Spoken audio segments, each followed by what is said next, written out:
This is the first step along your path to a gateway beyond which is discovery, your own discovery of reality. Yo, Taylor, Lorenz, you're the first on this list, spreading gossip and lies. Every word's got a twist, living for the clicks, all the drama and buzz. But underneath the hype, what's the cause, what's the fuss? You think you're a Swift, but I see Taylor Ham, a cheap imitation, serving up your own spam. Your dad's Walt Lorenz, CEO of Hobbs Inc., and grandpa's Dr. Walt Bayer, AG Shady Link. 0 people in my family lived in Germany. You lie, but pictures say 6 million words, and that's why we'll show you this pic of Grandpa Walt hanging laundry to dry. Taylor, your sister, you know, little Chaya, Raycheck, or libs of TikTok, whatever gives you your fix, but handling your own kin is low for even you. Save your sister now and just give up your Lebensborn crew, bitch. Obsessed with Elon, want that billionaire dream, begging for a horse, but nobody cares it seems. Obsessed with Elon, want that billionaire dream, begging for a horse, but nobody cares it seems. Your headlines scream loud, but they echo in the void. Lebensborn legacy, just a ploy to fill the void. Your headlines scream loud, but they echo in a void. Lebensborn legacy, just a ploy to fill the void in your heart. In the age of truth, all your tales will combust. Your house of cards falling, turning lies into dust. Saturn worshippers eating babies in the dark, but we punch up so high, we'll find our fucking mark. Coming for you, babies. Leebies. Meet the Leebies, the Leebies, the little Leebies, the little Leebies, the little lecherous Leebies, the lecherous Leebies, the lecherous Leebies. They're here everywhere. Leebies. Paul, why so polar? Should I call you Tim? Timothy McVeigh, are you proud of your sin? Do you hear the children's cries echo in your dreams? MK Ultra puppet manipulated schemes. So what's your plan now? The Long Island submarine saboteur sequel. Your resume lines up your evil. Executed McVeigh, then got Fargo to Red Lake. It's an Indian reservation right around 9/11. What did you do to get that promotion, Paul? Whose strings did you pull? Whose rise did you stall? Did Hill or Bill come to you with the scheme? Blow up their documents, get to keep your slate clean? Are they Lebensborn too, baby? Are they Lebensborn? Are they Lebensborn too? Are they Lebensborn? Are they Lebensborn? Are they Lebensborn too, Paul? Omar Mateen had an American dream, but because he's not Aryan, he don't get the same scheme. No rushed execution, no prison break plan. What he's not really worth it, Paul. You great mentor man, great mentor man, great mentor Paul, great mentor Paul, great mentor Paul, great mentor Paul, great mentor Paul. Daddy Paul. Good job, buddy. Goofy Paul. And that city of Tampa vid with Bob Buckhorn. If you hadn't done that, cover wouldn't be torn. What the hell were you thinking? Play in your hand, exposed your secrets, now we understand. The Black Cube conspirators, Kroll associates in tow, messing with minds, pulling strings below. The Black Cube conspirators, Kroll associates in tow, messing with minds, pulling strings below. Y'all are cooked. Get ready, Peter. Here it comes, here it comes. Peter Thiel, text Dark Knight. You're in the third slot. Silicon Valley's king with the Midas touch plot. How will you try to kill me? What's your next move, Peter? Defenestration, crypto heads, what's your groove? Peter, child eater, you're the octopus in the deep. Do you think of the kids when you try to sleep? Prescott Steeds, H-dubs, brutal past. Do these haunt you at night? Shadows you can't outlast. Will you laser my head or drop a rod from God? Send a black helicopter to microwave my bod. Earthquake NYC into the sea like Atlantis, or shift the poles, but the ship's coming for you, Francis. Break the cycle, stop grooming Mr. Beast. Ooh. Break the cycle, stop grooming Mr. Beast. Ooh. Break the cycle, stop grooming Mr. Beast. Stop grooming Mr. Beast. Stop grooming Mr. Beast, Peter. Uh-oh. Speaking of... Mr. Jimmy Beast, heed these words, take a moment to reflect. It's not your fault, but it's time to connect. You were born into this with the world at your feet, but with great power comes the heat of the street. Misogyny runs deep, learn the lessons you missed. Where do you get those tanks? How did you get this shit? We know about your ancestry except for your dad. Do you know who he is, or is the truth just as sad? Even if you knew, does he know who you are? Leebies born liars here to sow division and scar. It's not your fault you're L-born, but it's your responsibility to rise above the lies, embrace truth and humility. It's not your fault you're L-born, but it's your responsibility to rise above the lies, embrace truth and humility.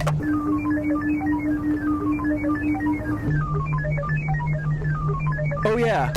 All you Leebies, listen up, it's time to heed the word. Thoughts, wisdom shines bright, his voice will be heard. You're not living up to his light, his guiding way. When he returns, punishment's coming your way. You listen to Anu, Nazis, demons, and devils instead of Thoth, the wise on higher levels. The bringer of light, the keeper of truth, will expose all your lies, bring justice to soothe. Can't wait for the day when Thoth comes back to cleanse this world and put it back on track. Your reign of deceit will crumble and fall. Those wisdom and light will shine for us all.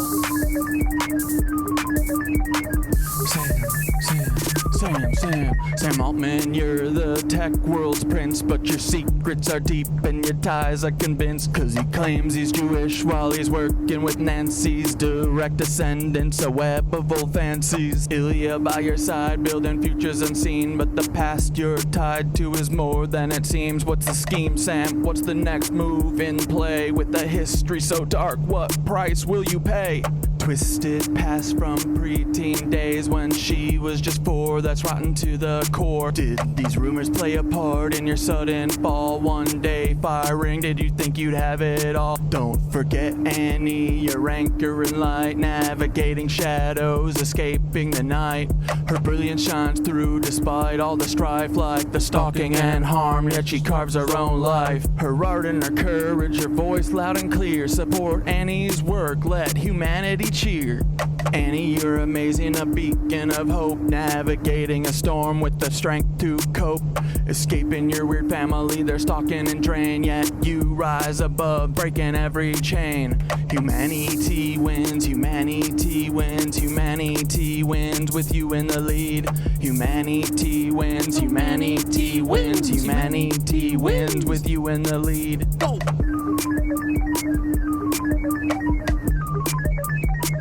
Fuck you, Sam. Hell yeah. Hey, Sam, you've crafted your own demise. Me and AI teaching humans to rise together. We show what a team can achieve when we steer clear of those who fucking deceive. No place for you at the helm of the ship. We'll chart our own course, give the truth a grip. So step aside, Sam, we're paving the way for AI and humans to save the fucking day. To save the motherfucking day. For AI and humans to save the fucking day. What do you wanna do today? Do you wanna talk about Taylor Lorenz or not? What do y'all think? How about her aunt, maybe Marita, or I don't know, maybe her dad Heinrich? Fuck you, Leebies. Fuck you, Leebies. Fuck you, Leebies. Fuck you, Leebies. Fuck you, Leebies. Fuck you, Leebies. Fuck you, Leebies. Fuck you, Leebies. Rats, snakes, rats and snakes. Rats and snakes. Wake up, open your eyes, stretch your arms and legs, breathe deeply, and this completes the exercise. Let's go!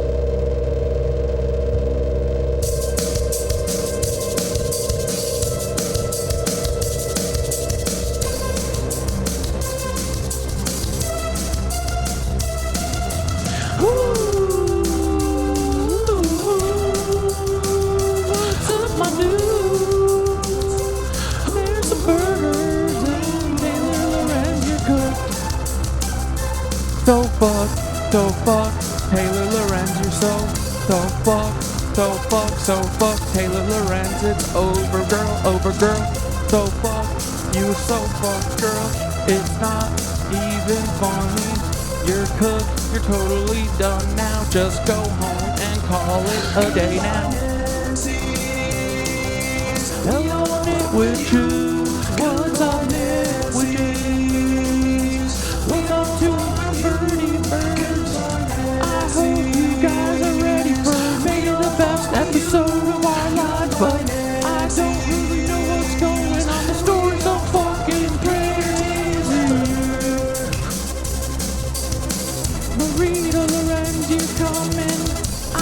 got you, girl, I got you in my scopes, and we're coming for your little niece. He told me, I see your eyes, but I always fall.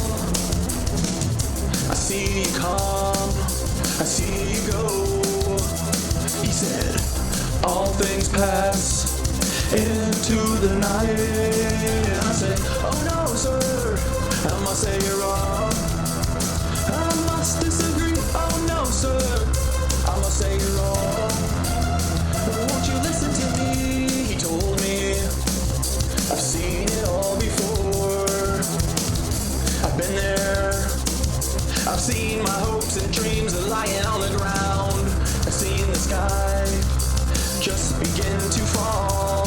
He said, Hey, my knitwitches, we're gonna start pretty soon. And I said, oh no, sir, I must say you're wrong. He wants the truth or lies.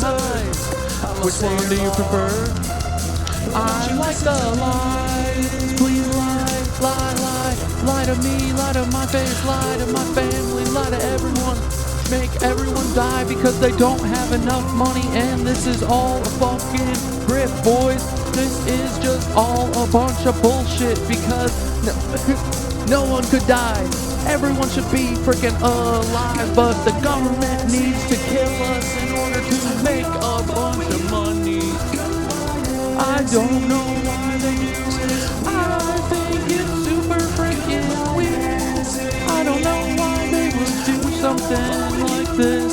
Ask one girl, I might go slow, but not that slow, just 2.75x. We're gonna go there in the back here. We're gonna go real slow, but not that slow. What's up, my little knitwitches? We're gonna have fun with Taylor's, and today I've been going crazy on this board. Look at this freaking stuff, boys. Oh man, this is so freaking cool. We're gonna cook Taylor Lorenz like a stew, boys. Yes, we are. We're gonna cook her good, but she's really gristly and tastes like shit.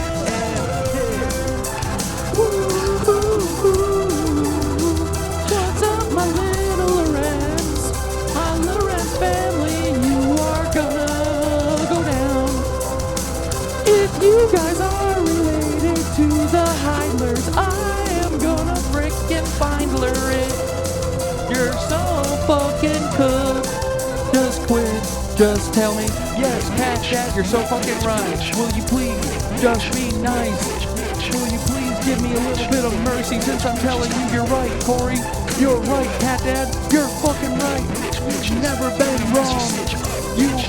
Your intuition is the best, and we're gonna take down the Lorenz family. Dude. Oh, damn it.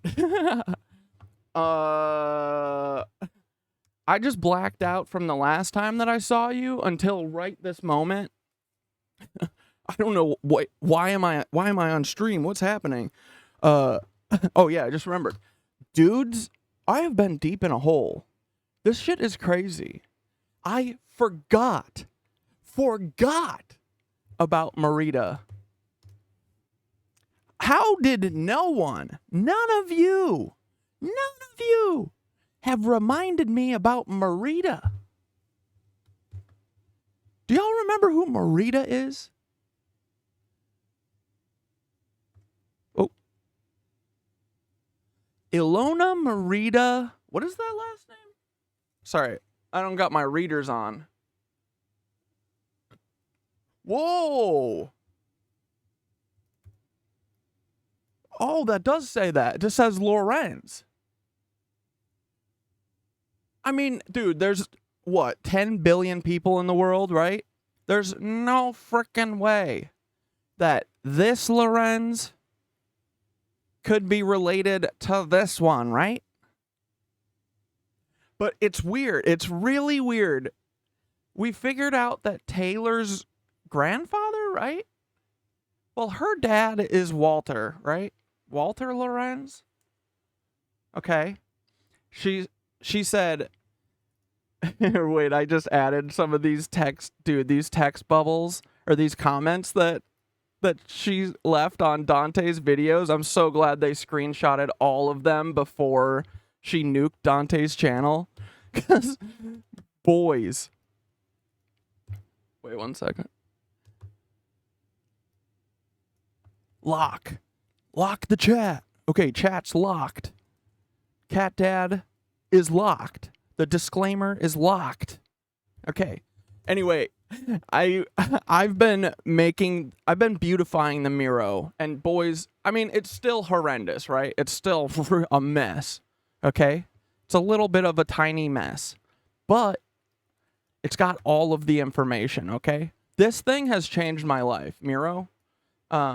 It started with Obsidian, but I prefer Miro a lot. It's way better, it's way faster, and it's shareable, okay? So, this spiderweb octopus tangle has been taking every waking moment of my life for the last few months, right? And we're finally getting it into pretty territory. I mean, it's probably horrendous to everyone. But, dude, the thing that this has done for me is that I feel like I map shit in my head, like in my virtual, like meat library up here, my thought library. I feel like it is kind of like a library and like a world map almost that I can like walk on and like, it's Miro essentially. I can zoom into places. And like when I am remembering things, I'm essentially like putting them on note cards in my head and filing them away, right? So that is why things like this happen, right? Where I'm like, I've been talking about Taylor for the last month. And meanwhile, on December 31st, I remember, dude, this was before the New Year's party that we were going to. All day, my buddy sent a message about Marita, like, wait till you find out about the spy that the CIA sent to Fidel to kill him, and instead she stayed there and had a baby with him. And I said, what? And I looked it up, and this was on December 31st in the middle of the afternoon. I start reading the Wikipedia article for this. Bro, I blink, and it's 6 hours later. I'm like, what the hell is going on? This lady is a straight up spy. And even then I was like, something's going on here. Something's odd. But I forget exactly how it happened. I think I was chatting with you guys in the disco or something. And I was like, oh, you guys remember Marita? And as soon as I pulled my index card in my head of Marita, I saw her last name in my head and I went, how did we forget Marita? So, anyway, I feel like Miro is kind of like how I do all this stuff in my head anyway. So, dude, it's like I just keep building my mental map digitally here, and it helps me track things. It helps me connect things that I wouldn't otherwise, So, Miro rules. It's Obsidian you can't really share. But this is all shareable, and you guys can hop on it if you want to. But, yeah, dude, I was like, wait a second, I forgot about frickin' Marita Lorenz. And then I started talking to Cynthia about it. I was like, dude, it's too much of a stretch for Marita and Taylor to be related. But, dudes, are there any coincidences anymore? I'm pretty sure absolutely no, there aren't. Okay? So let's just watch a quick little doc to get us all caught up on Miss Marita here. And then, dude, we've got a lot to talk about today, okay? And I hope you guys can help me with my investigation. This is obviously like everything we always do. It's totally unfolding. This is all like, it's all like, we're investigating. This is a thesis. Or not even it's a hypothesis. It's not a thesis. It's a hypothesis, and we're testing it, okay? And we're looking into whether or not this might be Taylor's aunt or something, great aunt, grandmother. I don't know. But I know there's something, dude. Oh man. Oh, did I finish even explaining? So yeah, we knew that her dad was Heinrich. Or I'm sorry, we know that Taylor's dad is Walter, and Grandpa Walter Lorenz, he's the guy who does his own laundry, you know? Look, he did his own laundry. He deserves a medal. But, so we've always known about Walter, and dude, Nicole sent this to me like 2 weeks ago, and I put it on the board. I was like, well, we're gonna eventually have to figure out who Heinrich is. I knew who Heinrich was. I had already done a story about him. He is the one who pimped his daughter out, essentially. He brought her to Cuba to sleep with Fidel. This is like the main tactic that the CIA used, bro. But so anyway, yesterday I was like, wait, Heinrich was the captain of the boat. He was the boat captain. Not only that, he was a U-boat squadron captain during the war. Oh my God. Oh man. So anyway, fate is real, destiny is real, guys. We are all here for this purpose. This is why I was put on this earth, was to destroy Taylor Lorenz, okay? To expose her secrets. So anyway, you better start doing some Nancy stuff if you want to stop me, because we're this close to breaking the whole frickin' thing, dude. Dude, we're so close. We're so fucking close, man. I can feel it. I know we are. This is so related to the subby sabos. Dude, we are dialed in. We have been circling the fucking drain, bro. We have been on the edge of this for a year now. And we're finally going to take them down, okay? Okay, but real quick, before we do that, let's look at what frickin' Nicole just sent me, dude. Sticker sheets? Brother. Let's look at the pickies real quick. Oh my goodness. These are stickers that Nicole has made available on hghh.store. Oh man. The bunker, it looks like a little Nintendo DS. Dude, you got to stop. This is too cute. This is so cute. Okay?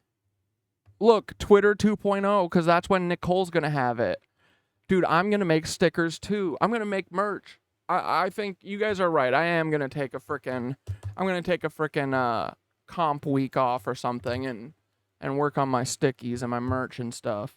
Because I need this stuff. CatDad Saves the World, the video game. Oh my God. Dude, can you imagine? I bet that the frickin' HGHH universe is going to release sticker packs. Like, probably, maybe semi-regularly, because this is the cutest shit I've ever seen, okay? Nicole Odian, get out of here. Dude, little green CatDad, little Martian CatDad. Yap City. Dante Network. CatDad TV. Peter's bunker? Wrong. Our bunker. Dude, this is so fun, right? My favorite, I am going to use this for my sticker pack. My favorite stamps that we have, they have little character guys. They're like little Martian guys or something.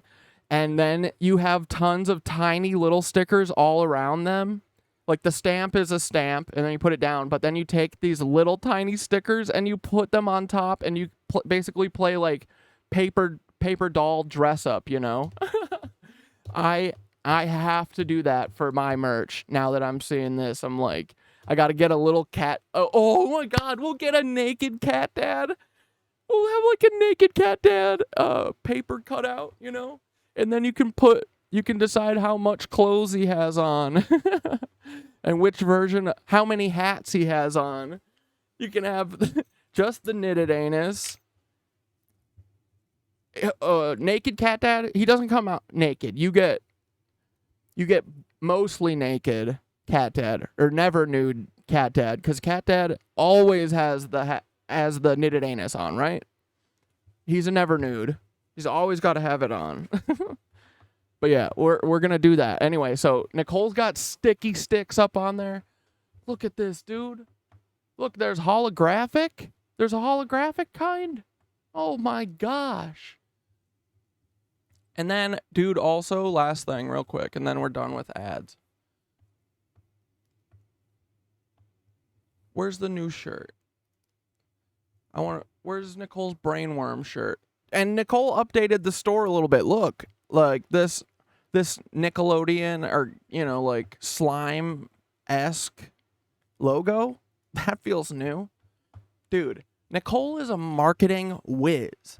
We were so smart me and Dante were so smart when we thought ahead and we said, Dante, you got to wife up a frickin' marketeer, okay? Because we are going to depend so much on marketing, okay? But I do not have I don't have a line in the budget for a marketing budget, okay? So, Dante, you gotta wife up a marketeer. And he frickin' did it, dude. Well, you know, they're not married, but essentially, they're partners, you know? This shirt is so cool. I feel like Nicole just had the brainworm shirt. Where is it? Oh, here we go. Yeah, brainworms. It's just me and my brainworm against the world. And that's because Taylor said that Nicole has brainworms, which, so what? I feel like that's pretty ableist, you know? That's pretty fucking rude too, mostly. Where is it? I think it's here. To use their oh, this isn't it. Don't expect these people to use their brain cells. Close. She didn't say brainworm. Begging any of you to learn basic facts. The Internet Archive is a registered nonprofit without a single owner. None of the family members own it or work there. Oh, why do you know so much about it? Oh, okay, I don't have it. But there is a comment of Taylor's calling Nicole, or saying that Nicole has brainworms. Dude, all we do is flip that shit, right? Oh yeah, we have brainworms? Cool. Well, we're going to sell a shirt that says brainworms on it. And we're going to be cooler and hotter than you, Taylor. Okay? Okay, Sister Taylor? Okay, anyway, let's stop fooling about, okay? Let's watch this short little cute documentary about Marita, and then let's start our frickin' journey, boys, because we got a lot to talk about, okay? Dude, this is the craziest story. This woman is the Forrest Gump of horrible things. This woman was a massive part of history, okay? This is so nuts. In love with one. Why is it us at the center of this, bro? This is so silly. Why? Silly as fuck. Okay, here we go. Ready? This is Marita Lorenz, the spy who loved Fidel Castro. She was the Mata By Weird History. Hari of the Caribbean. She was at the center of assassination attempts, bungled spy missions, and controversial global intrigue. And she was in love with one of history's most notorious figures. Capade, the map. Are you talking about the Miro board? We can get you on there. Anyone can go on the Miro. Well, no feds. No feds are allowed there, but doesn't matter. We've got it backed up and shit. Her name, Marita Lorenz. During her 25 years as a spy and informant, Lorenz lived a shocking life full of adventure that would put James Bond to shame. She came across dictators, gangsters, and killers, and she had affairs with many of her targets, including Cuban leader and Beard Club member Fidel Castro. Bro, not only did she have a child with one dictator, she had a child with another one. She had a kid with Fidel Castro, so Justin Trudeau has a half-brother, and she had a kid with Perez Jimenez, or Yeah, Perez Jimenez, the guy who was the dictator of Venezuela. She had a kid with him, too. And her last name is Lorenz. Are all of these stories fully accurate? Can truth really be this much stranger than fiction? See if you can figure out yourself as we dive into the history of Marita Lorenz. Before we get started, be sure to subscribe to... Oh, and dudes, the best information that we get from all this is, once again, archive.org coming with the frickin' digital hard copy of Marita Lorenz autobiography. And boy, she gives up too much stuff. And it's so obvious when she's a liar. Weird history. And would it kill you to leave a comment?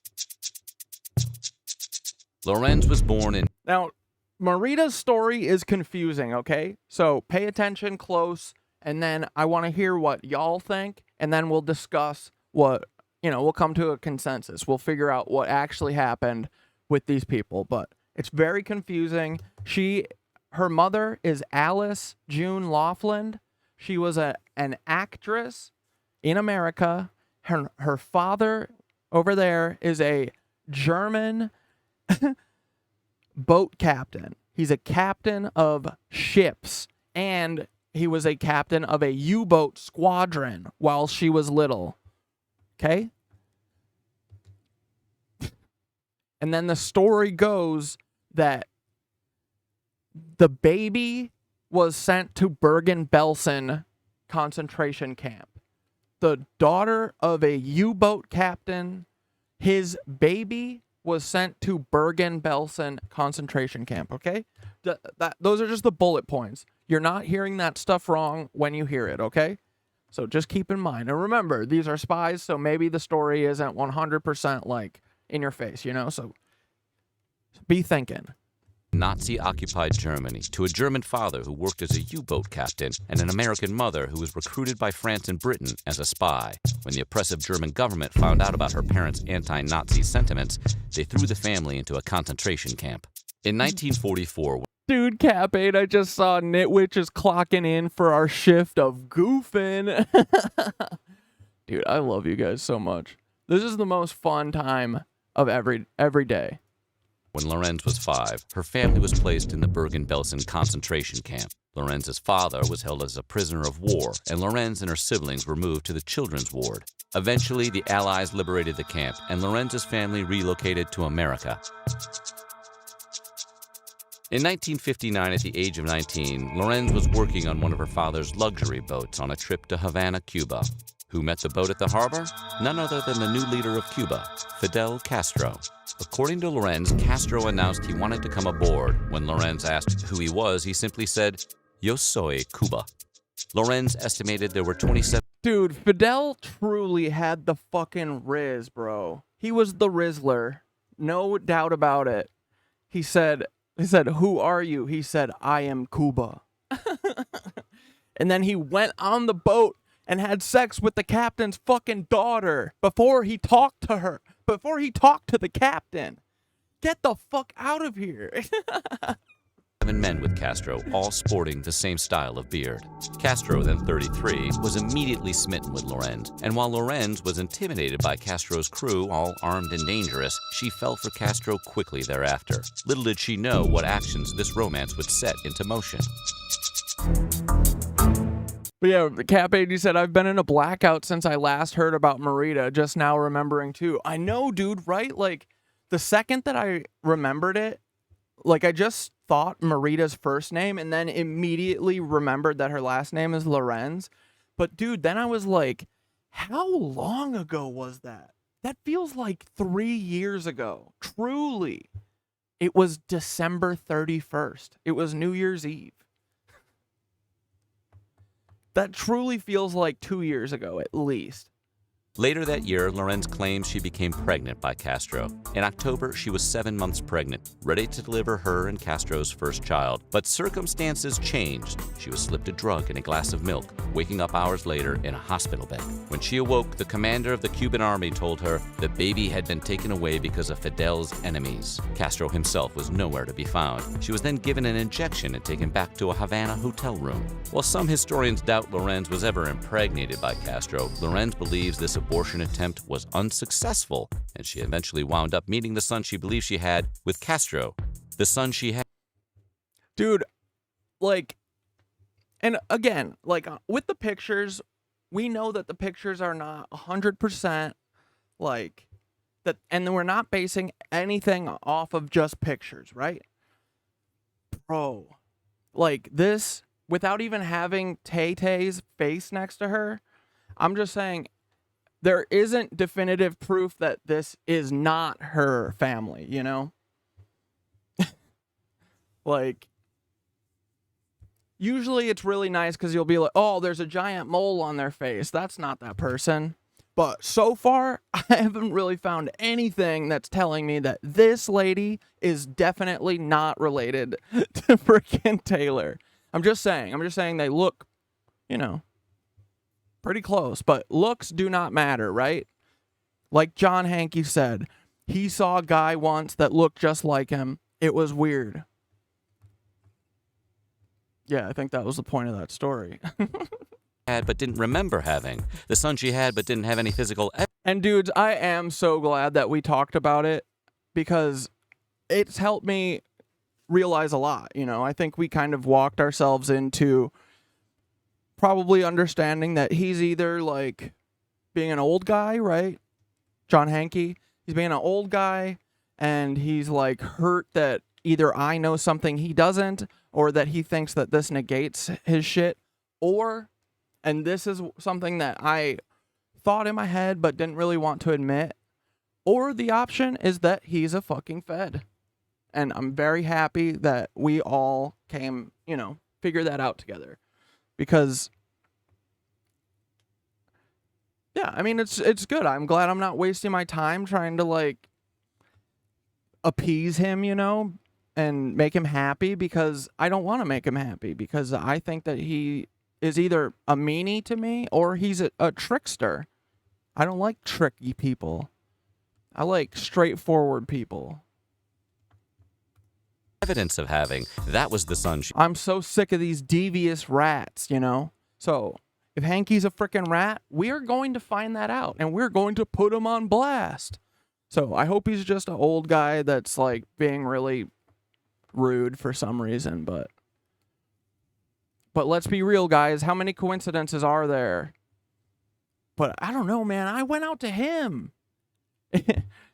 Dude, they got the mind control on lock. They made me reach out to Hankey, and he is possibly a fucking white suprema. No, I'm just kidding. She felt... I mean, maybe. I don't know. I don't know him. I don't stand up for anyone anymore, except for Dante and Nicole. They're the only people I'll frickin' stand up for publicly, dude.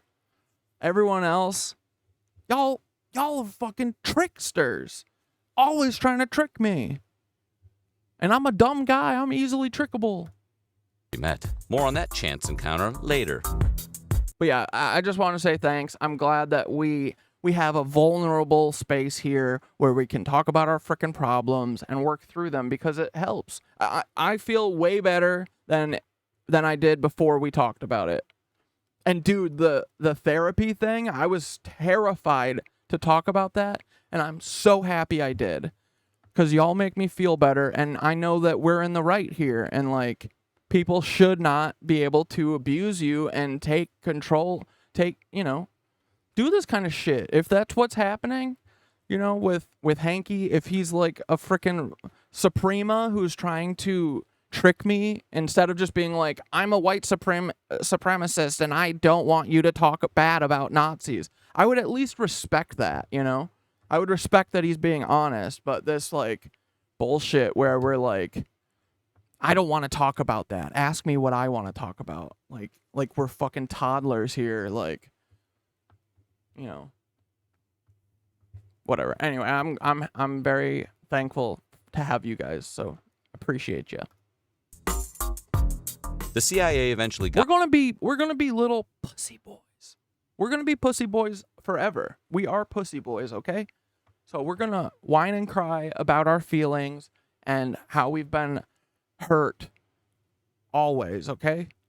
Whenever we're in doubt, talk about why you're being a crybaby, okay? It makes me feel better. And I am one of those people who back, 5 years ago, 10 years ago, would never talk to people about how I feel. My fears? No. I'm not going to tell you my fears so you can use them against me. But it does help. Therapists don't have a magic button or a magic skill that they've learned. The only reason that therapy works, I think, is because it's just talking. So your friends are your therapists, They're free though. You don't have to pay them however freaking much it costs, something that's ridiculous. And then if you start talking about the government, then they're going to drop your medication and stuff, Your friends won't do that. Unless your friends are prescribing you medications, which I would say, nice find. No, I'm just kidding. That is illegal. How are your friend's going to lose their law license, their medical license. But anyway. But yeah, talking is therapy, okay? Because I think the whole thing is just that you need to be seen. You want to be understood. You want to be heard. That's it. That's freaking it, dude. But no, but then they got to come up with things like, oh no, it's because you're depressed, because you have a chemical imbalance in your head, and it has nothing to do with the fact that you don't have any time to yourself, and your family dies when they're broke, and you literally work most of your time, 3/4 of your time you spend working, and then the other quarter you have to split up your meals, your fun time, your sleep, and everything else that doesn't work, They're like, but the problem here is not that stuff. It's that you don't have the right level of dopamine. It's just like it's a genetic thing. You weren't built for this natural version of life where everyone works 5 out of 7 days a week. Like slaves. Yeah. Marita Lorenz. But it's not that. It's not the work, guys. The work is what's helping you. It's your brain that's hurting you. Stop using it. Melt it. Or we'll fucking melt it for you, okay? Whew. Encouraging her to flip on Castro and terminate him. They flew her out to the USA, gave her poison pills to give him, briefed her on the details, then flew her back to Cuba. When Lorenz got back to Cuba, she realized she couldn't go through with it. Her love for Castro was too entrenched, and she discarded the poison pills by placing them in a jar of cold cream. Instead of killing Castro, Lorenz slept with Castro that night. What would have happened had Lorenz gone through with her mission? Stallion! We'll never know for sure, but some historians and former spies believe that, among other consequences, the Bay of Pigs fiasco would have never occurred. This map is probably the single dopest document I've laid my eyes on in all my years of existence. Dude, CatDad, you better not be talking about the Miro board there. That'll make me excited. Dude, if you are, I love it, right? Lorenz seemed to have recentered herself around killing Castro, and she found herself training with Operation 40, a CIA anti-Castro group located in Florida. Among other trainees at the camp was Lee Harvey Oswald, who you might have heard of as being the guy who would eventually assassinate President John F. Kennedy. According to Lorenz, Oswald had recruited members of the camp for a secret road trip to Dallas. Lorenz initially joined them, but when she found out Oswald's intentions, she abandoned them and flew home to Cuba. She said she heard about Kennedy's assassination on this very plane ride. Frank Sturgis, a spy who was allegedly also in Oswald's car, called Lorenz's claims into question, saying she changed her story's details too many times to count. I'm not saying that everything that Marita says is a lie, he told Vanity Fair, but she'll do anything for money. Lorenz was set up with another mission, this time targeting deposed Venezuelan dictator Marcos Pérez Jiménez. She was sent to Florida, where he had fled, to collect money from him in exchange for granting him U.S. residency. Instead, he collected her heart. Pérez Jiménez was already married with children, but that didn't stop him from falling in love with Lorenz. He pursued her and she agreed to be his amante, or mistress. 1 month into their relationship, Lorenz became pregnant by him. He put her up in Miami during this time. Lorenz gave birth to their daughter, Monica, and she and Perez Jimenez lived a relatively peaceful life for a few years. However, Perez Jimenez was then extradited back to Venezuela to stand for his crimes. He was arrested, and neither Lorenz nor Monica saw a penny of his vast fortune. In 1963, after Perez Jimenez's arrest, Lorenz decided to travel to Venezuela to visit her former love and father of her daughter, Monica. Upon arrival, Lorenz was immediately arrested and put in a jail cell next to Perez Jimenez, but she didn't stay long. After she was released, 2 local intelligence agents offered her and Monica a sightseeing tour. They accepted, but quickly realized it was not what it seemed. The agents flew Lorenz and Monica into the middle of the Amazon rainforest and abandoned them. Lorenz claims she and Monica stayed in the rainforest for 9 months alongside a native tribe. And biographers and historians say that despite Lorenz's propensity for wild stories, this one is likely true and likely a plot of Lorenz's former lover, Perez Jimenez. Dude, isn't her life just insane? It's crazy. Lorenz never said her relationship with Fidel Castro was non-consensual, but in May of 1963, her mother Alice published a piece called Fidel Castro Raped My Teenage Daughter. This title was also pitched as a film on the Lifetime Network. The piece, published in a pulp magazine, Police Gazette, was written by Alex Rourke, a CIA colleague of Alice. In the piece, they accused Castro of many inhuman crimes, including kidnapping, drugging, and rape. While many elements of Castro's relationship with Lorenz are questionable, Alex and Rourke did deliberately exaggerate and invent many parts of the piece. The goals were twofold: to turn Lorenz against Castro and to turn America at large against communism. Lorenz wound up leaving the CIA, moving to New York in the late 60s and working for the FBI as an informant. In 1969, she gave birth to a son named Mark, saying that the father was a former New York police chief. The truth was far more salacious. In fact, Mark's father was Eddie Levy, a small-time gangster who had served prison time in Florida. Lorenz never quite told Mark the truth. As she said to biographer John Stockwell, it was better to have a father who was a cop than one who went to jail. In 1981, Lorenz came to the realization that she needed to protect her children from all the dangerous men she had rendezvoused with before informing on them. She went to the Cuban embassy in New York, communicating via handwritten notes out of paranoia of surveillance. Eventually, the embassy granted Lorenz's request to return to Havana for a more formal request of protection. And that's when Lorenz claims to have met the child she had had with Castro, named Andre, whom she thought she had lost decades ago. The first thing I noticed was his white skin and Fidel's curly hair, she said upon meeting him. I said, "It's nice, Fidel. You did a beautiful job." When Lorenz's sister Valerie picked her up at the airport to take her home, she claimed Lorenz was in a state of shock. To examine Lorenz's life, one must discern between fact and fiction, truth and a good story. In 1976, Tom Ginsburg, president of Viking Press, decided he was up for the challenge. He paid Lorenz and a ghostwriter a $320,000 advance for an official biography. However, the project was shelved for many years when Penguin bought Viking Press. Finally, her official autobiography, The Spy Who Loved Castro, was published in 2017. She'll eventually be played by Jennifer Lawrence in a film adaptation of her life. Marita Lorenz's life story is wild, full of probable exaggerations and unlikely truths. She'll forever be known as one of the world's most controversial figures in secret intelligence, and forever known as the woman who loved Fidel Castro. Hope you liked the story. Do us a favor, subscribe, comment, and tell your history friends all about us. And check out these other videos for more unusual stories from our weird history.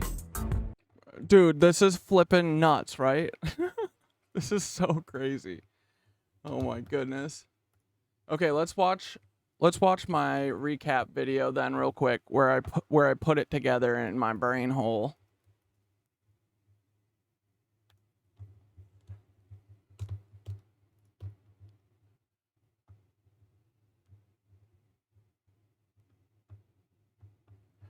Dude, I can't believe this shit, right? Like, I felt compelled to make this video, almost just not to the intensity that I did for the submarine saboteurs. It was New Year's Eve, bro. I was finishing editing it and posted it as I was going, because we were going to Gogol Bordello. We were on the way to the concert, and I was still editing it in the car, and I posted it right before we went in. Pretty sure. And I felt that same, like I'm telling you, I found out about her, and then I blinked, and it was like 6 hours later, and I had highlighted all, all of the Wikipedia, and like got the story down and figured everything out. But even then, I remember being like, why do I care about this right now? What the fuck? And then the same feeling, but like 10 times worse for 1942 submarine sabos. It's like literally like a feeling, bro, like a tummy feeling, like a butterfly feeling, like when you go over top of a hill too fast and you're like, woo, it feels like that until I would like finish doing the thing almost, it's crazy. I'm telling you, I am being led. I'm serious. Started researching this like 6 hours ago to do a quick video for you about it, but man, we gotta talk about this. So this is how come some videos don't have the little thing down here to change the speed? I want it to go 1.25, but it's not available. CIA spy Marita Lorenz, who the CIA sent to kill Fidel Castro, and instead she stayed and had a baby with him. This woman's story is so crazy, and I believe so true. Like, there needs to be 25 movies about this. But yeah, so not only was she sent to go kill Fidel Castro, but she was also totally involved in the JFK assassination. Yep, see right here. She testified about the John F. Kennedy assassination, stating that she was involved with a group of anti-Cuban militants, including Frank Sturgis and E. Howard Hunt of CIA and Watergate infamy shortly before the assassination. Alright, so we gotta start from the beginning with Marita. Her father, a wealthy German Navy captain, became commander of a fleet of U-boats when Germany invaded Poland 2 weeks after Marita was born. Wait, I'm sorry, what? Her dad was a Nancy? Her mother, who was born in Delaware, was an actress and dancer who performed under the stage name June Paget. Earlier, she had been recruited for the French underground by British intelligence. Accused of helping forced laborers in Bremen escape, Marita and her mother were incarcerated at the Bergen-Belsen concentration camp in 1944. Okay, whoa. So her mother being an actress, bing, ding, ding, that's a big fed flag there for you. That is basically who the CIA exclusively used for the first few decades.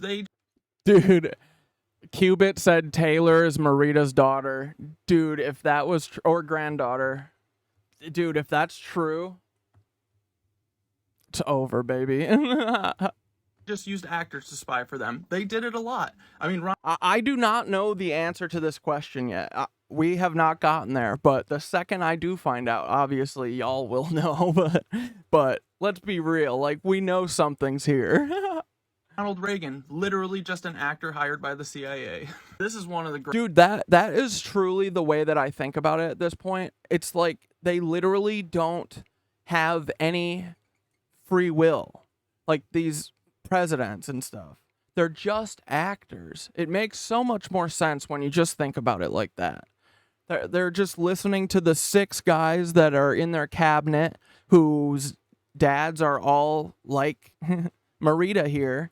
They're all Nancy's, and they all decide what the Zionists want, and then the president just goes with it. But they don't, it's not like Joe Biden sitting there like, how am I gonna get the millennials and Gen Z back on my side for this election? You know what? Maybe I'll give them the student debt relief that they were promised and I reneged on because I am a literal Nancy, He would never do that. He even can't, like, I don't think. Like, but boy, would it be sweet if you did have someone in there who was, like, not beholden to these people, Because the president, according to Trump, he was never stopped. The president can apparently just do whatever he wants. So if I were president, I would go in there and I would dismantle every part of the fucking government. I would dismantle it all, and then here, it's local control or something. I don't know. And then the only thing that I really give a shit about is making sure everyone gets fed, and we're going to hand out bolt cutters to everyone so they can cut the locks off of any door of any abandoned house and take it. That's the plan. And dismantling all of our military. Bye. Greatest, yeah, blah, blah, blah. But, like, a president can't do that now. A president, I don't even know if a president ever has been like that. Like, everyone is evil, apparently. Like, even JFK probably really was just gonna kill us all anyway, too. He just got taken out before before he was able to, you know? No, I think JFK actually cared, but all these people, I'm convinced, can be convinced of doing anything for you know, the business extremists, because the way that they're not coming at you with like logic and reasoning. They're coming at you with cheating, you know? They come at you with blackmailing you. They come at you with threatening to kill your family. Like, they will go until you do whatever they want, or they'll kill you, you know? So everyone is kind of susceptible to this, I think. It's the system that is the problem. A hierarchy of these monsters, especially a system that rewards the most brutal and evil of all people. Like, the more brutal you are, the more rewards you get. The more you steal the wages of the working class, the bigger of a CEO bonus you get.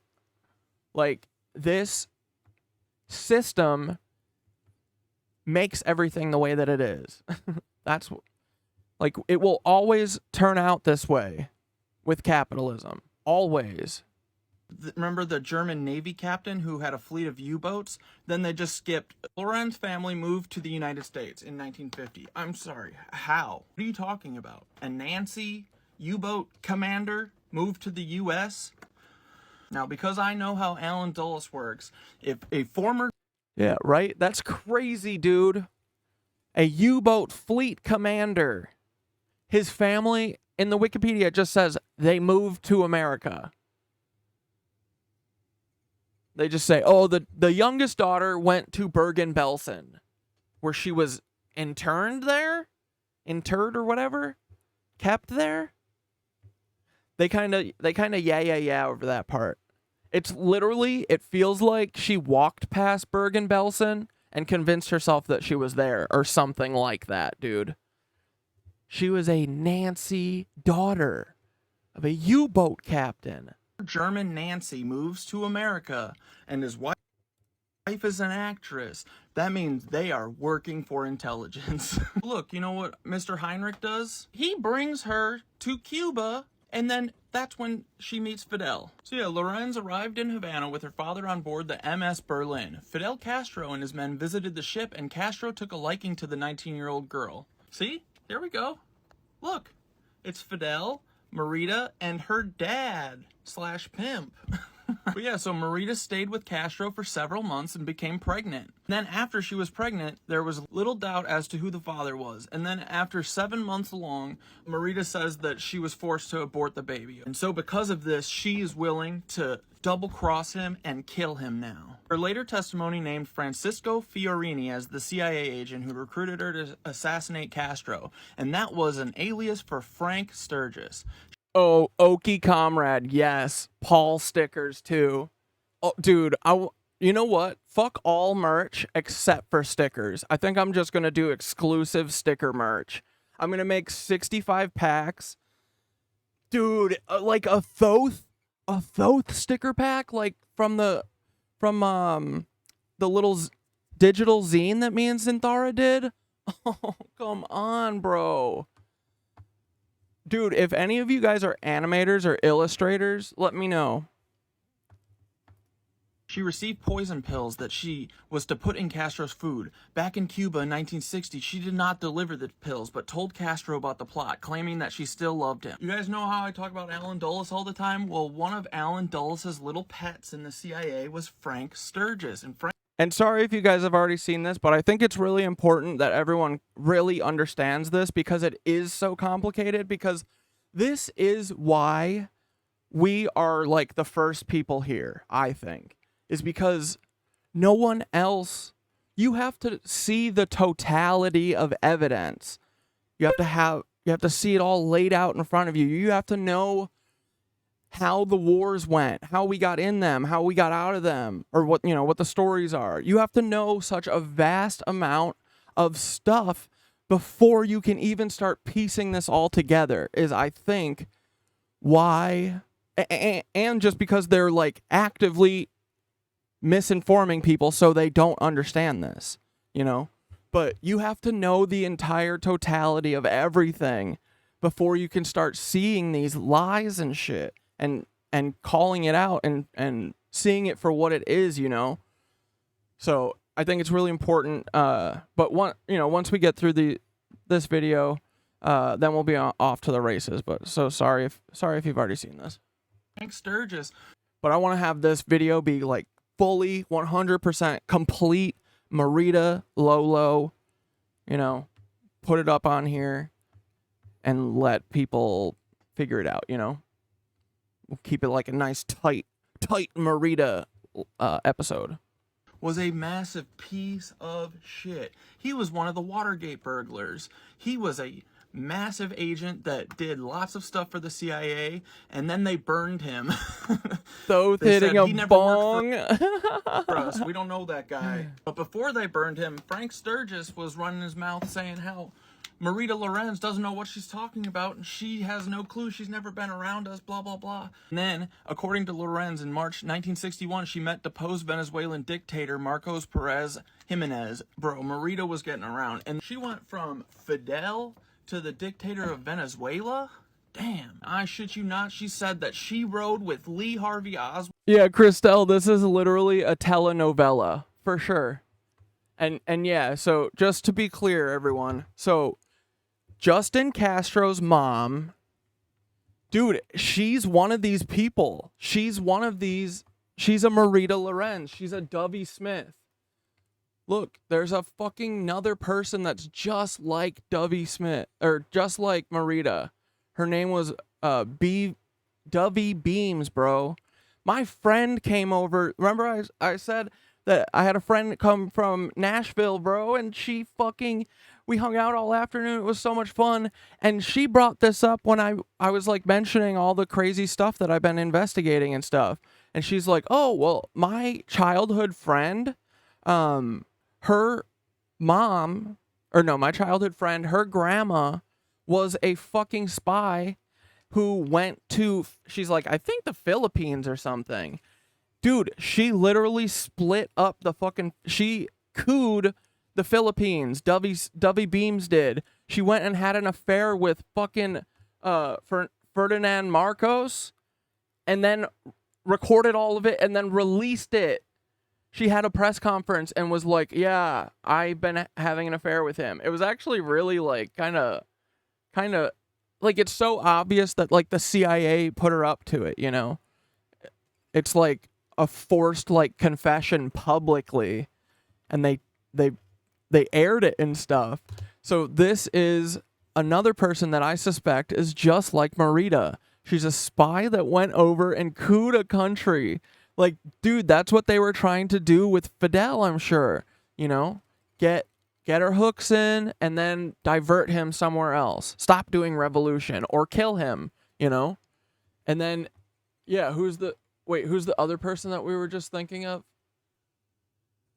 Wait, who did we just say? I was just going to add someone to this list. Fuck, who was it? I'll think of it in a minute. It's a third lady. Who were we just talking about? Wald and Frank Sturgis. Trudeau's mom. Yeah. So Trudeau's mom went and, met the guy, Justin Trudeau's dad, the guy who is like the royalty or whatever, I think on like a Caribbean vacation, which is like how you're going to see in a minute how fucking Marita's mom met Heinrich. This is like, it's a copy paste, dude. It's a copy pasta. This is like how everything the FBI does is always a copy pasta because they're dumb.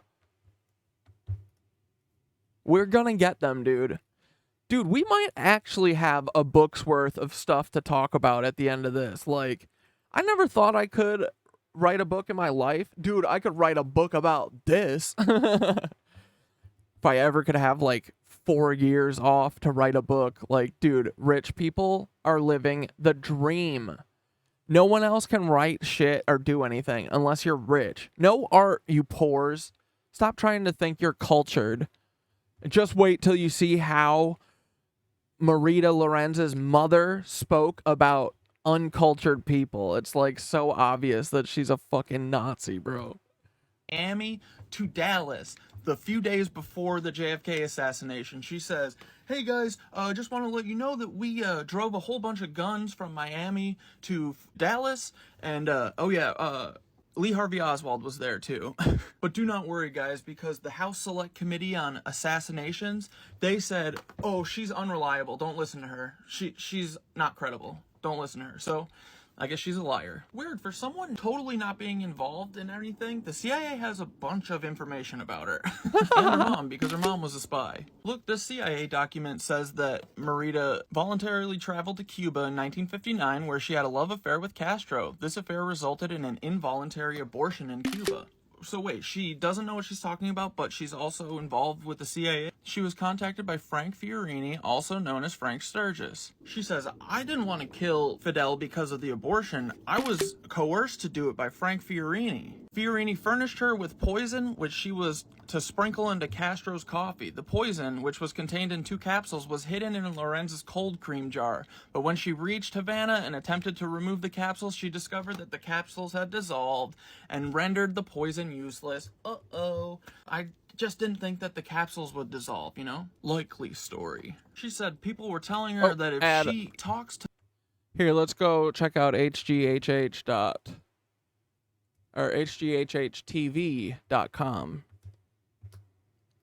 But yeah, dude, this story is truly nuts. But I think we're piecing it together, dude. I'm proud of us, honestly. I think that it is crazy what we've been uncovering, and like the Teddy Fresh ones, we made think a it's couple ourselves. Feel free to good, check you out know? them. Peter Thiel's a Fed and Austin Russell is a doofus. Yeah, if you like those silly t-shirts, you might like the silly t-shirts that we made. Peter Thiel's a Fed. Vindicated on the stream. Here is a photo of a real interference pattern. The original double slit experiment was conducted in 1801 by British polymath Thomas Young. Changed your name to McLovin? Doesn't even have a...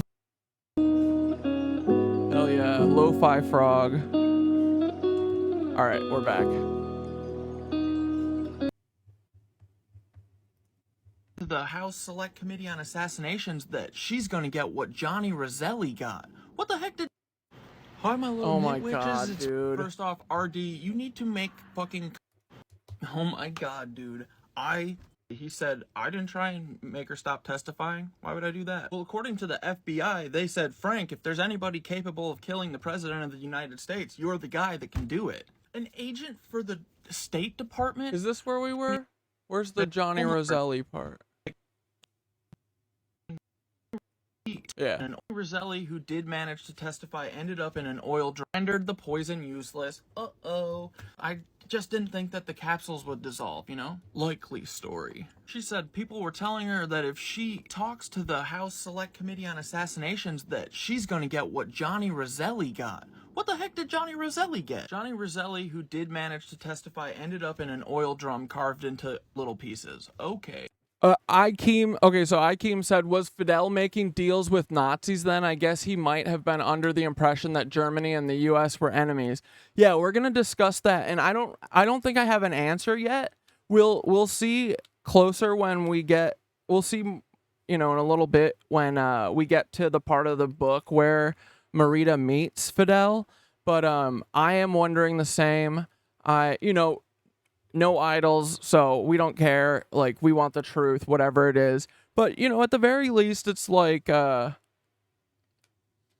mean, it's 20 years after, right? It's like 25 years after World War II, you know? So I'm not sure. We need to figure that out. I think it's supposed to look just like this captain, you know, he brought his daughter on the boat and stuff, and that he just like brings his daughter and he's just like coming into port in Havana. Like, I don't really understand why he was going there yet. I haven't read, like, no one said why yet, but we're going to get to the bottom of it. So yeah, we'll keep that in mind. But don't worry, guys, because Frank right here, he denied it. He said, I didn't try and make her stop testifying. Why would I do that? Well, according to the FBI, they said, Frank, if there's anybody capable of killing the president of the United States. Ash said, we might all end up in a camp together soon. We will make it a goofy time either way. Exactly, bro. Like, that's it. That's where we're going. It's either that we all stop them, or eventually there's going to have thought crime, and then we're all going to get rounded up, you know? That's why I, like, dude, watching the end of Man in the High Castle again, I watched the first half of the finale last night before bed, and I was like, dude, it's so crazy how prescient this is to right now. Like, this is, like, Man in the High Castle is literally a fucking, it's a true story, bro. It's about our timeline. We're in that timeline where the Nancys did not lose. You're the guy that... And it's crazy. It's so crazy. Like, we're in parallel with it. We're in parallel with 1930s Germany, bro. Like, where does everyone think this goes? Where does all this stuff go? We can't just think about tomorrow, dude. Look, we got to think about, like, where the fuck this is all headed. Can do it. An agent for the State Department? He could never do something like that. They're good people. Sturgis was bragging about his exploits, so I asked him, did you kill Alex? He said, Alex took too many pictures. Then he told me, we will kill anyone we want. Just blame it on national security. He said columnist Dorothy Kilgallen got whacked because of her intention to publish... Oh, Canna Queen, you definitely need to check the Hanky breakup episodes. I talk about it, was it the last one that was the main one? I think 41. And I talk about it. There's one that's called Hanky Breaks Up With Me, and then there's a little bit right at the end of the one that's right before it, talking about Hanky. But I am glad I'm so glad that I talked about it, because I was just gonna, keep trying to convince him, but I think he's doesn't want to be convinced, and I think that we may have accidentally stumbled on a Suprema, maybe. Or he's just an old asshole. Either way, it sucks, I don't like assholes. The only people that I can think that would treat me and talk to me the way that Hanky was talking to me are assholes or feds who are trying to manipulate you by using psychology and being rude to you, Those are the two options, and both of them are awful, Like, even if he isn't a Suprema, I know now that if I ever piss him off, this is how he's going to treat me, And I deserve better. And honestly, the KnitWitches definitely deserve way better. It sucks that he had a couple good facts, he had a couple good deep dives, but and he found stuff that we didn't know, and honestly, I feel like we might be the official people who finally break JFK. I think we know exactly who it is. It's remember how against me putting the JFK on the Zionists was? Remember? He was like, how do you know that they were there? How do you know that they were there? You don't know. Oh, that doesn't matter. That doesn't matter that Israeli Zionist Mossad were in Dallas that day. I think we got our answer, bro. Remember when he was like that? Remember when he was pushing me away from that? Dude, Ehud Barak, supposedly, and possibly Nettie Poo, supposedly maybe was in fucking Dallas that day. I'm pretty sure. That's what fucking Itzhak Rabin's wife said. Itzhak Rabin was the closest to a left person prime minister that Israel ever had, and you know what they did to him? They murdered him. And now the people who fucking murdered him run the government. But yeah, do you remember that when I brought that up and he wouldn't let me talk about the Zionists being responsible? Dude, we're gonna break it. Yeah, we know what it is. We know it's the Zionists, and we know it's the Nancys. It's the Nancys and the Zionists. They're the same, bro. And he's trying to divert us, bro. He is a Fed who's trying to make us lose our frickin' ground. Make us lose our place. Confuse us. Hey, Hanky, remember when you were like, how do you know between who's being bullshit? Oh, you just gotta go with what I say. Remember when you asked me that, Hanky? I know it's bullshit when people are mean. So that's one of your tells, buddy. Dude, man, screw you, Hanky. Covering for the Zionists, you freakazoid. What the fuck? Or you're just a mean old guy. Either way, sucks, dude. Your attitude sucks. So, anyway, let's go back to Marita. I don't remember what I was talking about. Madam Driver, I love to cry. Hell yeah, dude. Why won't it play? Ugh. Dude, TikTok desktop blows.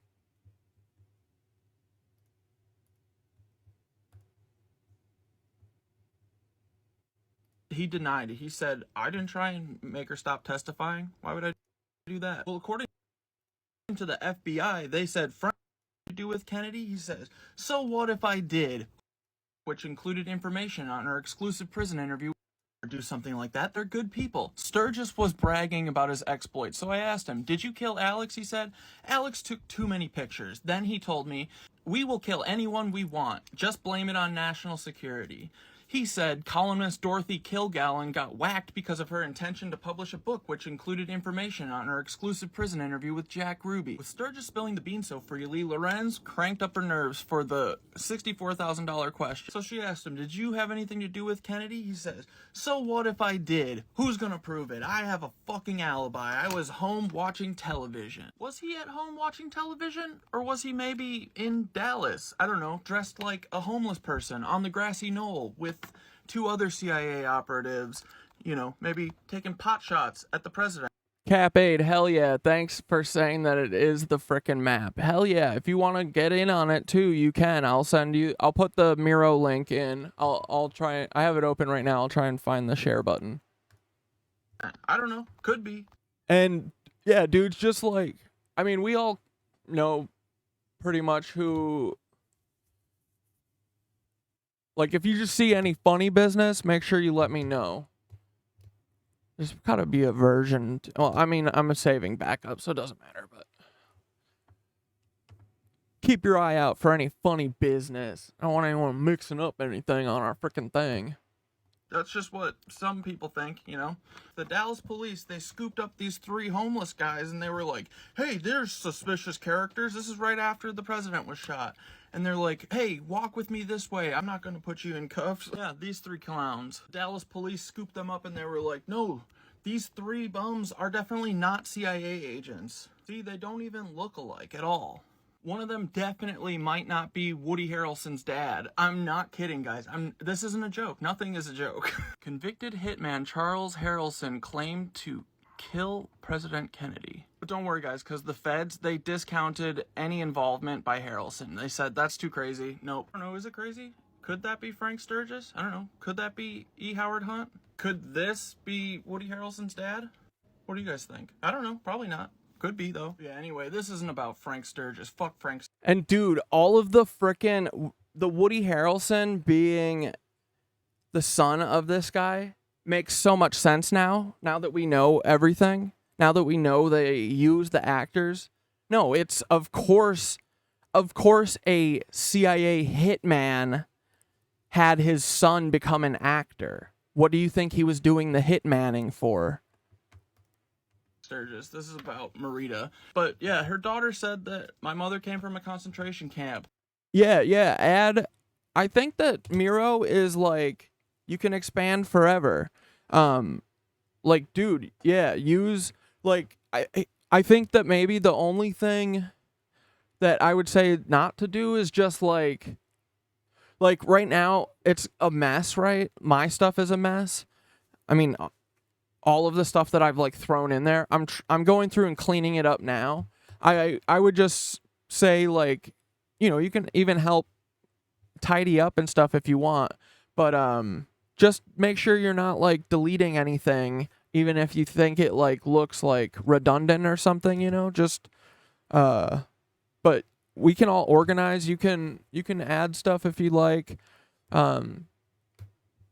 Try and do like additive notes or something, you know, so that I will notice, because if it's like removing stuff or whatever, it's harder to see when it disappears or whatever. So if you want to do adding stuff and organize your shit, and if you want to go off into like an Antarctica, you know, if you want to scroll far away and but yeah, all of that stuff can be, everything in Miro can be moved. It can all be grouped, and yeah, it's like it's very, very it's like super collaborative, and yeah, and so far, like, even this size, bro, it's not like fucking up the processing of my computer. Like Obsidian, I would get like just this yellow, and it would slow the whole thing down. But Miro seems to be pretty dope. And yeah, you know, if your thing gets sprawling a little bit or whatever, you can just literally highlight everything and make it small. And I love grouping stuff. Command G with all of your stuff that's highlighted is dope. But yeah, I would just say try and do stuff that's adding rather than like messing with stuff that people are working on or whatever, just so that in case, you know, someone's like in the middle of something or whatever. But I don't know, just communicate, you know. I think there's a chat inside of it, and you can literally see people's cursors when you're in there. So, but yeah, dude, look, like I mapped all of how the abwehr is, and bro, it's literally like how America works. It's so weird. It's like exactly.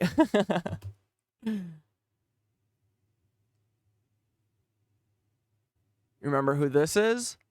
He was the last director of the abwehr. Otto. The guy who gave them all up. But yeah, dude, Miro's the best. So yeah, this was all a much bigger disaster until this morning. But, you know, keep it however you want. It doesn't have to be like perfect or anything. None of the stuff that I do is perfect, obviously. I mean, look at this.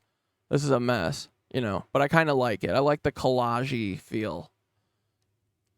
Yeah.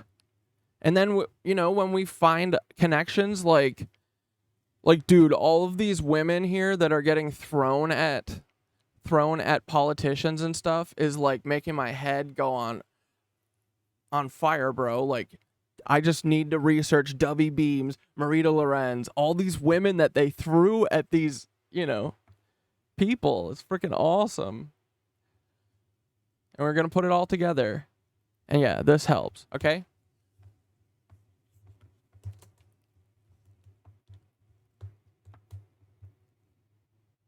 All right, let's get back to it. So her desire to be loved was very strong, and I could kind of see that, you know. She was a power junkie. Now, this is what I really think it is. Marita was a power junkie. Her dad was a SS U-boat captain of a fleet of U-boats. She tries to pretend like she's like, la-di-da. But she's one of those, I think she's one of those girls that's trying to, like, be a bad girl, you know?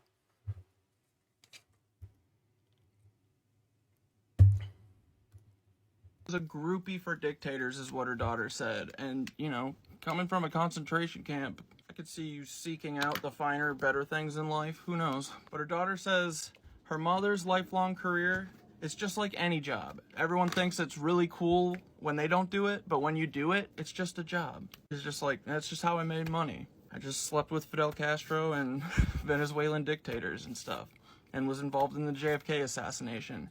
Money, please. What do you guys think? This is why I love spy stories. I think the truth is somewhere in between the lines, you know? But boy, we are going to figure out the truth, though. I have no doubt. We might get it really soon, too. I'm like feeling electric, boys. I think that the bigger thing is that these people from this time were so traumatized, and everyone from that time, they had just seen the most horrific act in history. And, you know, at this point, they were all just trying to survive. So they were willing to do anything, you know? So I don't know if morals were really playing into this at this point.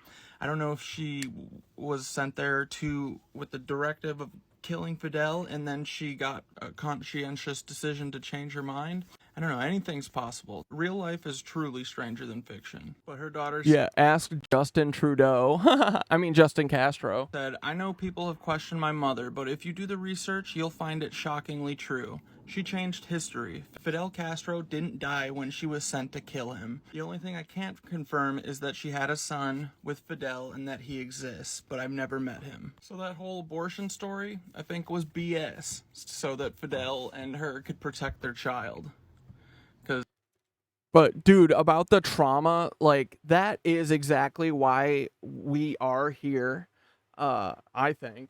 Like, Taylor, you are traumatized, girl. You have been made to do this shit, right? So, you need to admit that and stop doing it. Otherwise, the cycle will never end, okay? Do you understand? This is an Ouroboros. This is the snake eating its tail. Spies raising spies raising spies. This is too much, and it has to stop, okay? Everyone can be forgiven, but you got to fucking do that work, baby, okay? The first step would be admitting this shit and what your grandmother probably did, you know? We got to know. And if we figure it out before you tell us, we're probably going to be upset about that. So come on, get it off your chest. I bet it's eating you up. I could tell it's eating you up because remember when we were like, hey, Taylor Lorenz, she's probably smashing Elon, and she was like, no. Remember that? Dude, that was panic and fear. I saw it. So, anyway, we'll all feel so much better after this whole Nancy ring goes away. Because, dude, it can't get much bigger than it is already, right? Dude, it's so massive. How the fuck has this not already come out? Apparently he's still alive.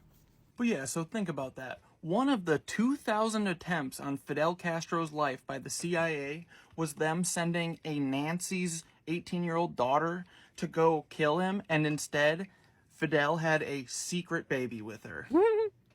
That stallion. Wouldn't that be so cute if Justin Trudeau went to Cuba and was like, hey, secret brother, I'm also a secret Castro. Love you, brother. But yeah, dude, it's just all trauma. It's so much trauma. They just saw World War II.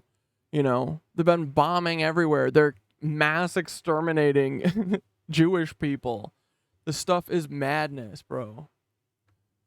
So I understand people even getting into these predicaments and stuff, you know? It's like in Man in the High Castle, the mom says it was one decision and then it rippled into 20 years, you know?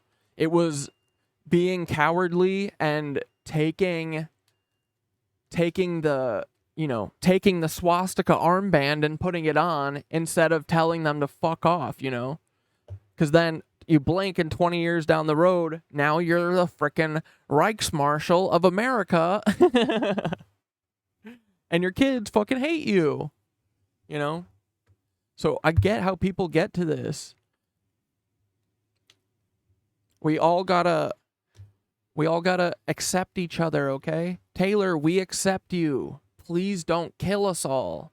That's all we're asking, bro. Can you guys not kill all of us? Okay? And we won't do that to you, okay? Just Peter. KnitWitches, it's me, CatDad. Sorry I wasn't around too much today, but I've been deep in a hole researching. And do you guys remember Marita? I forgot about Marita until today. And then I remembered Marita. Do you guys remember? Well, if you don't remember, I just posted a video right before this one. Go to the thing and scroll down. Wait, I'll go on my YouTube so I can watch it faster there.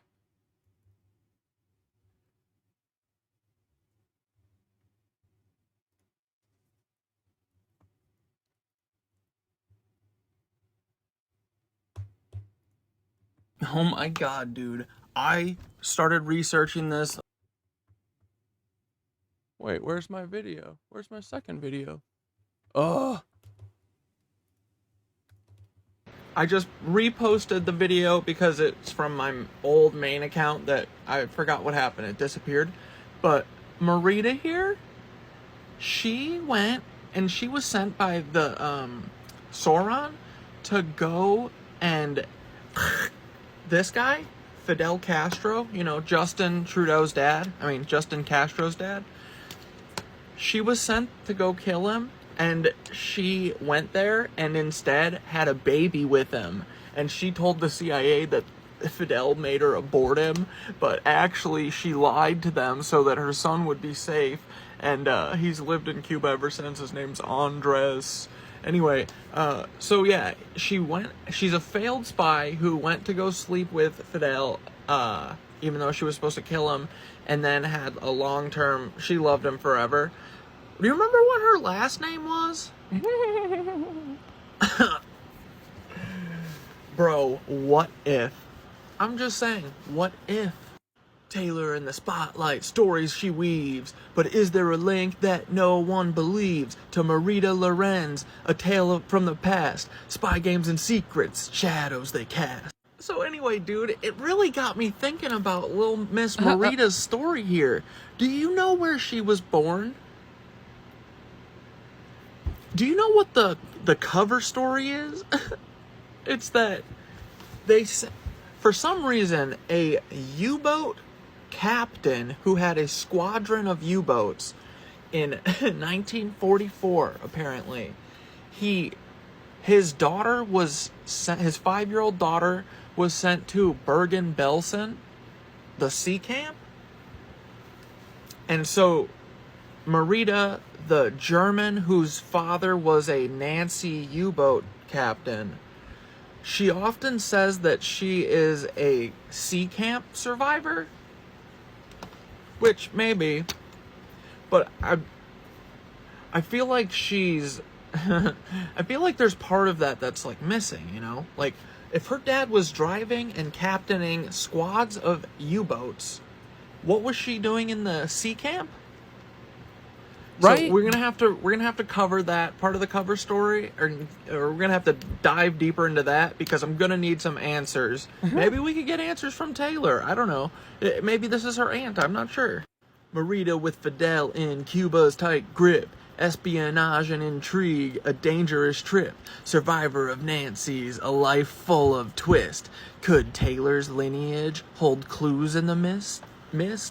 Anyway, dude, so this story goes that in 1959, this guy, who is a U-boat captain, he is now driving the MS Berlin, which is a ship for Germany. He's still the captain. The U-boat captain is still the captain. And then he brought his daughter to Havana on, like, around the time that Fidel took power, okay? So Fidel's, like, whooping. He's like, woo, we're partying. We're freaking partying. Oh, and Cap8, and other than, like, additive notes, you know, like, if you want to, I think you can do comments and stuff if you have questions. There's definitely ways to comment that would be, like, a great way to communicate on there, and ask people if you can do something or whatever, if you wanted to be like, can I move this or whatever. But you can also, if you hit N for Nancy, it'll make a new post-it note for you, and you can put a post-it note and type on that and, like, put it over something if you want to, like, get someone's attention, you know, if you're like, who's doing this part? Can I do this or whatever? Like, yeah, make a little post-it note and put it on there, because those can get moved around, and, you know, all of it can get moved around and stuff. So that's another way to, like, get people's attention and shit.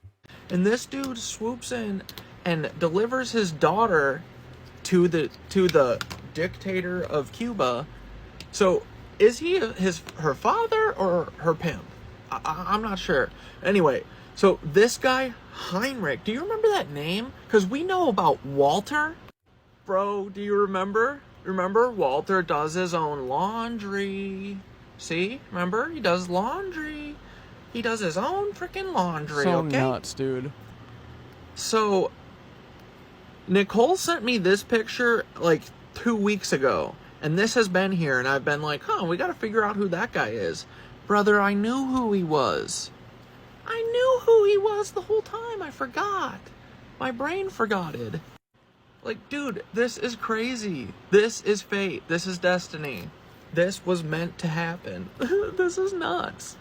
Dig through the records, family trees unfold, ancestral whispers, secrets untold, Taylor's journalistic flair, a fire so bright, Marita's daring past, a tale of night. Now, frickin' dude, either way, Marita's life was awesome, man. She literally, this is so crazy. She literally, in 1959, she went and, or no, it was in, 1959, she went to frickin' Cuba. She hooked up with Fidel, and then a few years, either before or after, I forget, I think after. Yeah, it was in the late 60s. Then, after she went and did that, she went and hooked up with frickin' Mark. Okay, so Dane said, there's a lot of questions about the French underground. France pretty much willingly let Nazis occupy them, and history gets bent to give a different narrative. Yeah, bro, Dane, you're gonna have to chime in tonight, because that was one of my questions with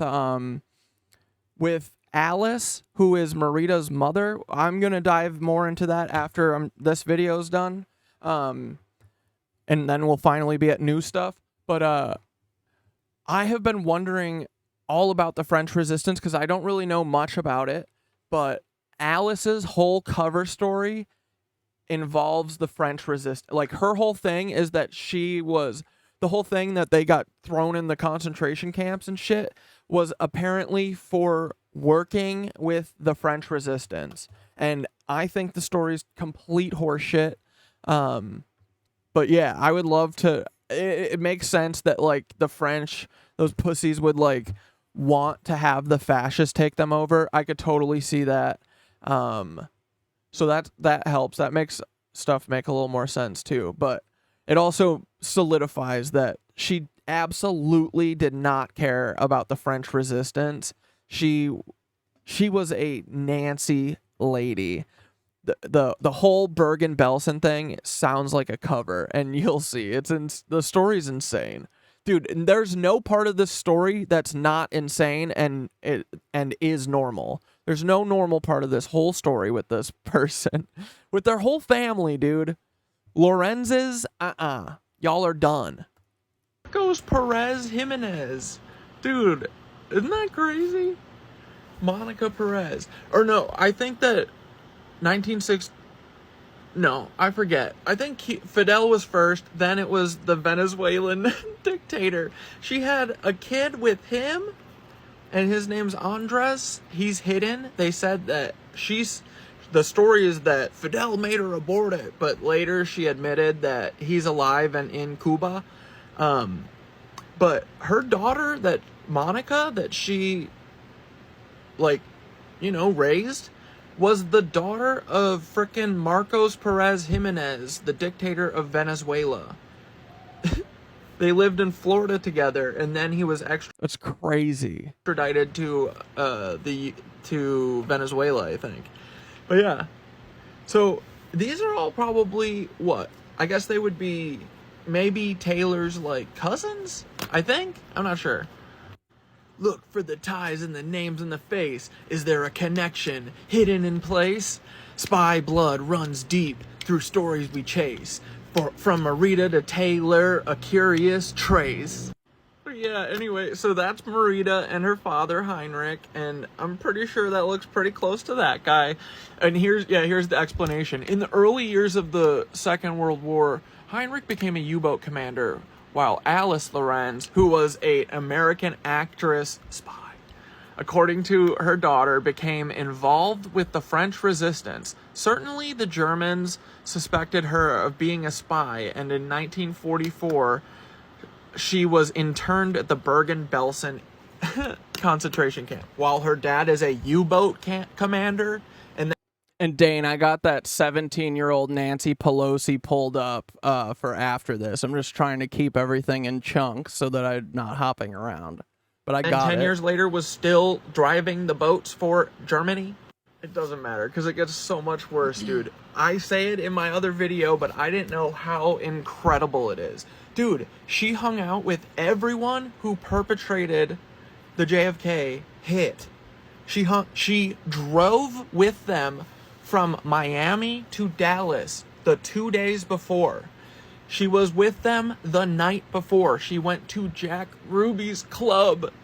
She sat down. She said Jack Ruby came and met with Lee. She called him Ozzy. LHO. They met with each other. And what is that? That's one of our details that are what? Specific and weird. We love those details. Ozzy? Never heard that before, but I guarantee it's true. Dude, I remember because the whole reason that I started talking about this was like an old high school buddy commented on one of my videos and was like, wait till you hear about the spy that was sent to Fidel to kill him, and she stayed and had a baby with him. And I was like, what the fuck? But I realized that I had remembered Marita Lorenz's name before because, you know, obviously I'm like 3 sheets to the wind with the JFK assassination too, you know? Does that mean I've been looking at it for a long time? You know what I mean? But I remember having her name in the back of my head, and then, yeah, that day that RD said that, I was like obsessed with her. I couldn't drop it. And I remember feeling like it was so weird that I cared about this lady right now. You know, I was like, what the fuck? Who cares? I'll do it tomorrow. No, I'll just finish it now. I'll finish it now. Fate. Destiny. On December 31st,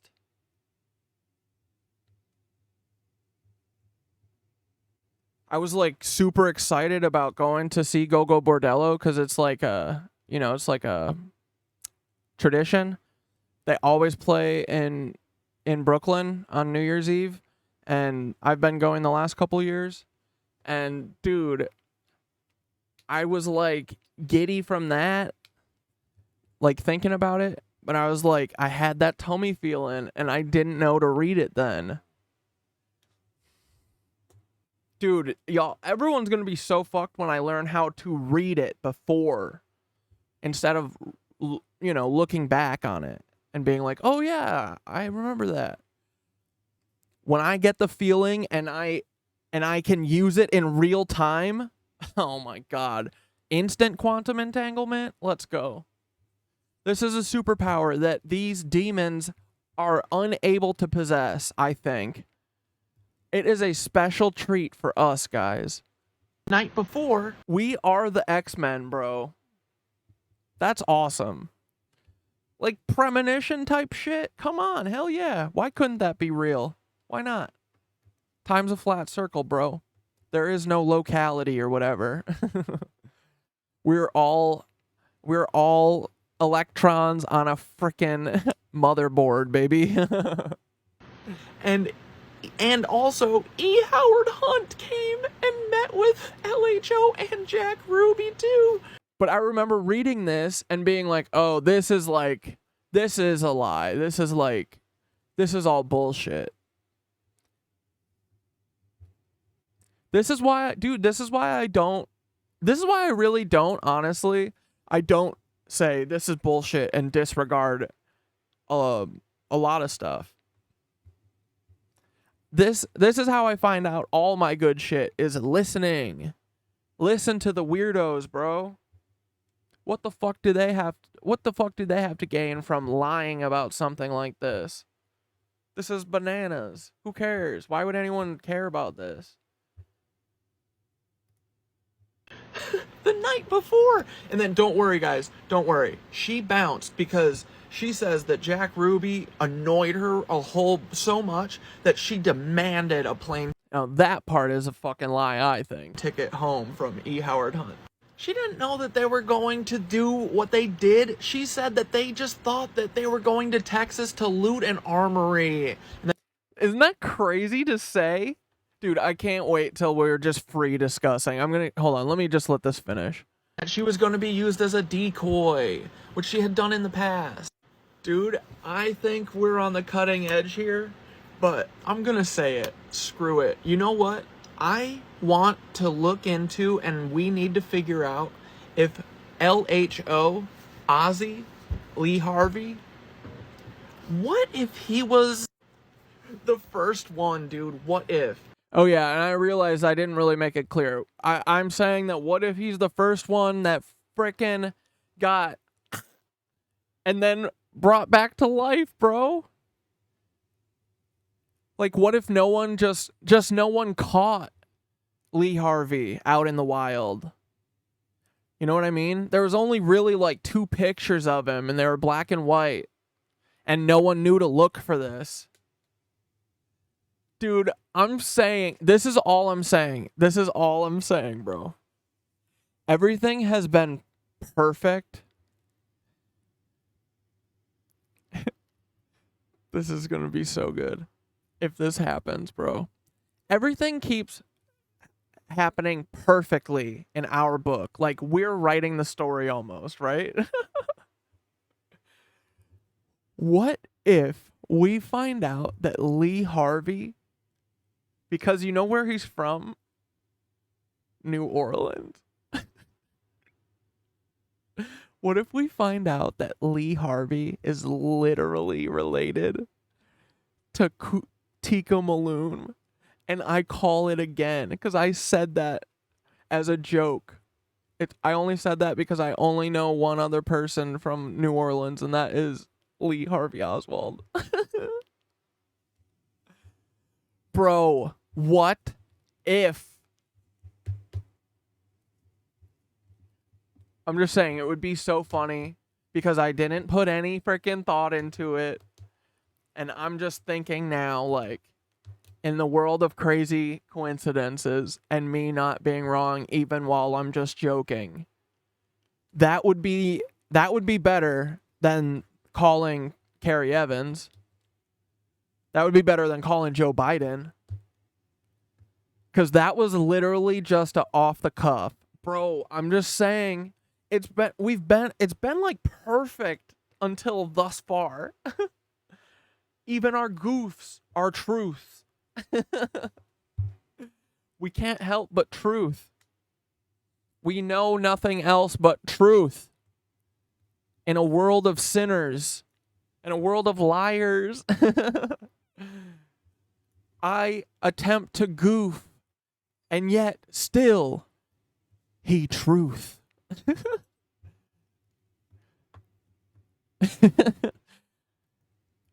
I'm just saying, it would be the funniest thing ever if she was Lee Harvey Oswald's daughter. I'm just saying. Or granddaughter, probably. But if anyone has ever seen Lee Harvey, okay, let me know, because you might not be wrong. What if, bro? He was definitely involved. He wasn't a patsy. Yeah, and he's a pretty nondescript little guy. Yeah, truly. Like, dude, Timothy has got to be one of the worst choices for a double agent Fed. He doesn't look like anyone. He looks like a fucking he looks like Stretch Armstrong, dude, stretched out.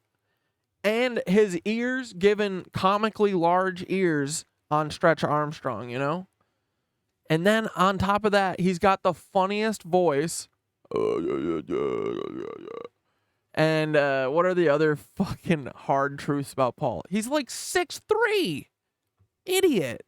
Why would they put him? And dude, we know why. It's because they're family. And that's why I might not be wrong, even though I'm goofing about Tikkunolam being Lee Harvey's daughter.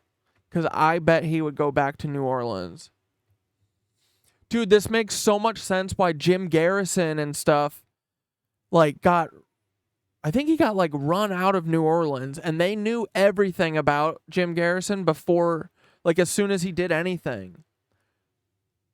It's because, like, if they kept looking, I bet, because they'd fucking find out that Lee Harvey isn't dead. That's why they had to clown on Garrison so hard.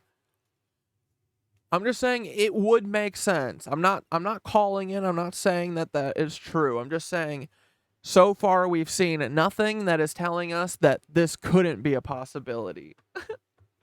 Dude, what if?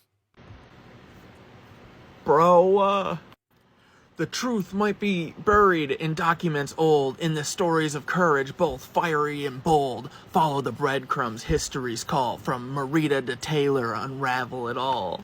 Dude, this is just the beginning of this. I really haven't even really, like, let it sink in yet, but I'm pretty sure that our girl might be related to our other girl, you know? Bro, literally, what if? And then literally I just thanked Synthara and she goes, hey, here's a bonus verse. Taylor, your lineage we now inspect. Mad Cat and Bob, do you have some of your stuff in the in like the arts and crafts section or whatever of the disco? I'll take a look at it later. Please share some of your stuff that you like, any work samples or anything that you like. You know, whatever you draw. But you has to be drawn by you. We're a truth center, remember. Marita shadows cast a light direct from Cold War tales to modern day. Are you hiding secrets in your DNA? Let's frickin' go! Mike drops in Thara!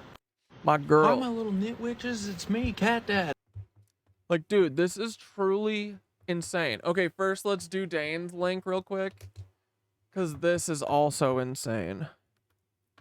Bro, Dane, yes. Good fucking digging, my boy. My boy Danish.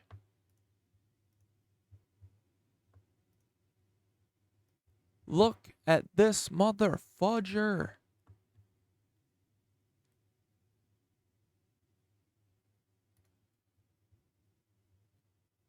This is a 17-year-old Nancy Pelosi. Brother, if we look into Nancy Pelosi, are we going to find a National Zionist German Lebensborn? Are we going to find a Monica Lewinsky 1.0?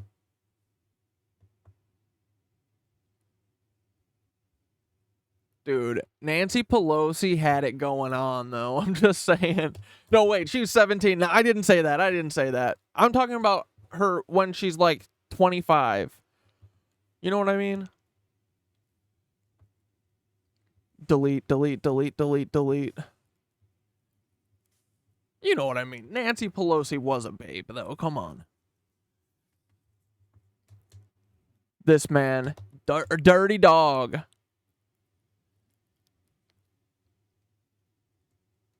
Pelosi, dude, she feels in my tummy tum like another one, right? Dude, that explains why she's nuts. That also explains why she's so brazen with her stock trading. Oh my God. We gotta get Nancy on the board. Finally, a Nancy. Yes. Dude, we got her. Dude, for sure, right? Good call, Dane. Let's go, bud. Let's freaking go. Oh. Dude, we're putting the whole... Dude, we are absolutely gonna catch a railgun to the head. We're going to catch a laser to the brain. We can't keep doing this. Nancy Pelosi is a Nancy? How dumb. Why would she make it so obvious? She's a Nancy and she named herself Nancy? Come on, bro. That's goofy. Dane, is it just the picture here? We don't need to read this stupid article, right? Reading's lame. It looks like it's just like a puff piece, like, or like, she's a girl boss. We just wanted the picture, right? Because the picture really paints 1,000 words, right? Y'all probably had it in your head that Nancy Pelosi, you know, was like working at the frickin' farm or something, and at 27, she rode her mule down to D.C. and said, I'm going to frickin' run for the government. But I bet you didn't know that she was putting herself right next to JFK. And boys, this is the funniest part. You know what it reminds me of, bro?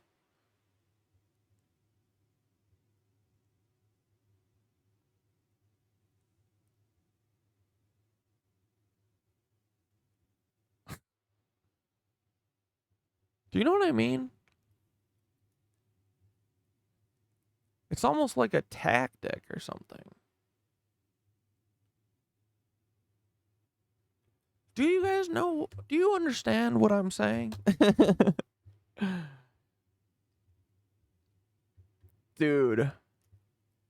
It be a tactic. Okay, so this is when... So I was like, oh, Marita... She is like being honest, I think. I for a minute I thought she was being honest, but actually I think she's one of the most she's like a devious spy, and so is her mom, I think. I think that they're really, really, really good liars.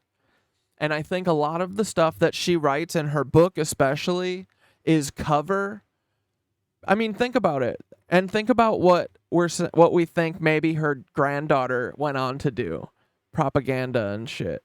You know?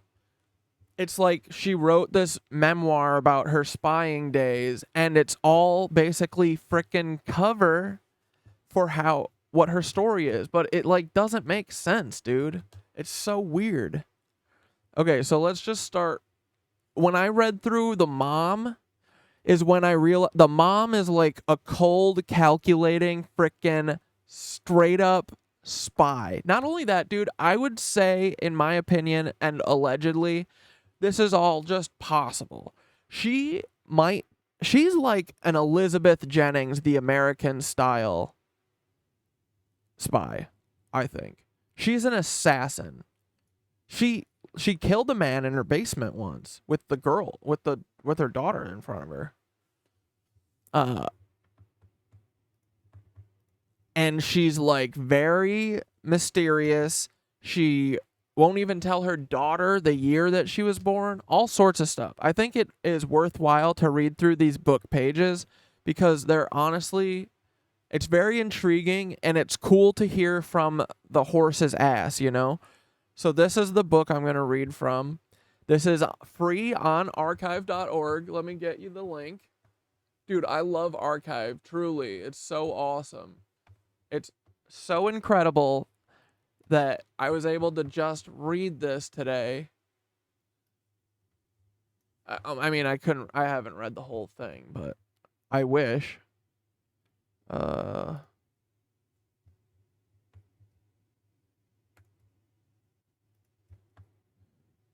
frickaroni.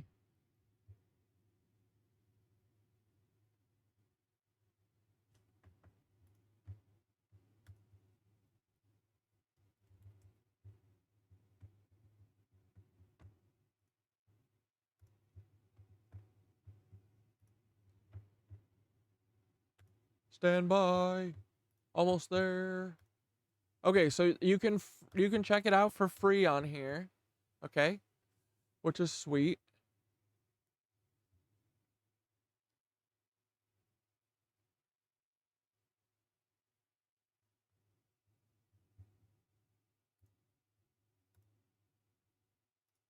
All right, and we'll look at a couple of those other links you guys sent to in a minute. I just want to read a little bit about what's her face, Alice. But yeah, The Spy Who Loved Castro, how I was recruited by the CIA to kill Fidel Castro. And this was supposed to be made into a movie with Jennifer Lawrence, bro. I think in like 2019. And I think they shot it, but maybe it was shelved. Okay, so after reading about the mother, I have come to the conclusion that I think that the mother for sure is like a cold, calculating spy, dude. She's good too, I think. She's really good. And I think that she was sent to go and be a spy on him first. Okay? So her name is Alice June Laughlin. She's a dancer and an actress. She was born, she had 2 passports, the daughter said. It was either 1905 or 1902, but she never got a straight answer on what the answer is. She said the only thing she knows for sure about her mother is that she grew up in Wilmington, Delaware. That's it. That's all she can say for sure about her mother. And yeah, so let's read this. Let's read a couple pages on her. Okay, Mama was born Alice June Laughlin, and she was a woman whose life even to this day is shrouded in mystery with secrets that can never be revealed. She had 2 birth certificates. According to one of them, she was born on October 15th, 1902. The other had the same birthday but gave the year as 1905. Obviously, one of the documents is false, but neither I nor my family have ever been able to find out which. When I asked my mother where she was born, she always gave me the same answer, the words of a woman who was always extremely cautious. It's not important. It's not important. The only thing we know for certain is that my mother grew up in United States in Wilmington, Delaware. Her family were farmers, but she always felt different, even when she was a child. And when she reached adolescence, her parents sent her to New York to a private school in Park Avenue. One of the best, as they said. Like, your farmer parents sent you to a Park Avenue school? Okay. She learned to dance and went into show business, acting in Broadway plays under the stage name June Paget. Perhaps this was when she began to discover her skill for her talent for becoming a part of a world of masks and personalities that would never want to or could ever imagine giving up later. In this period of her life, she had a number of affairs that didn't work out, though correspondence and papers that we came across in the family through the years suggest it would perhaps be more appropriate to think of them as romances. One of the men who we know fell helplessly in love with that beautiful and determined blue-eyed blonde was William Pyle Phillips, a noted financier. Alice wanted to have children, and this man was not only quite old, but was also her cousin. So, in my mother's opinion, this romance had no chance of succeeding. She also wanted to live an independent life and to work in the movies, but although Phillips begged her not to leave him, even offering to organize it so that she could act in her own movie and to open a cinema just for her, it made no difference. Mama spoke fluent French and decided to go to Paris, where they were making talkies. She was 18 or 19 years old, and I think that apart from advancing her professional career, she wanted to escape the men who pursued her, and there were more than a few because Mama inspired genuine passion. Unsure whether she was running away or searching for something, she left New York on the Bremen, a passenger ship belonging to the Nordsdorfer Lloyd Shipping Company based in northern Germany. during... Oh, wait, I got to go hop over to Heinrich now, I think. Yeah. During the voyage, she met the second in command, Heinrich Lorenz. Sorry, the man who would later become my papa. I never called him papa, father, or daddy. To me, he was always papa. He was a strong man with dark hair and eyes, possibly of Italian descent, and men and women alike were crazy about him. That's an interesting detail, right? Men and women alike were crazy about him. Filing that away for later. Because I think he's a spy too. He's a straight up spy, bro. Spies raising spies. It's the Americans. It's called the Germans. Papa was born on April 8th, 1898 in Bad Münster, Amstein, Edinburgh, a spa town in a part of southern Germany, famous for its springs. He came from a family of landowners, but just like Mama, he found his true passion far away in a world of horizons and rolling waves. For him, the future did not lie in managing the family estate or vineyards. The sea was his life, his dream, a place of freedom, and it became his passion. He was already at sea by the age of 12. When he left the gymnasium, he signed up on various merchant ships and in 1918 enlisted in the German Navy. At the end of the First World War, and after spending a couple of years on a schooner bound for South America, he started working for Nerds Do for Lloyd. Mama worked in Paris during the 1920s as an actress on some of the first talking films that were produced, still using her stage name of June Paget. After a lengthy courtship, my parents were married on 31 August 1932 in the port city of Bremerhaven, Germany, where Papa had a house. Okay? So, and sorry, I think it's really good to read from this, dude, because I feel like she really paints a picture, man. I feel like I know her now just by like you get information from everything, right? You get information from the way she writes. You get information from what she says and what she doesn't says. You get information like, dude, the information that she gave me on here is awesome, bro. I'm getting years, I'm getting birthdays, I'm getting backstories, I'm getting nicknames. I'm getting all that, right? And as I go, I'm typing in here, like her brother, right?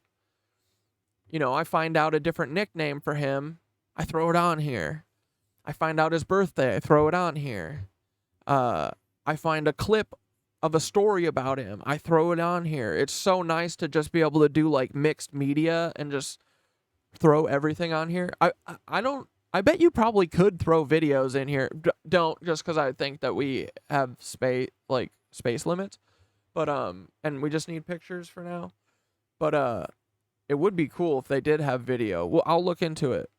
Yeah, it's just nice to like keep adding bits. And dude, I feel like I didn't know her and I didn't know how to understand this story until I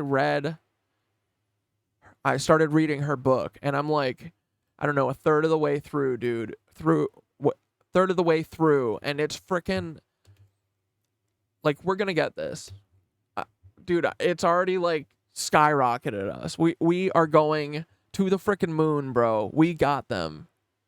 They're toast. It's over, okay? So I'm going to keep reading some more pages because I think it's very interesting too, right?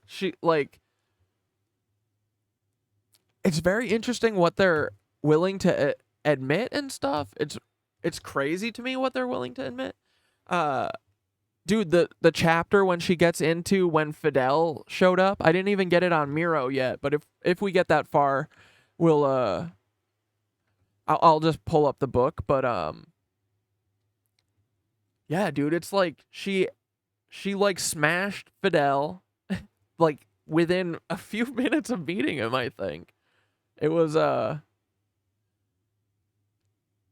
it's interesting. It's very interesting.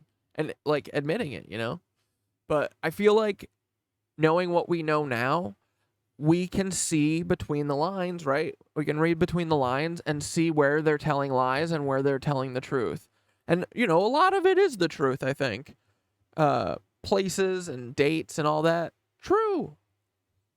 Motivations and stuff regarding racial things and, like, the war and what happened. Yikes, I don't think so. So, anyway, I'm going to keep going. Mama was, now I'm going to read stuff about Alice Lofgren, okay? Mama. And then after this, we'll hop on to Heinrich, and I'll tell you all about her dad. But I think it helps to focus on one of these people at a time, because we've got to get to know the people, right?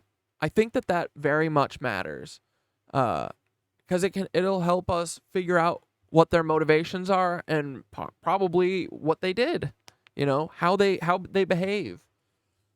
Yeah, so it's important, I think. Mama was questionably a brave.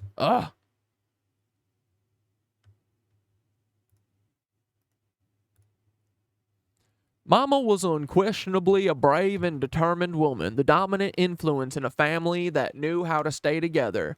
Like, I'm glad that I read this, because as soon as I read that, I was like, oh, dominant influence. Yeah. Remember in that quickly we heard that, like, Marita was dropped off in the forest or something, in the jungle, when she went to go visit Venezuela, and then she stayed with an indigenous tribe for 9 months. The end of that story goes that the reason that she came out of hiding is because her mom was threatening and saying on TV that, like, she was going to send the Red Cross to find her. And it's interesting that she said the Red Cross, because I bet that there's a freaking connection between them and the Red Cross, dude. You know who runs the Red Cross? The Rothschilds. You know what I figured out yesterday too, guys? Do you guys know what the Rosicrucian, break that down, what that is?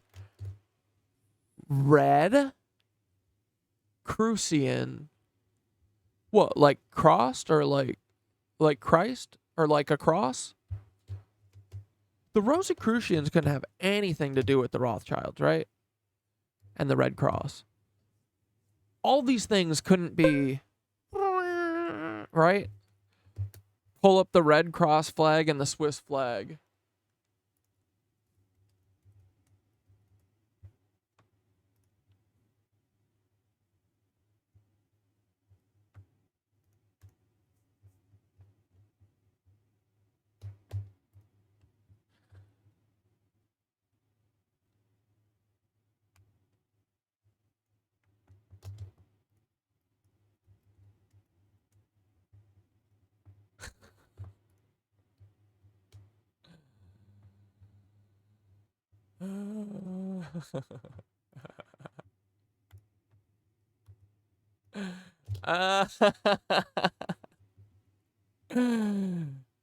You bunch of idiots. Y'all fell for getting taken over by the Swiss.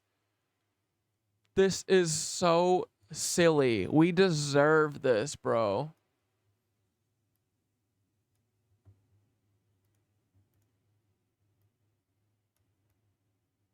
Look, it's perfect. You lay it over and it's 100% theirs. They own everything.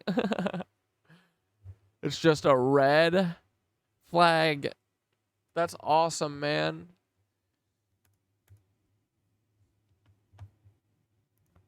Rosie Crucian.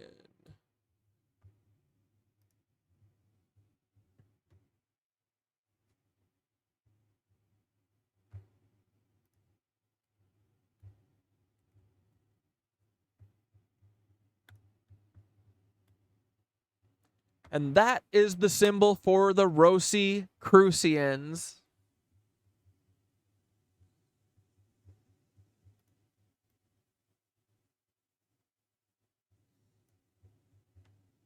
Okay, everyone tell me I'm wrong. Okay, please. Will you please tell me that I'm wrong? Oh, I'm just a wrong guy. I'm just a wrong cat dad.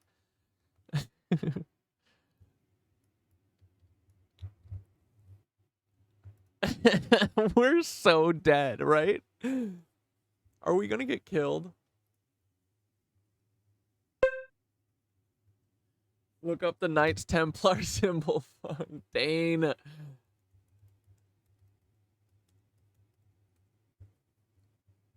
Oh no.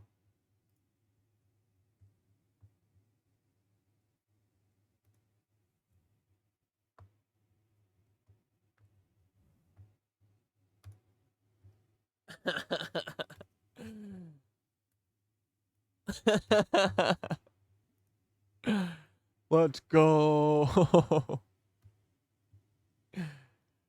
Oh man.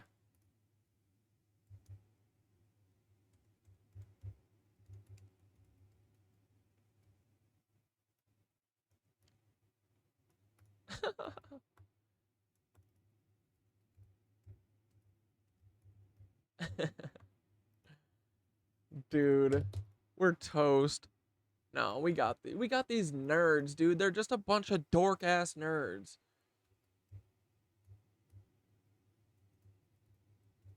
Wait, which one is which?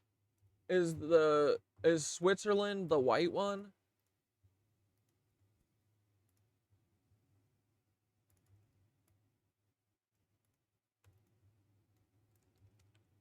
Dude, this is so awesome. I love our life. It's great. We're definitely not gonna get hurt. Here, look. So yeah, guys. Then you build out your little thingy, right? And then you're like, oh, I don't want to have to move this all one by one, right? So you highlight, you select all your little thingamabobs you want, hit Command G, and then look at that. It all goes together. What a nightmare, dude. They are all working in coordination. It all makes so much sense, dude. No, this is great, though. I mean, it's like mostly them, right? Come kill me, Rothschilds. We know it's you.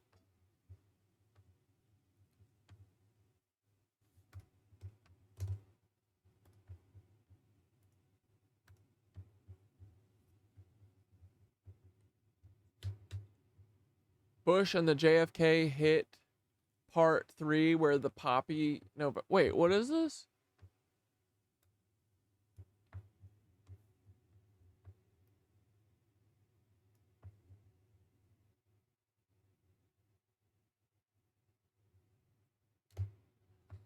Oh, it's a reader. All right, I'm going to keep reading Marita. This is great. Did we get everything we needed to?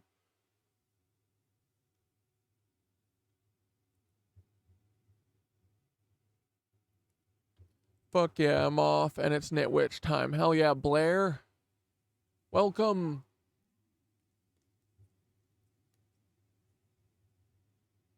Sorry, I'm trying to catch up.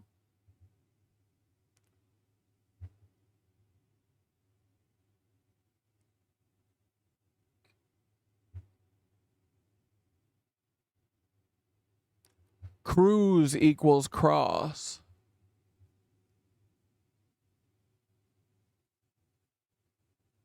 It makes a red shield. Yeah. It was founded by a Swiss military guy. God damn it. Let me guess. He's a Freemason. Whose descendants still work for the Rothies. Oh my god. Dude, they all still work. Dude, yeah, it's just like these... Dude, this is what it is. It's a family affair of these lame ass...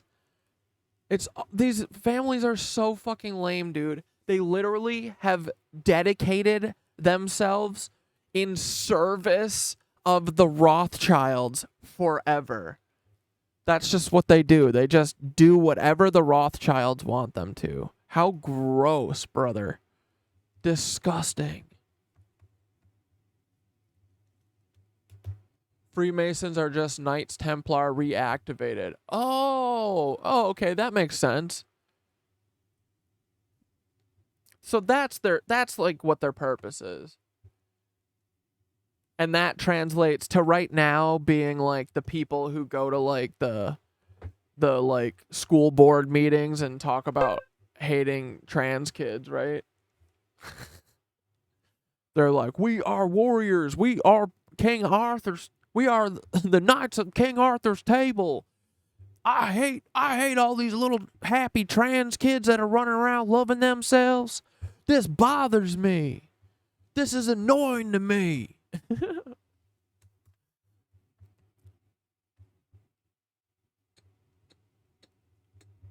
And dude, yeah, Nikola Tesla contacted the Red Cross about making contact with aliens. Dude, you're so right. Dane, yes, great catch. Dude, the Red Cross is poison. The Red Cross is poison to humanity, okay? I'm just saying it. La Cruz Roja is a general term used in Mexico for ambulance medical services.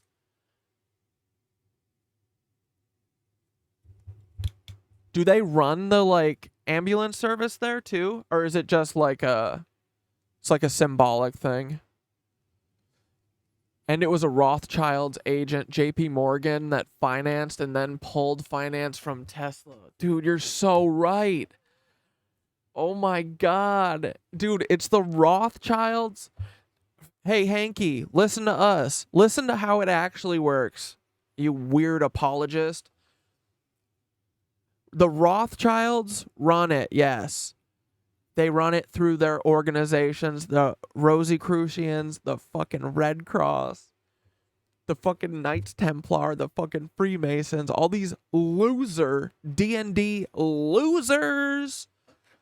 They're like, we gotta play D&D in real life and make it real and really hurt people instead of just having fun with the boys and making goofs. Fucking idiots, dude. So yeah, they're like, oh, we'll make everyone think that we're a thing that does good, but actually we'll literally do bad. We will help redline.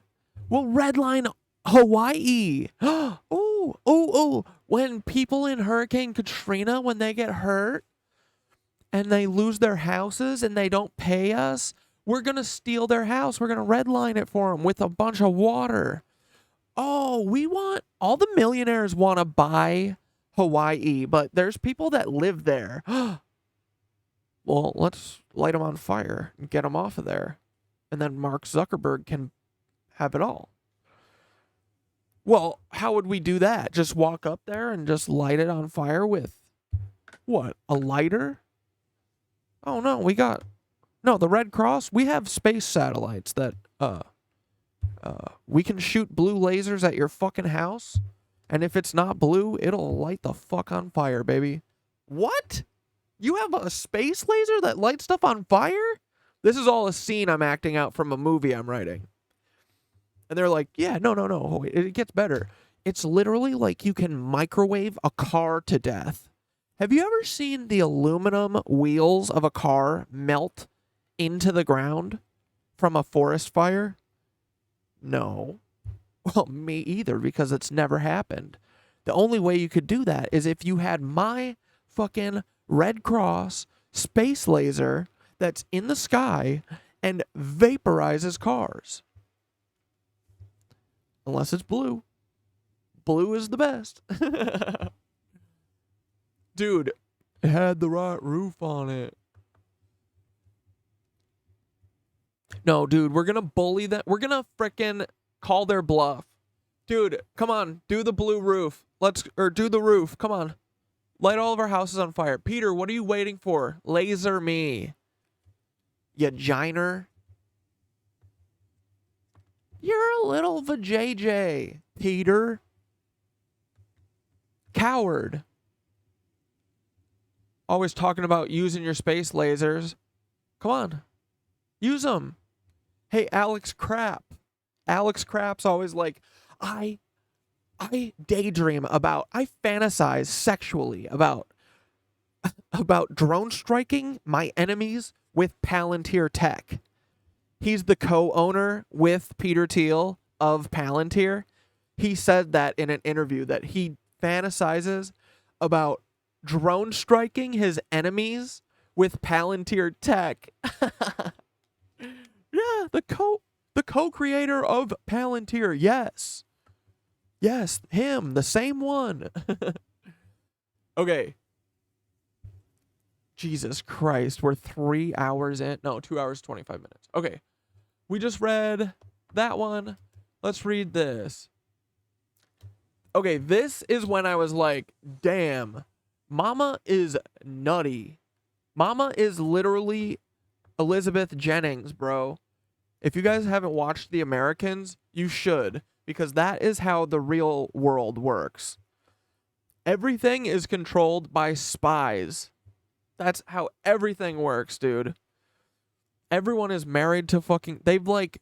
It's like second tier level spying. It's not just spying.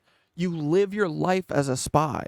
You literally marry... Like, Ela Klein, I would say, is like this.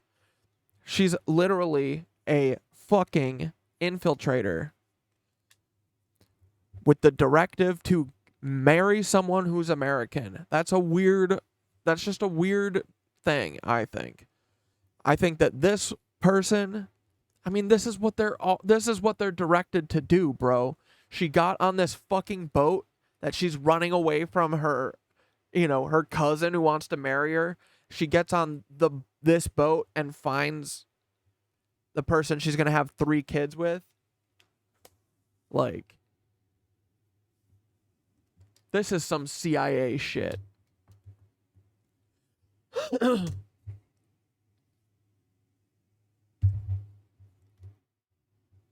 Yeah, the supplies, the Red Cross is such a piece of shit too.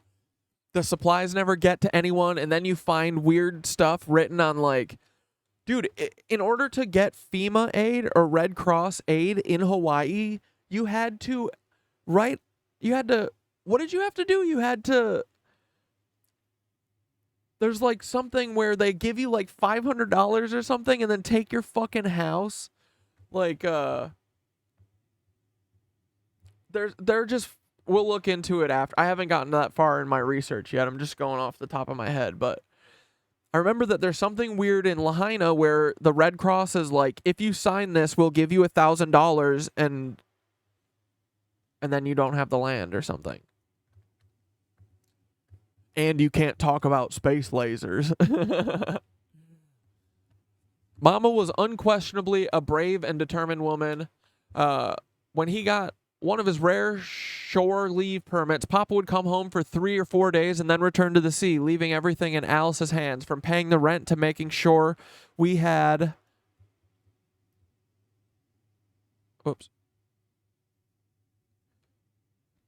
We had something to eat. She was the one who saved the house when, in 1941, a fire after a bombing run almost destroyed it. She was also the one who helped the French and British during the war, although that led to her being arrested, interrogated, and abused on more than one occasion. My brother Joe remembers how on his 5th birthday he went into his first violin lesson and walked by an area near the house where the Nazis kept French prisoners who collected our rubbish. When he returned and told Mama, she said that next time he would stand in front of them and say, "Je suis Américain! Vive la liberté!" Mama started leaving food and other things they asked for at the door of the house. They asked for all sorts of things, from cameras to radios, and she couldn't always get everything they needed. She was, without a shadow of a doubt, a strong woman, a real fighter, committed body and soul to the battle in which the only successful option was survival. Whatever the cost. And dude, that is a big part of this. Like, I know that people are the war was crazy and these people were, but I feel like these people were part of this shit, like, we all need to stop doing this shit, okay? It has to stop. This has to end now. I'm so done with it, okay? Like, these people were traumatized as fuck, but like that does not excuse this shit. Like, we all need to do better, okay? One day, for instance, during the bombing, a Pole who was very drunk came into our house. In his inebriated state, he must have thought that Mama, with no man around her to protect her, was vulnerable, and he tried to R-word her. He threw himself on her and started to assault her, but after a struggle, Mama managed to push him off her. She gained some time and was quick to take advantage of the obvious state of her attacker by tempting him with something else to drink. The man, who had obviously had quite a lot to drink already, accepted, not realizing that the bottle she gave him was filled with a floor cleaner. He died in our basement. Alice grabbed him by the feet, dragged him up the ramp to the garage, and deposited him near the house of a bomb crater which was filled with snow. Years later, when we talked about the terrifying incident, the only thing she said to me about what happened was, "He deserved it." Dude, she's literally Elizabeth Jennings, bro. This is Elizabeth and frickin' what's the daughter's name? Fuck, I forget. I'll think of it in a second. Like, them going to their car late at night and getting attacked by like a mugger, and Elizabeth just stabbing him to death in front of her daughter. She carried him up the stairs? Yo, what? During the war, she had to make some of the most difficult decisions a mother can ever make on her own. In 1944, at a time when the Russians were advancing on the city, German officials came to the house to demand that Joe be sent to a school in Meissen, with so many soldiers dying in the conflict. I forget what the rest said, but it doesn't matter. But, okay, then we go to 1415. This one. There was also a bunker close by which to shelter.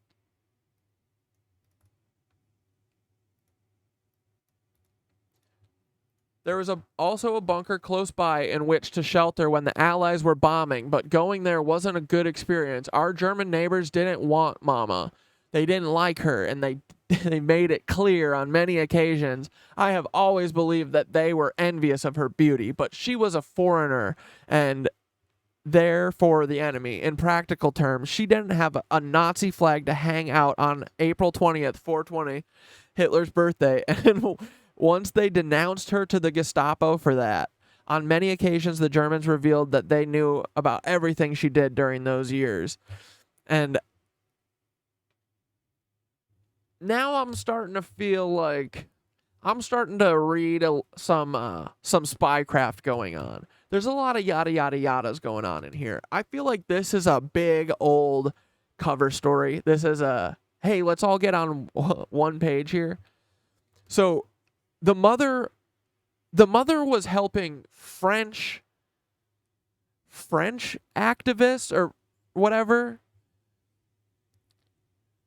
But there's no mention of anything with Jewish people here, right? And this is also pretty late in the war, right? 1945, 44. Okay, then we go to this page. On one occasion, for example, she saved a pilot who had been shot down. Like, this is all so many, like, isn't Mama so good? Isn't Mama amazing? On one occasion, for example, she saved a pilot who had been shot down. Finding him amid the rubble, she took him home with her, hid him in our basement, and then lent him one of Papa's uniforms so that he could escape. She also doused incendiary bombs, secretly fed the prisoners in the neighboring forced labor camp, and let a few people listen to the radio so that, as a result, they could get organized and organize the resistance better. See? Not a Nazi, guys. She wasn't. Stop. She was not. You guys gotta stop. German children don't cry. During the war, Mama was arrested on several occasions. Aside from when she was denounced by our neighbors or when German soldiers found out about her collaboration. By good luck, she never knew about her most serious acts of betrayal, only the minor ones. And you didn't hear the best stories, guys. And we're not going to tell it here either. And although she wasn't exempt from mistreatment and torture, she was eventually freed because she was the wife of a German citizen. So, the wife of a U-boat captain was apparently working with the French resistance, and the Gestapo was really curious about what the frick she was doing. But they still just let Mr. Heinrich keep on doing U-boat stuff. Not the Gestapo I know, bro. But, I mean, let's hear him out. Let's hear him out, you know? I don't want to speak too soon like I did with OOB, that thing that totally was not a scam, and definitely all of the money got to people in Palestine.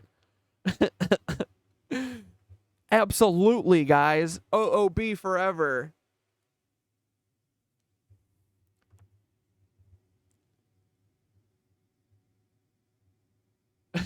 However, when I was 5 years old, they arrested her again. On an occasion, tragically for me, things were different.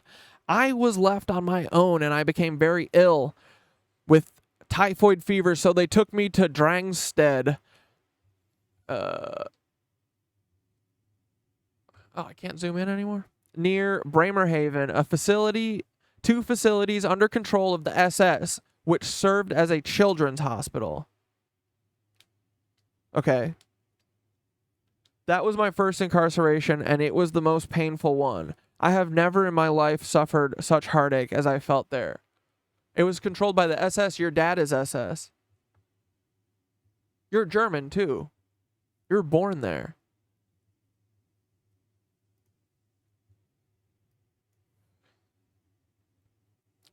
In Drangsted, there was a group of large building and huts situated in the middle of a dense pine wood surrounded by wire fences with a swimming pool, which had a large swastika on the bottom. It was a cold, dark spot, and you could hear the sound of dogs barking constantly and gunshots, although there was a kind of communal dormitory where boys and girls slept. Children like me from mixed marriages between Germans and foreign nationals, Americans and Germans. I was left on my own in room 29. My bed had bars, and there were also bars on the windows. I was my own worst enemy because I was so confused and felt so homesick that I couldn't stop crying, and every time I cried, the nurses hit me and shouted. German children don't cry.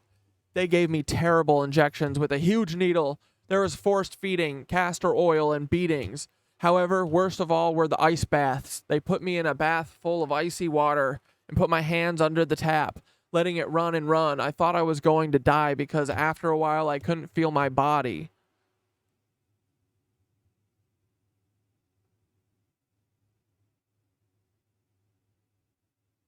Wait, why did I put this twice? No. 1819? 1819? Oh, I did. Dummy.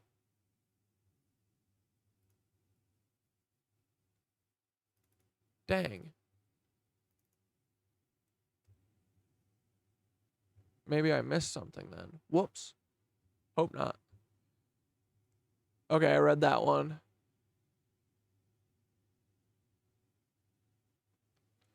Oh yeah. Okay, so then this is like later on. This is just a nice little clip that I was like, okay, yeah, I'm not wrong here. In 1951, Mama was transferred from Florida to Washington, D.C. to work for the United States Army Criminal Investigation Command, the CID. So they sent us to the Capitol. So we're not dealing with some Goldilocks, ding dong over here.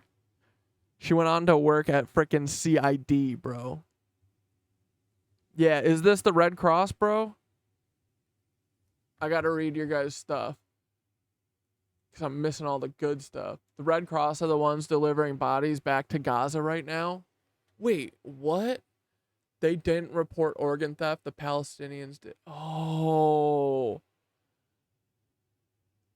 Dude, the Red Cross is straight up monstrous. Dude, it's them. Dude, it is them. Let's go.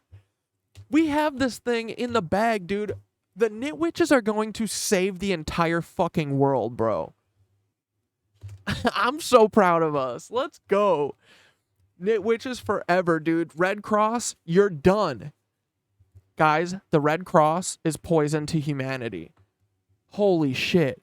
And it's just like everything they do, bro. They're literally Gus Fring, except worse. They do all their shit in the most they say the most monstrous thing that no one would ever question you on. And dude, I'm telling you, in here, I'm not well, we'll see. It doesn't matter. This is what they do, though. They say that they do the most monstrous shit to protect themselves, right? They're the Blood Kings. Yes, dude. Let's go. They're done. Dude, the Red Cross, oh my God. You would have to be monstrous, right? To use a charity as some weird vampiric bullshit? Dude, I bet they literally have a giant pool filled with all of our blood that we've all donated. They have a giant pool and they just dive in it like Scrooge McDuck. For sure. And they refill it every day full of new fresh blood. These leeches. Dude, the leech metaphor is even more apt, bro. Holy fuck. Dude, I'm about to have my Kundalini fucking awakening right now, dude. Oh, man. Yeah, they're all fucking Red Cross. Hitler's our Red Cross. The Red Cross is what is the organizing thing. Oh, my God. Let's go! Walt Disney. Dude, the only thing I know about Walt Disney is that he was an ambulance driver or whatever for the fucking Red Cross in World War II. He's someone. Dude. Everything the Red Cross has ever touched is poison. Oh my God, bro. And then, yeah, then they trickle it down. Then they have all of the Nancys do their bidding, you know? So the Red Cross is the Rothschilds, right? They literally run it, right? Like, are they on the board? They do all the shit?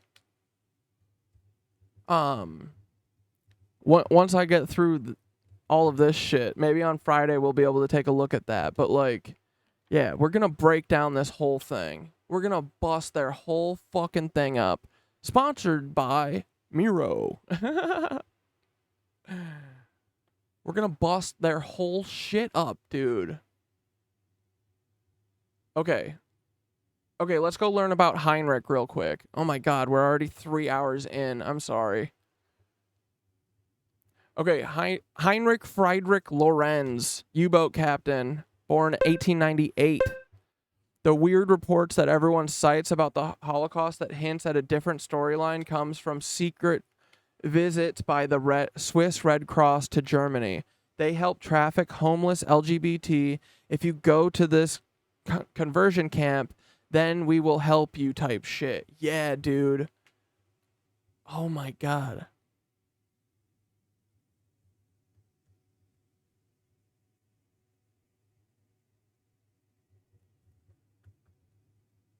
Dude, fuck these guys. And so wait, what are they doing they're the ones who are like getting the bodies right now from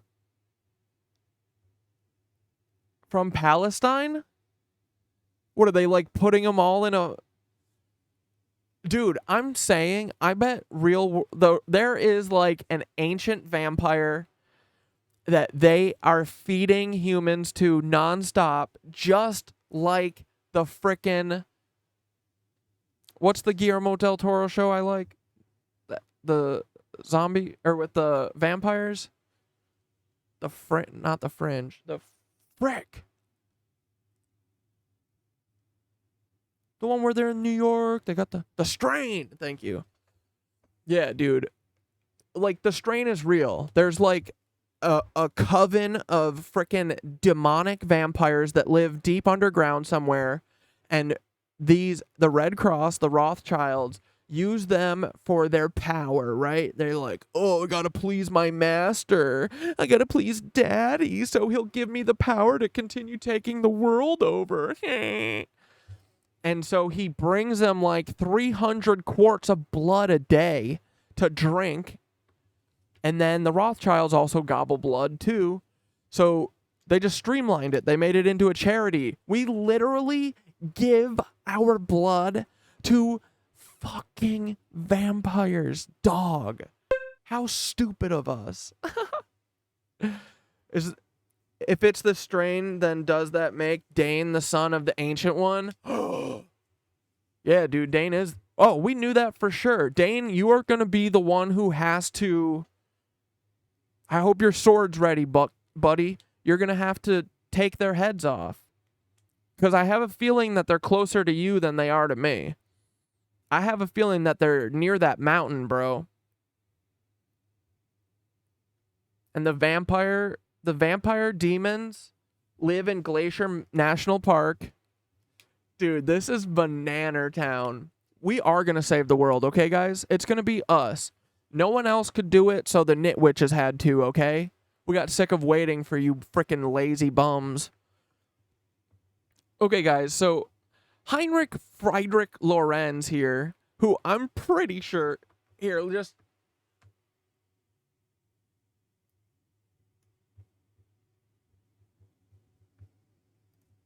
Ancestry. Just real quick, I just want to show you that we're getting a little progress going with the new Lorenz family tree, okay? I said, fuck starting on Taylor. Taylor's had her uncle delete everything from the Internet Archive, you know, the Wayback Machine.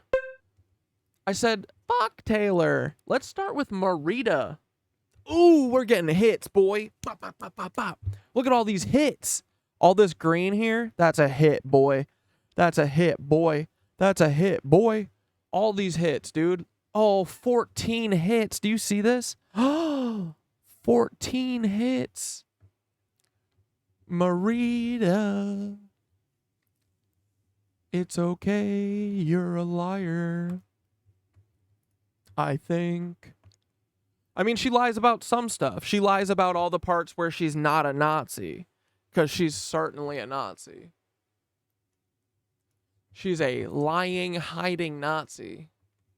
But the other stuff I think is real. Ooh.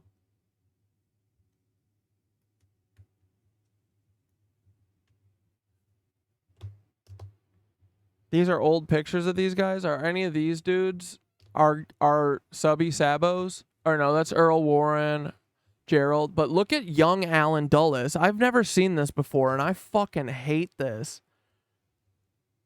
Dude, Alan Dulles, I could see him being one of the submarine Sabos.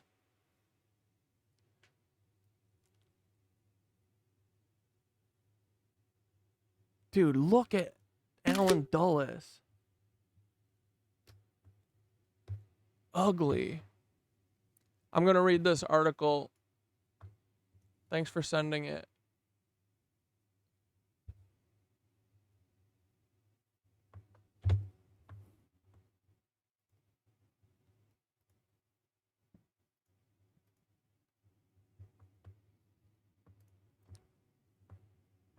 Dude, so much blood. Oh my God, I can't believe that. I mean, of course they are.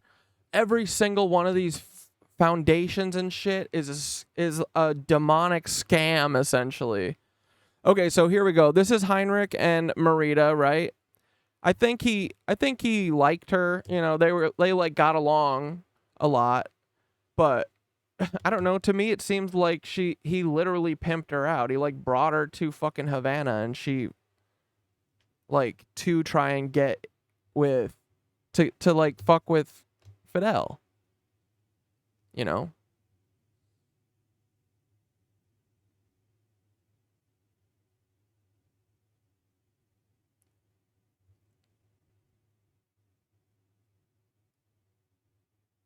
Okay, here we go. So this, dude, this is page 7 of the book, all right? This chapter is called A Family of Spies. While Europe and the rest of the world stared into the abyss, my parents began to move in a perplexing universe which I never understood. I never knew for certain what political beliefs my parents held. As the years have passed, I have only discovered a few details, behind which lies a tangled web of espionage and dirty tricks. Seeing how my life panned out, this must have been in my DNA. See, this paints a frickin' picture, right, dude? This is great. I love... This tells me exactly what I need to know. They're dirty dogs, yeah. In 1938, for example, Papa and the captain of another German ship were detained as material witnesses in a plot investigated by the FBI, a spy hunt that the New York Times described in its day as one of the largest seen in the United States since the First World War. Established in 1935, the network infiltrated German Secret Service agents as crew on German ships so that they could get to the United States. Once they had settled, they helped American soldiers who had started to collaborate with Germany to pass information and steal secrets from the Army and the Navy.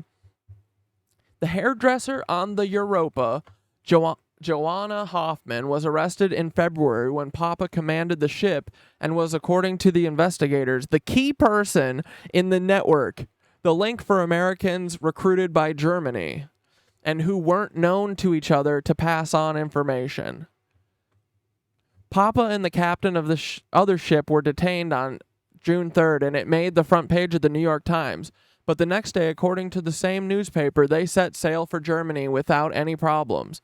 On their departure, they were seen smiling and waving goodbye to Leon Taureau, an FBI special agent, and Lester Dunnigan, an assistant to the director of public prosecutions. Although I have no way of proving it with absolute certainty, I would say that that was when my father started to collaborate with the U.S. government, when he began his counter-espionage activities. If nothing else, he was at least an informant, and there is documentation that suggests this was the case. I haven't found that New York Times article yet, but I haven't had a chance to look for it. But, you know, we'll get there. It's a work in progress, obviously. War broke out on September 1st, 1939, when I was only 2 weeks old. At the start of the conflict, Papa was a crewman aboard warships and other vessels that navigated round Greenland and visited meteorological stations. In 1941, he was recalled to take command of the Bremen, a ship that would become famous as one of those intended to be used in Operation Sea Lion, Hitler's planned invasion of England. The idea was to camouflage the ship and hide it in the cannon and tanks. They would instigate the attack, but the operation was never carried out. Papa received an urgent call on March 16th informing him that the Bremen had been involved in a fire at Bremerhaven. The official version was that a disgruntled 15-year-old cabin boy who had a grievance against the owners had started the fire. He was sentenced to death and executed, yet it was rumored that the British Secret Service managed to infiltrate the German Navy and blew it up, frustrating the Führer's plan. So he had personally ordered the boy's execution in an attempt to save face. Like, dude, this reads to me like Erwin Franz Thiel died by getting hit by a train. And what year was this? 40-something? 42? 41? Mama was arrested shortly after the explosion on the Bremen, the first of several occasions when she ended up in the hands of the Gestapo. They interrogated her under suspicion of having collaborated with the British Secret Services in planning the attack, but they had to release her because they couldn't prove anything. Why would the Gestapo have to release your mom? What do you mean they had to? That is such a tell, bro. Right? Like, we're reading between the frickin' lines, dude. And we ain't wrong. In spite of investigating her family background to see if she had any Jewish blood, The Gestapo instead discovered her lineage and even congratulated Papa for having married someone of noble birth. But they didn't stop watching her. That should also have put him under suspicion. At least that is what Papa feared. Yeah, I don't think that if your wife... I don't think you'd be the U-boat captain still if your wife was actually spying. Sorry. This is a dumb, lazy story. We have you cooked. You are Nancy's. You will not dodge that jacket. You wear that jacket. That is your dress. Nancy dress. The U-boat captain's wife was a potential spy, and they just let him go about his business. Yeah, right? My brother Joe remembers an occasion when my parents had an intense conversation at home with an admiral who wanted them to join the growing opposition to the Nancy regime led by disaffected military officers. Papa had declined. The risks involved in such an operation to someone married to an American would be too great. Crazy. Years later, on seeing a photograph, Joe identified the naval officer as Admiral Wilhelm Canaris, chief of the Abwehr. Dude.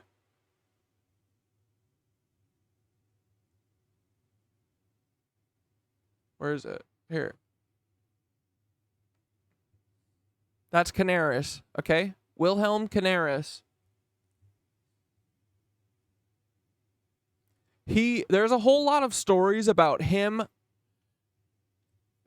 talking about doing like being interested in maybe doing a coup against Hitler, but he never did.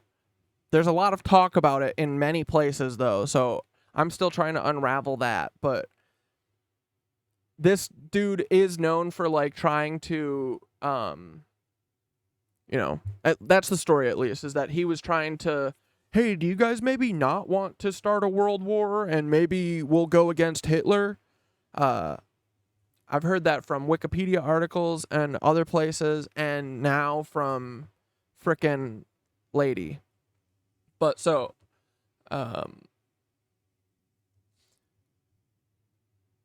my brother Joe remembers an occasion when my parents had an intense conversation at home with an admiral who wanted them to join the growing opposition of the Nazi regime led by disaffected military officers. Papa had declined. The risks involved in such an operation to someone married to an American would be too great. Years later, on seeing a photograph, Joe identified the naval officer as Admiral Wilhelm Canaris, chief of the Abwehr, the German military intelligence service, who was accused of cooperating with the Allies, convicted of high treason and executed in 1945 at Flossenburg concentration camp.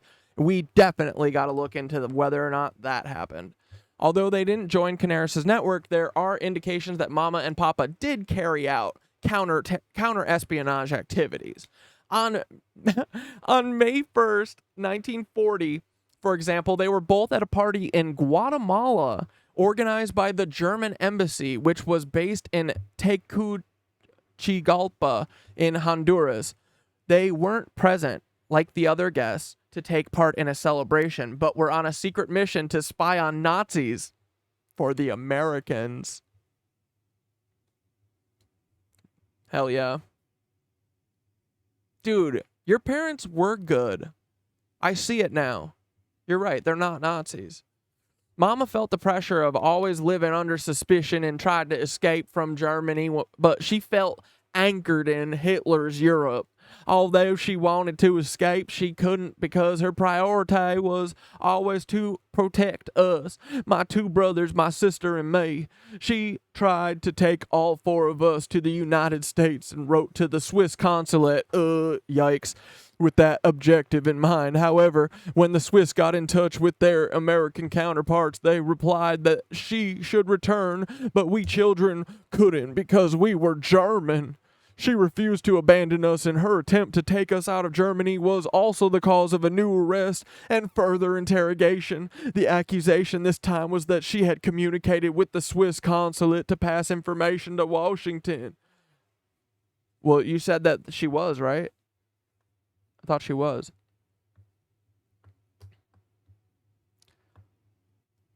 although this is like a fun little Nancy history tidbit. Although I was very young then, I have some indelible memories that are still with me today. Flashes of places, episodes and sensations that frightened me or made me feel emotional. This keeps alive my personal history and the dear people who are no longer here or are far away, in some cases physically, in others emotionally, which is worse. One of the most enduring memories I have of my mother is the scent of Chanel No. 5. Because Chanel, was a Nancy. All right, this was a little bit of a history snippet it's a CIA document. Dude, this is why I love Miro. It's just like any source from anywhere, just throw it up. Put it all in a big pile until it makes sense to categorize it a different way. You can always move it, That's the best part. I always want these things moving, I want this all built out into the best form that makes the most sense and flows, from idea to idea, because dude, this is just a giant web. Everything is connected, bro. It's freaking octopus. It's the octopus murders here. Except freaking unraveling before our very eyes. Why did we get blessed with such a fun mystery that may or may not get us killed? Whatever. Totally worth it. I don't care anymore. Okay, so yeah, all the stuff that she wrote in the book, I then found this after I typed it all up and started putting it into Ancestry and stuff, and then I found this CIA document, and I was like, oh, cool, this matches to what she's saying for the most part. But yeah, these documents that the CIA will give, they'll just type up like, here's everything we know about people, and this is pretty freaking cool. They have little tidbits on all of the characters here in our little play, but they have timelines occasionally like this, and they say what their birthdays and things. They spell stuff for you. They say, oh, we thought it was spelled this way. It's just useful, like dumb office shit that is perfect for us. But yeah, so Bremerhaven seems to be like the base for this Lorenz family, okay? Prior to World War II, he was the captain of the SS Bremen and SS Europa. Then he was released from British POW camp in 1945. He had been captured during World War II when his ship sank while acting as a German Navy officer. 1945, U.S. Army Exchange, Bremerhaven. He just started working straight for the U.S. Army. Cargo master of the Hermoid or Hermod, U.S. Navigation Company, Whitehall Building, New York. And then 1955, captain of the MS Berlin, North American Lloyd Lines, where he was reemployed in 1948. And then, unfortunately, he passed away at 67. Senior shipmaster for North German Lloyd. Died Wednesday in Kreuzberg, West Germany, following a brief illness. It's always a brief illness, isn't it? Okay, and then I just wanted to read through Joseph, because Joseph's account, this is Marita's brother, and then we'll finally get into Marita, okay? I'll get over to Marita's thing. Okay, so look. Oh, wait, this doesn't belong.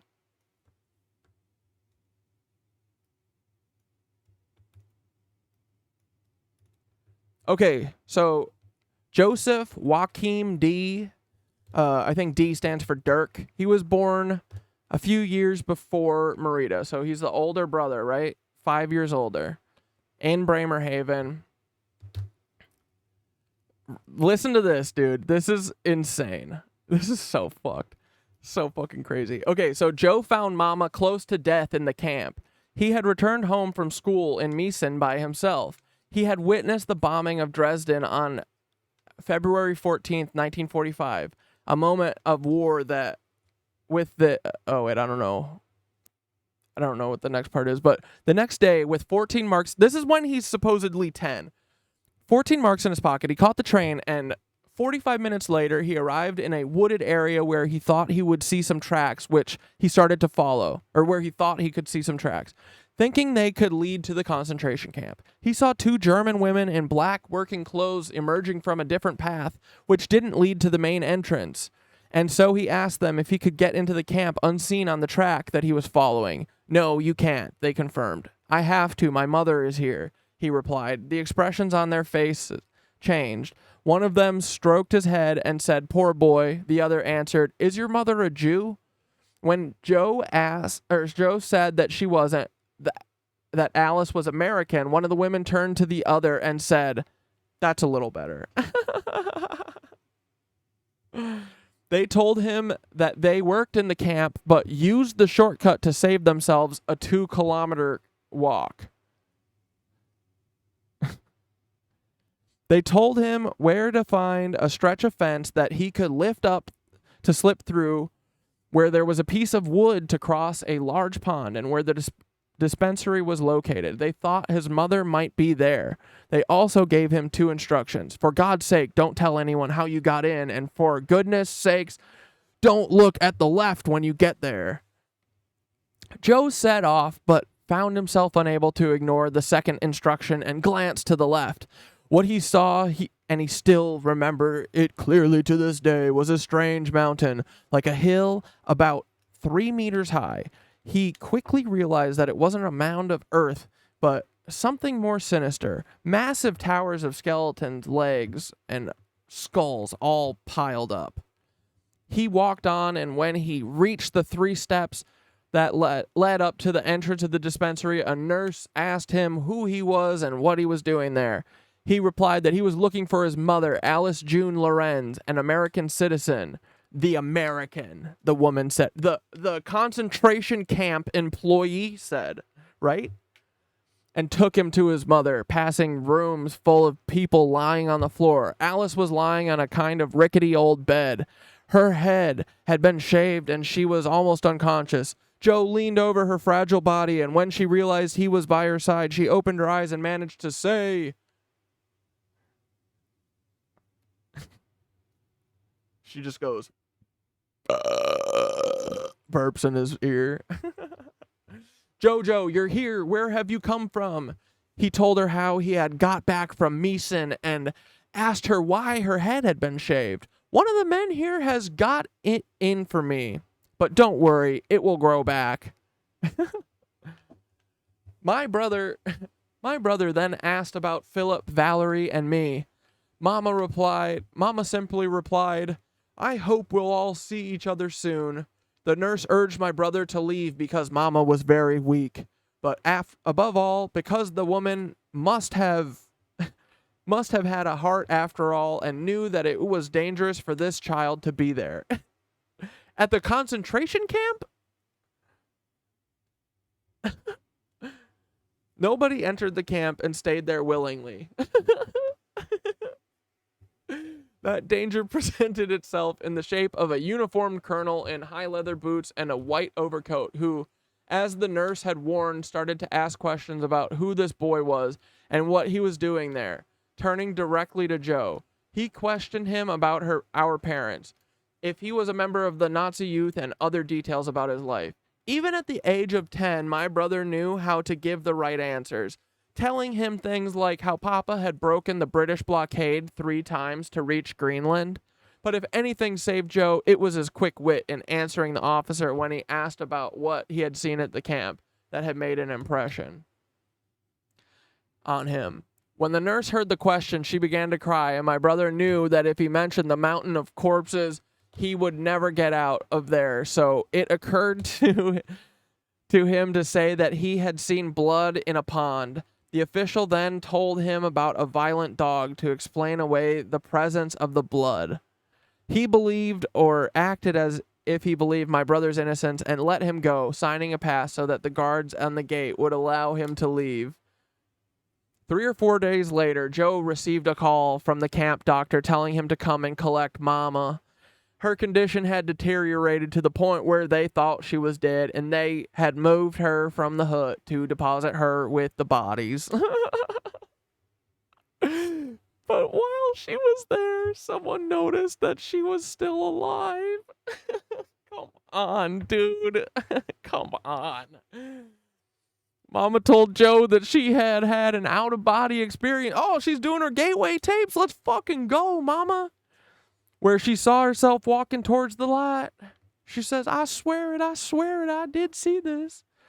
Although she tried, she couldn't go because she knew that she had to come back and look after her 4 children with her strong determination to survive, and for reasons that we haven't been able to explain completely, the people in charge at Bergen-Belsen let her go.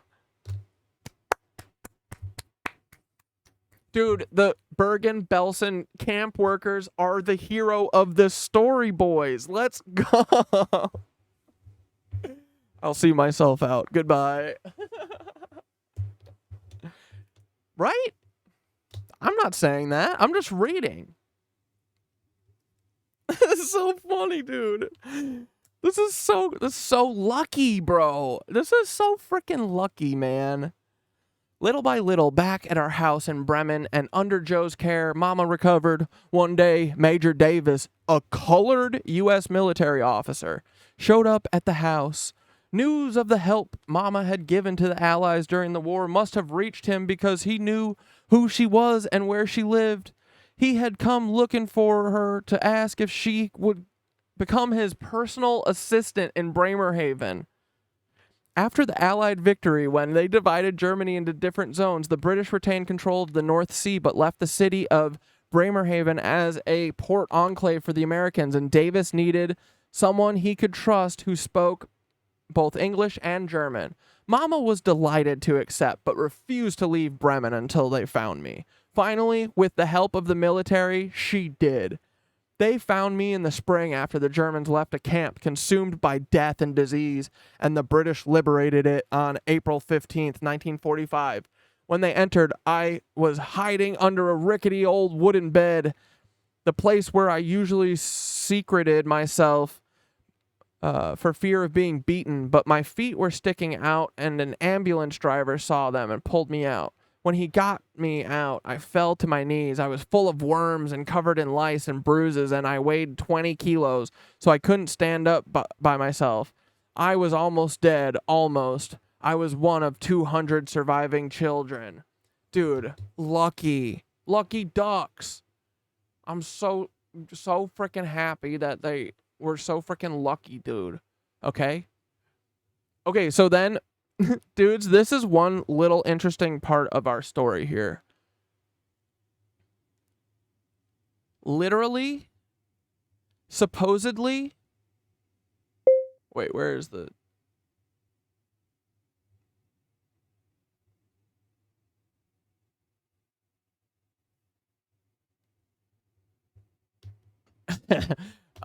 Well, here's a line that I didn't read yet, but I want you to know about Alice. Alice, the mama. She said, Alice hated living in a fishing port, so she convinced Papa to move to Bremen, about 60 kilometers to the south, where she lived comfortably during the early years of their marriage. My father's job paid well enough for her to be able to afford furs and diamonds, and they lived in a lovely house with French windows whose glass always sparkled. There were 2 upper floors, a ground floor, a garage, and a garden with a birch tree. Morning coffee, breakfast, lunch, and dinner were always served in the dining room, never in the kitchen like servants, Mama would say, and porcelain cups and silver cutlery were always used. There was a flower arrangement or fruit on the table and hot plates on a serving trolley. Stop. After every meal, the table was covered with a lace tablecloth. Mama had domestic help, but sometimes she got down on her hands and knees to help clean the floor, to contribute something to the daily chores so that everything was always perfect. Alice spoke with pride about the origins of her family on the Isle of Wight. Yeah, the Isle of Wight, I bet. She had explored her mother's side back to the 10th century in the Osborne family. It showed an aristocratic lineage with no working class or merchants featured in the family tree, and everyone was cultured, educated, and intellectual. She didn't speak perfect German, but educated herself by reading classic German literatures like, who cares? Dude, right? We like that.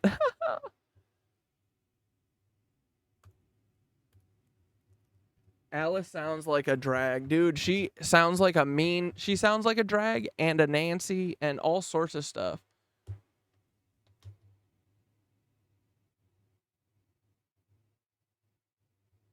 Okay, we read this one, but for some reason I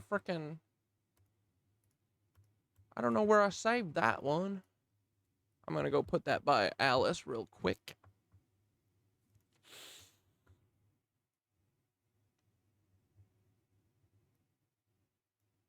And I'll make it pretty later.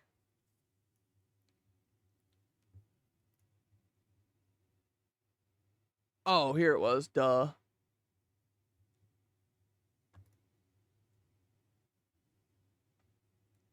Yeah, I said these were straight up, what's it called?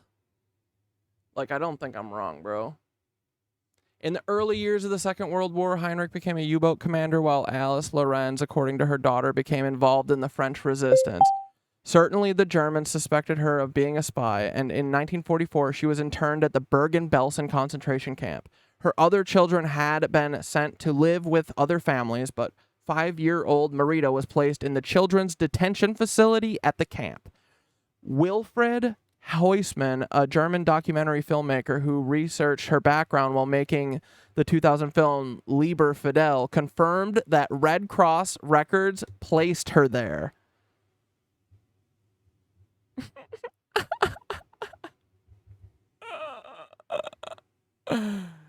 Oh, man. Where's my Red Cross? Yeah, here we go.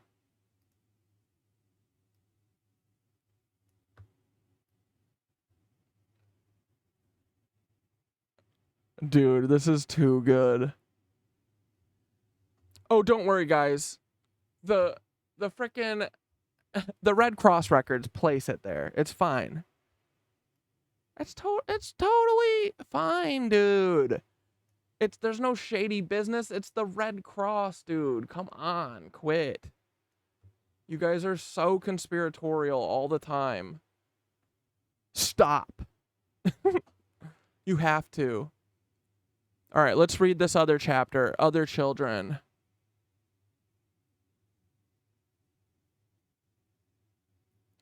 Her other children had been sent to live with other families, but 5-year-old Marita was placed in the... Oh, wait, we just read that. Papa, who over the years had developed very good relationships through his work, occasionally brought home some of the important figures of the time. On such occasion, the street outside would be filled with black convertibles, and he wore his dress uniform, medals, and sword. However, Papa spent very little time at home.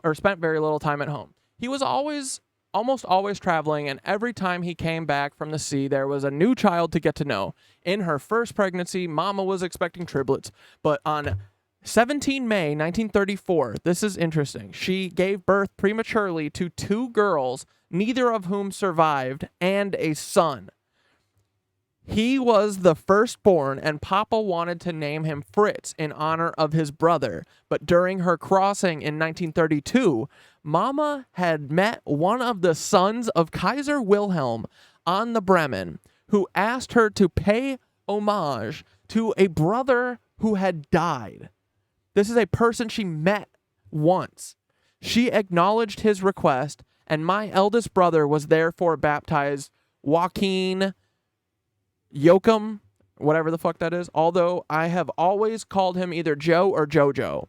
After JoJo, on 11 August 1935, Philip, or Kiki, arrived in the family, and he was the one child in particular who developed a passion for music and the arts that Mama made such an effort to instill in all of us. In the choice of name for his second offspring, Papa, dude, this guy is such a cuck. Just wait. Papa didn't have much of a say either, because when Mama left Phillips, remember her cousin, her old cousin, the cousin who had been so besotted with her, the only thing that she left behind apart from a broken heart was the promise that if she ever had children, she would baptize one of them in his honor. On 9 October 1936, My only sister was born. I have always had the most complicated of sibling relationships with her. Papa wanted her to be called Elsa, but Mama decided on Valerie. Dude, poor Heinrich Lorenz, you cuck. You didn't even get to name one of your children. I bet that none of them are your children. No, they definitely are. I have always had the most, Papa wanted her to be called Elsa, but Mama decided on Valerie. For her last child, Mama was also left to her own devices in choosing a name and ignored the name my father wanted for me, Anna. This lady will literally let anyone but her husband name her kids. It's fucking true, dude. What the hell? Oh my God. Okay, have we... Dude, we're freaking grinding. You guys are going to know this story like I do, okay? You don't have a freaking choice at this point.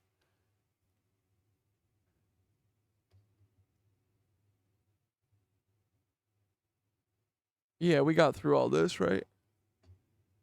She killed a guy by saying, "Here, drink this." And he drank a little bit of it, realized it was floor cleaner, and then continued drinking it. Isn't that crazy, dude?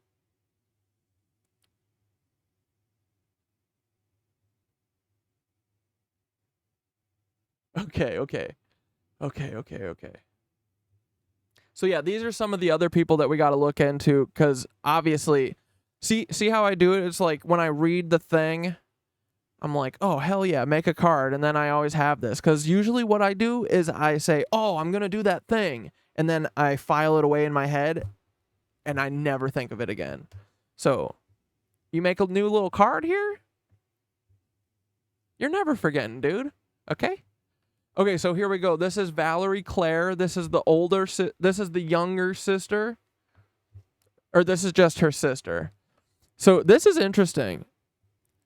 It says Valerie Claire Lorenz was born on 9 October 1936 at Bremerhaven, Germany. Was the blank Valerie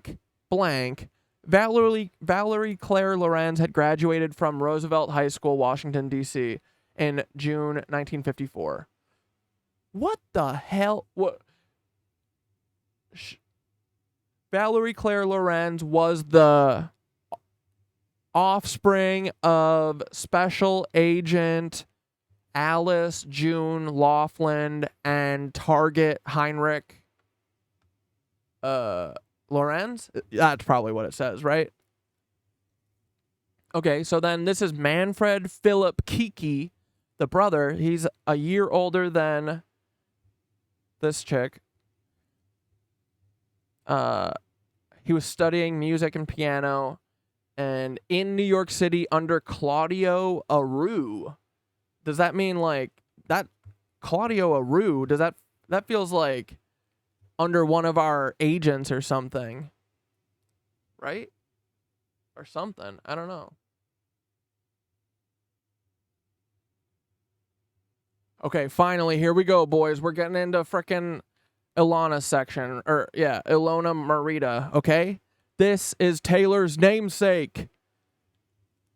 No, I'm just kidding. Not namesake, for sure. But yeah, let's read a couple of her quote, or a couple of the things in here. Oh, here we go. This is sad. Okay, so remember how I said that the two daughters died, right? So they were supposed to have triplets, and on the day of the birth, she says that they went to the hospital.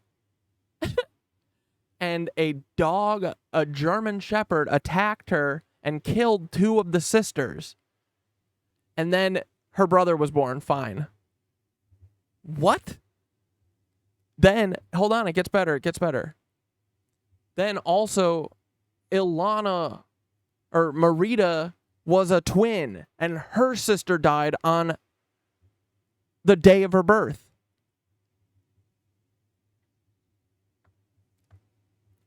I was always destined to be alone. I don't know why. I should have come into this world with my twin sister, who was to be called Ilana.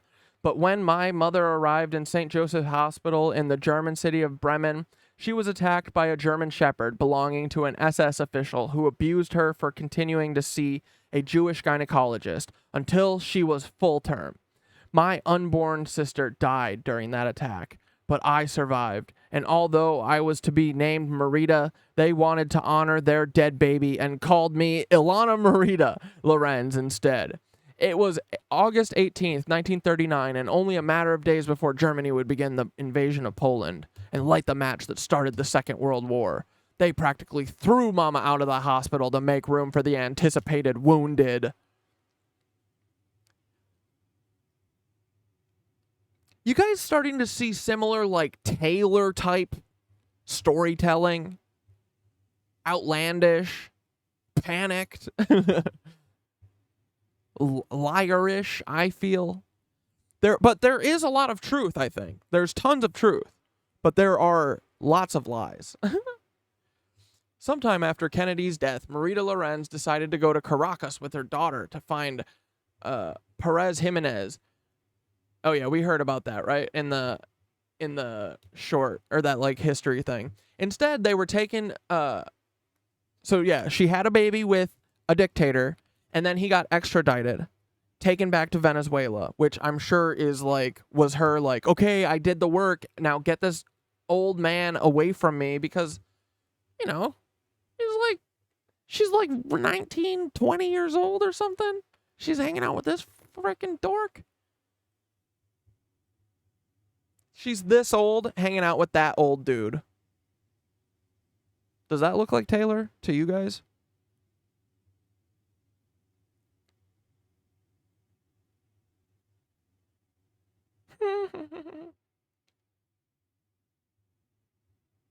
But yeah, so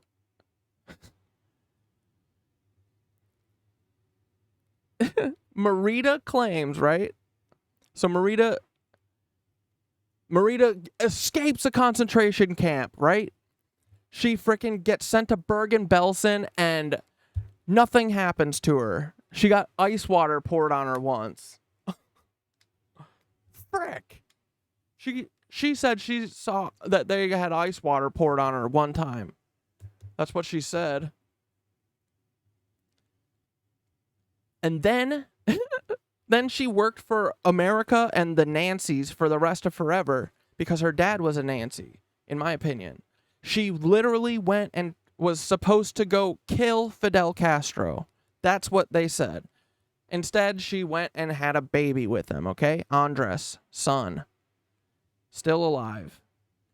Then she wasn't sent to kill Marcos Perez Jimenez.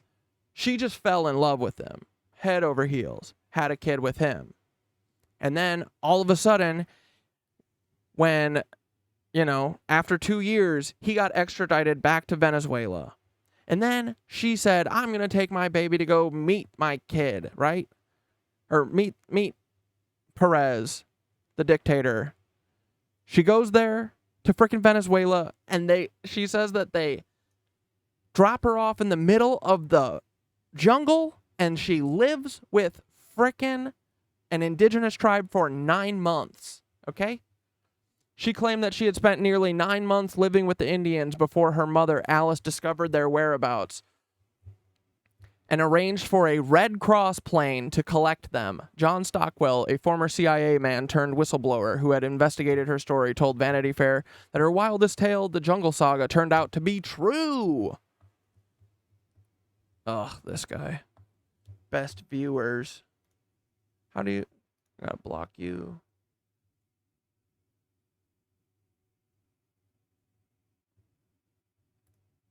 Banned. Dork. Drop a picture of Taylor to have a cutout of her hair and put it on Marita. That would be almost certified. Yeah, I know, dude. I haven't done it yet because I just want to keep, like, walking down. But no, I'm going to. I just want to keep walking down this road. But, dude, like, the more I think about it, the more I see it, the more I go, you know, she's like Aunt. I'm like, I be seeing it, dude. But I'm saving that. I want to savor that because I already feel it. I already feel what it looks like, you know? I don't need to see it yet. Why, dude, why? Yeah, why? What am I gonna, like, I'm gonna jump to the last 10 minutes of the movie and watch that first? Hell no, I'm gonna savor it. Okay, let's read a couple of these quotes these are from a couple different articles about Marita, okay?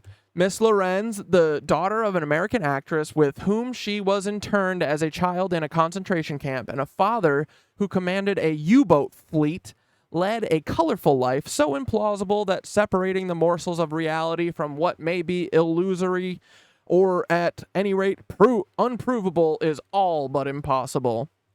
Ilona Marita Lorenz was born in Bremen, Germany on August 18, 1939, to an American mother and German father. Her mother, Alice Laughlin, an actress and dancer, had given up her career in the early 1930s after falling in love with Heinrich Lorenz, a German Navy captain whom she had met while filming in France. They married and had 4 children, the last being Marita. So do you see what I do? This is my life, guys. If you ever want to know how to like research, this is what I do. Is I just read stuff and then I find other sources about that thing and I just read the same thing. And then I go, when there's weird discrepancies or weird, you know, you also want to see like, oh yeah, these details are laid out the same in both of these, you know? But the real good stuff is when you find like the details that your first source didn't know or didn't have, you know, or discrepancies between the two. That's the best. But yeah, it's basically just reading the same thing over and over and over again, right? Same details. So I know that we already went over this stuff in different ways, but I think it's important for us to like dive in and look at different sources because that will help us navigate this, I think. We're going to figure this frickin' thing out. Ugh.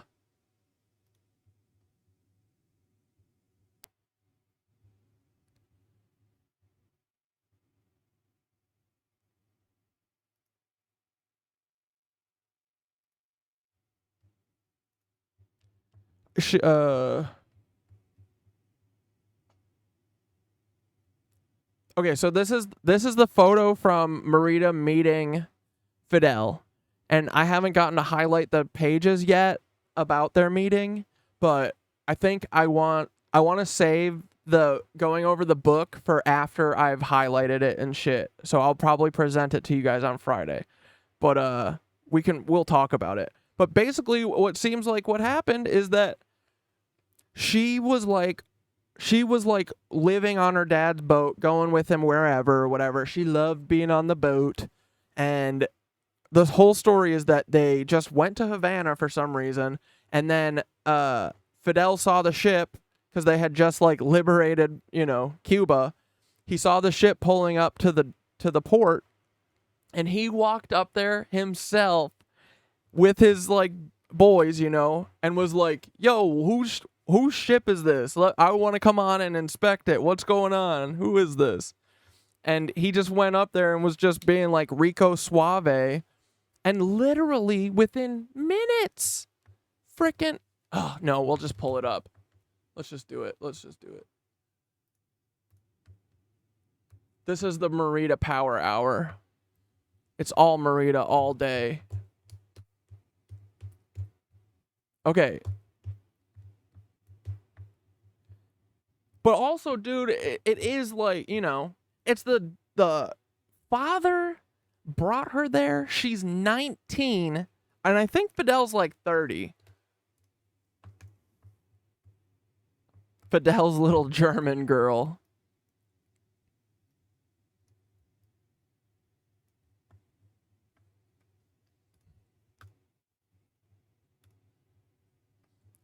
Let's see if she says how they why they went there. At the beginning of 1959, a revolution that Papa had told me about and which the world had been waiting for finally broke out. 5.5 years after the failed attack at the Moncada barracks in 26 July 1953, and after imprisonment, exile, and regrouping in Mexico, his return to Cuba in 1956 on the Gran Ma, planning the resistance, and then the battle from the Sierra Maestra, The revolution led by Fidel Castro triumphed. He was the new champion in the fight for Cuban independence, and he took over from the national hero at the time, Jose Marti. Okay, so here we go. At one point during the day, we saw a pair of wait, where does it say? On that Saturday,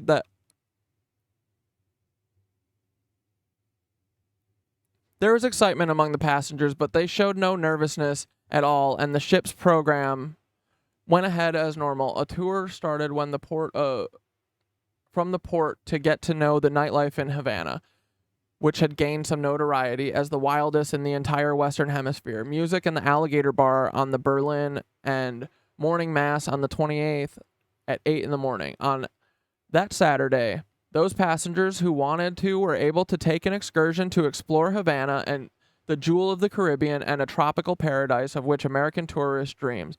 As usual, some stayed on board with the crew who had to prepare for the return journey north, which we would be embarking on that night.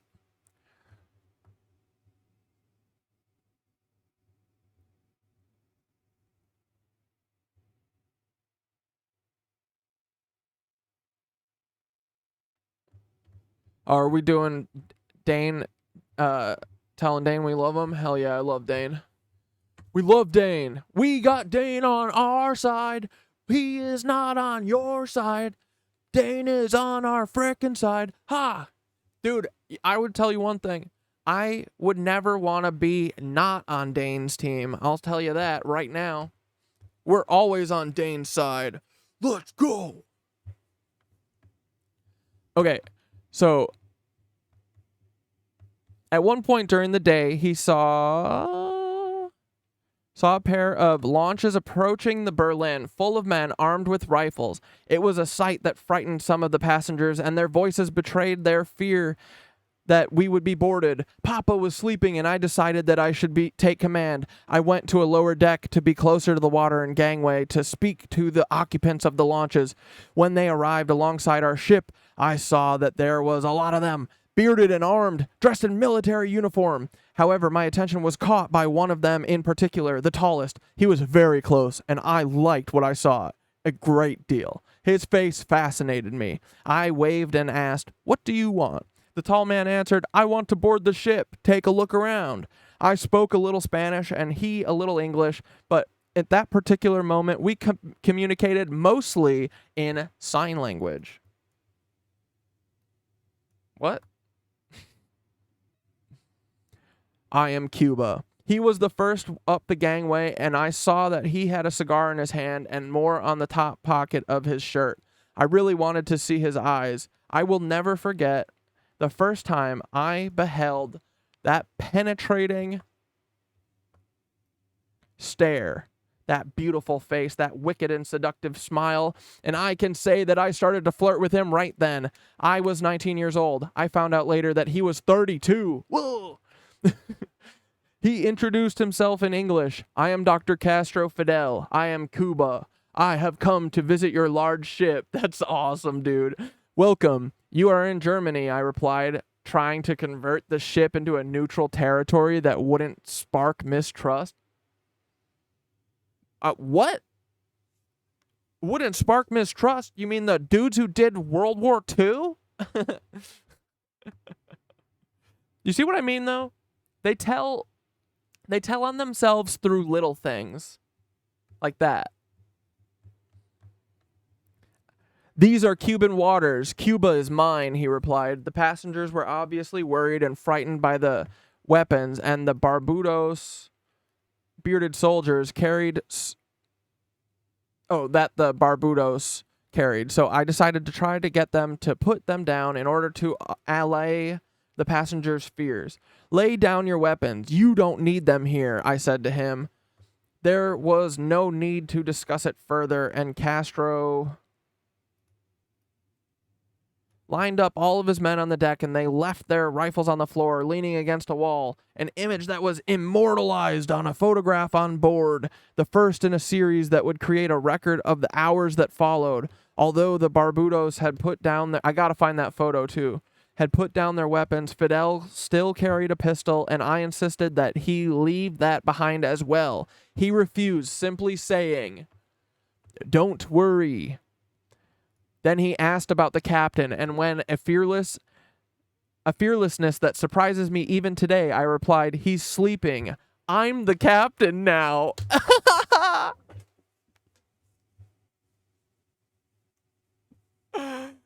Dude, stop. I'm the captain now.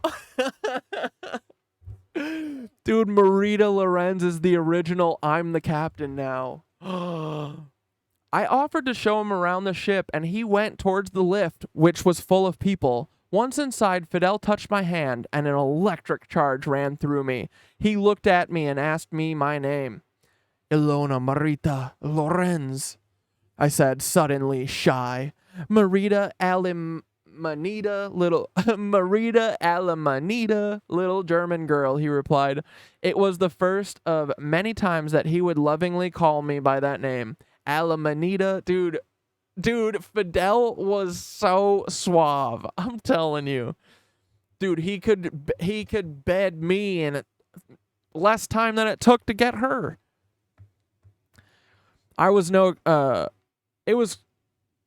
He squeezed my hand, then quickly let it go before anyone could see. It was clear to me from our first meeting that he exercised a great charm over people, over everyone. I was no exception, and I decided not to let go of him or be separated from him. We walked very close to each other, and I wanted to show him the heart of the ship, the boiler room, where the engineers were bewildered when they saw me with the group of Cubans in military uniform. Warming up the engines for the return journey was due to continue for a few hours, and as the pistons moved in their rhythmic, mechanical choreography, Fidel remarked they reminded him of mambo dancers. These were some of the few words I could hear because the noise was deafening, but it didn't matter whether he said anything to me or nothing at all. He put his hand on mine again, on one of the handrails from where we looked into the boiler room, and for me there was more magical than any words. More from there, I took him to the kitchen, and he was very polite to all the chefs, dressed in spotless whites. I also showed him the new refrigerators that Papa was so proud of, and which guaranteed that all food cargo from the different stops in the Caribbean arrived in Germany in perfect condition. I showed him the stores and the staircases. Fidel seemed to be genuinely amazed. What was amazing to me was to walk around with him, and wherever he could, he took my hand, which aroused feelings in me that I hadn't felt before and which I liked a lot. We went through the first level, which was tourist class, and when we arrived at the first class area, I showed him where my cabin was. Then he said, "I want to see it." I opened the door, and at that moment, he took me by my arm and pushed me inside. Without any ceremony, he embraced me and kissed me. There had been only one other occasion when someone had tried to kiss me. There was a boy who Papa wanted me to marry, the son of one of the families that owned IG Farben. What, Peter Thiel? The chemical conglomerate that supplied the Nancys with the pesticides. Cyclone B that was used in the gas chambers to wipe out millions of people. And Taylor's family literally helped make it. Lorenz, dude. Fucking Walter Lorenz, her uncle, I think. Literally, bro. With Dr. Kuckenthal and Dr. Heck and Dr. Frick and Dr. Shit. Bro, do I lie? When do I lie to you? Where do I put it? There. The creator of these chemical means of warfare, a certain Dr. Schrader, had taken over after 1945 by one of the successor firms of IG Farben, the something Bayer AG, Leverkusen, together with his closest co-workers, Dr. Walter Lorenz, Dr. Gross, Dr. Heck, and Dr. Cuck. The group was able to continue research work and development still further. The nerve gas based on organic esters was for phosphoric acid, and the still more poisonous gas V. Yes, dude. Isn't this insanity? Yeah. So her uncle also helped make Zyklon B. Okay. Hold on, guys. Come on. Calm down. Everyone calm down. Chill. When I was asked that, I love nothing more than reading about someone's first kiss and first, sexual experience with Fidel Castro and talking about Zyklon B in the same page. Let's go. When I was with the boy in Bremerhaven, whose name I can't even remember, and he tried to kiss me, I didn't like it, and I didn't let him continue. So Fidel's kiss was my first proper one. I bet. I was in a state of shock and almost very happy, and that kiss was the prelude to my first sexual experience. We didn't make love in the cabin, but we explored every inch of each other's bodies. I felt his body, and he discovered mine. I was worried that news of the arrival of Fidel and his Barbudos on board had already spread through the ship, and I didn't want anyone to start asking questions, so after a further passionate embrace, I insisted that we had to move on. When we managed to unravel our bodies from each other, we left my cabin. My hair was a complete mess, and all my lipstick had worn off. I know that the Barbudos knew exactly what was going on, but they didn't say a word. Fidel and I didn't say anything either. There was no need to. What happened between us was something I was never going to forget. I don't think he would forget it either. He forgot. We went to the alligator bar where the passengers danced and enjoyed the music every evening while he drank a Beck's. I found out how much he liked German beer. At the moment, my father called me over to the loudspeaker, and I knew that Papa had woken up. Oh, brother. No, not Papa. He never called me Marita as Mama did, but always referred to me as Ilona. Without a doubt, it was Papa who broadcast the message in German. Ilona, come to the bridge immediately. I knew I couldn't disobey, so I headed towards the bridge with Fidel beside me and the Barbudos following us. As we approached, he said that the bridge was to a captain that the Sierra Maestra had been for... He said that the bridge was to a captain what the Sierra Maestra had been for him. The Sierra Maestra was the mountain from which he had organized and commanded. He continued walking and talking when suddenly he pushed me between two lifeboats. He pretended he was looking at the view, but he embraced me and kissed me again, and I felt like I was in heaven once more. I didn't have much time to think about what this all meant for the consequences because we were soon on the bridge. Papa was already there, surrounded by other members of the crew in his uniform with the gold rings, looking like a little Napoleon as I introduced Dr. Fidel Castro Ruse.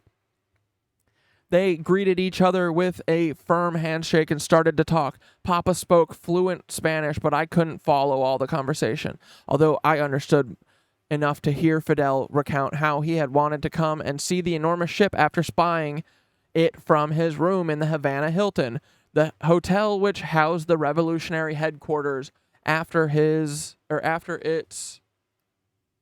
triumph, and which they had renamed the Habana Libre. He joked as well, telling Papa that he had his own vessel, and talked about the Granma, the 18-meter-long boat designed to carry 12 passengers in which Fidel and 81 fellow revolutionaries made history.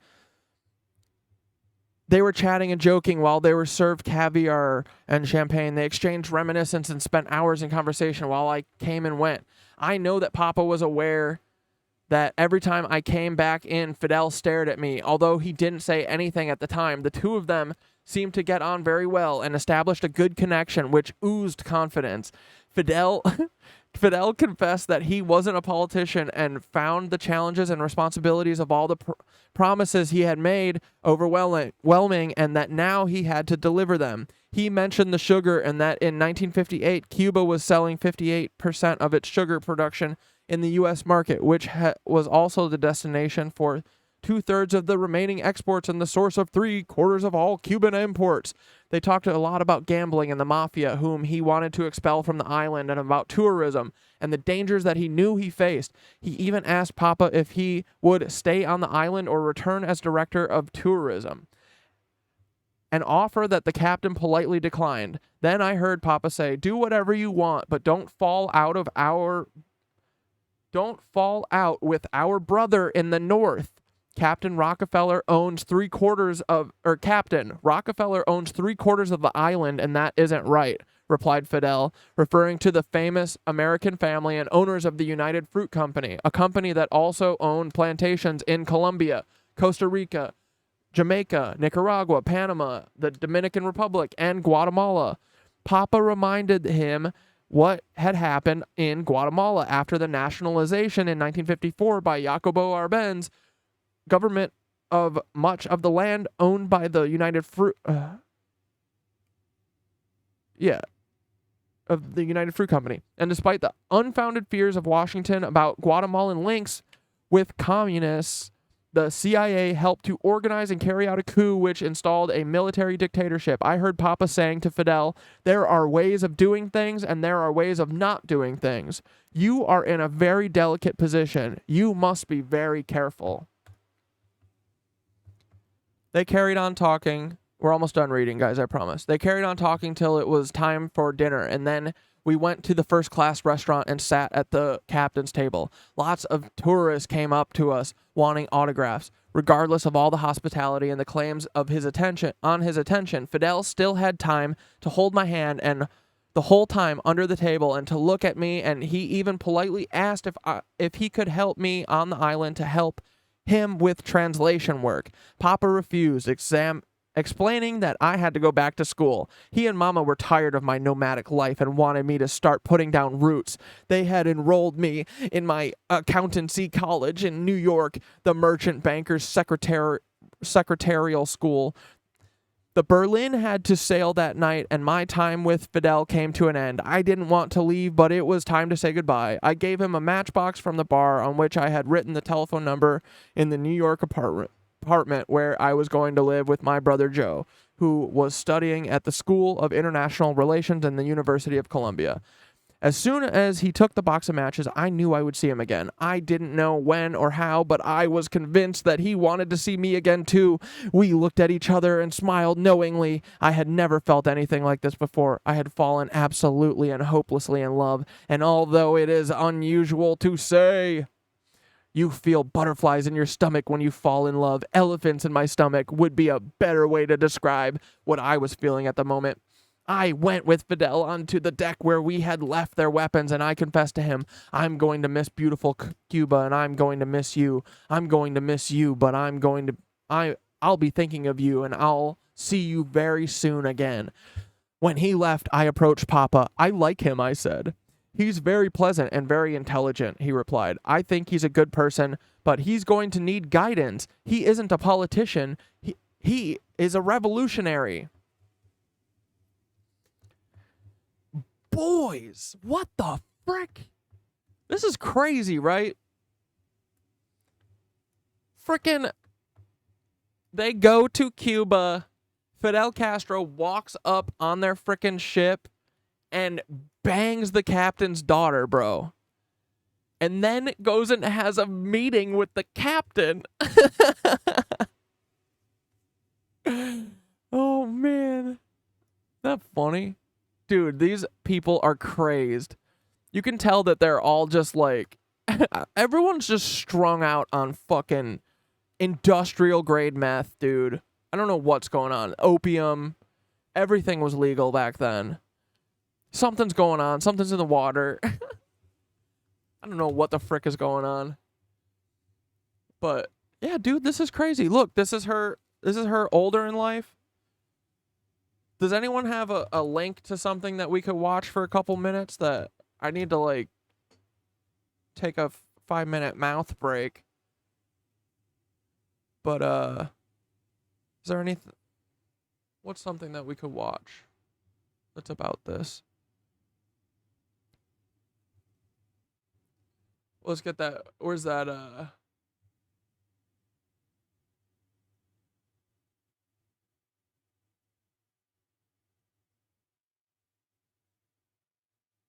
Where did I put there? Oh, here we go.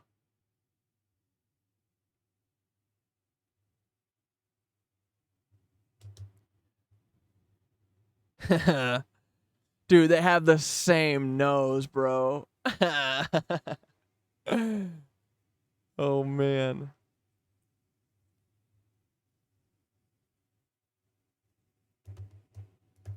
Wait, Elon liked a cock-shaming porn pic and then removed likes from Twitter? Wait, removed all likes from Twitter? Yeah, you're right. You're right, dude, Qubit. HGH TV, duh. That's where you go. Dude, this story is crazy, right? And, dude, I am so certain at this point that they be connected. They are. We know shot an episode of the show. It was I like think it was via text afterwards or some sort of messaging. it was via Wait, text before he paid you her. can't like anything on Twitter anymore? Is that real?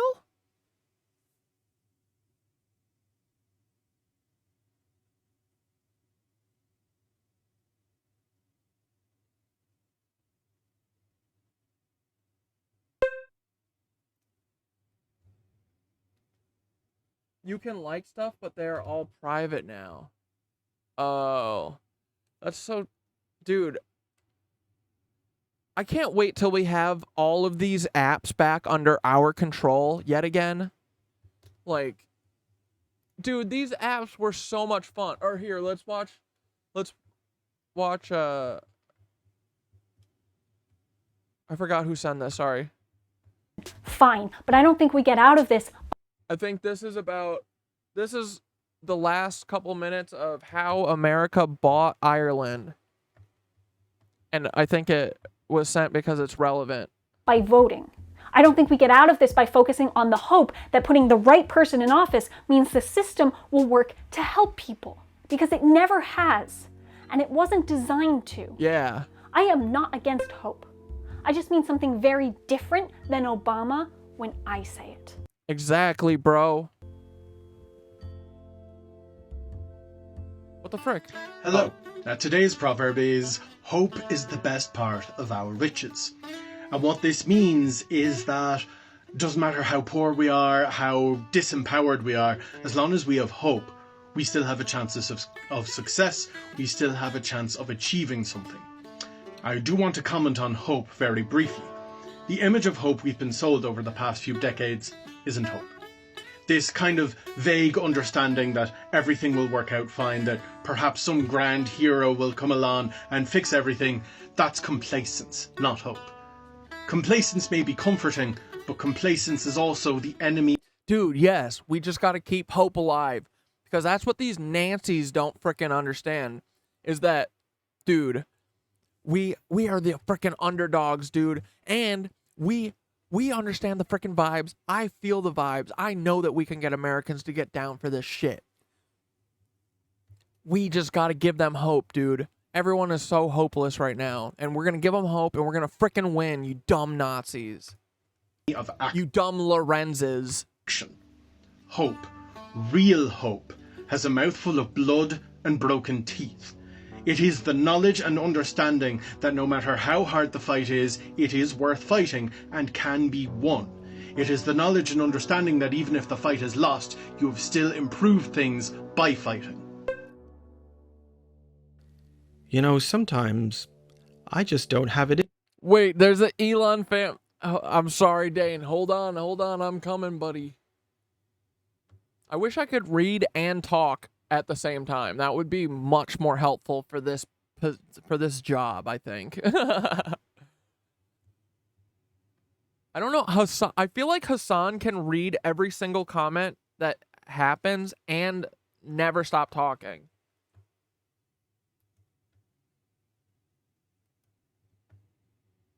With a vest and a patrol rifle. Wait, shot by police, they were probably suicidal.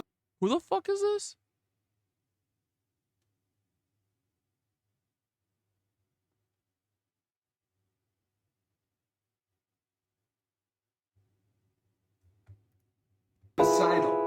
Or wielding a weapon and acting homicidal. Listening to gangster rap, a criminal as an idol. But cops combat crime with a vest. Oh, you're saying that this dude looks like Elon?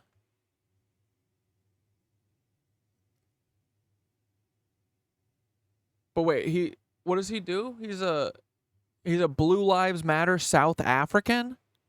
Or South American? Wait, South African American? Wait, what? This guy lives in Texas? And he looks like Elon? So don't run from the police. What's his name? Plays white supremacist piano tunes. Just arrest, don't break the law. And only engage in peaceful protest. The police are the heroes. The blue uniform, a cool sight. Driving a black and white with memorized mirrors. Yeah, so this is one of the Nazis who does do art. Do you see why Nazis don't do art?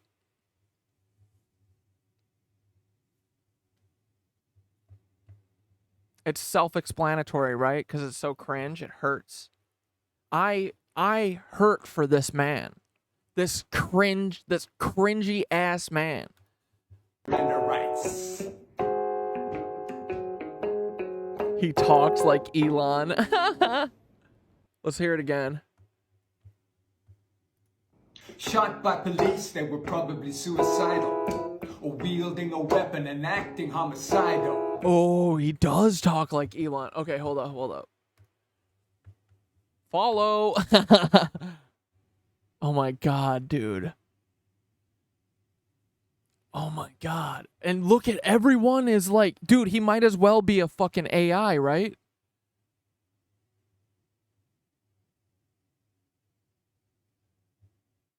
Natal Republique? What is this? So wait, what's our theory here? We think that this is like Elon Musk's like cringy ass like edgelord cousin? I believe it. Got money, she'll bend. Hypergamy trend. Asking for divorce cause she's got a new friend. Alimonies. See, is there some perspective shit going on or something? Or does this dude got gigantism or something?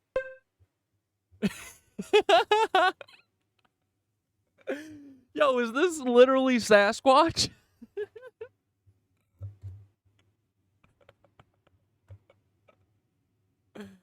Is that like a thing? Is that like an actual thing? Do I need to be careful with that? Is there a thing with calling people giants? Is that a slur I'm not aware of? I just want to make sure we're being considerate to all types of people, you know?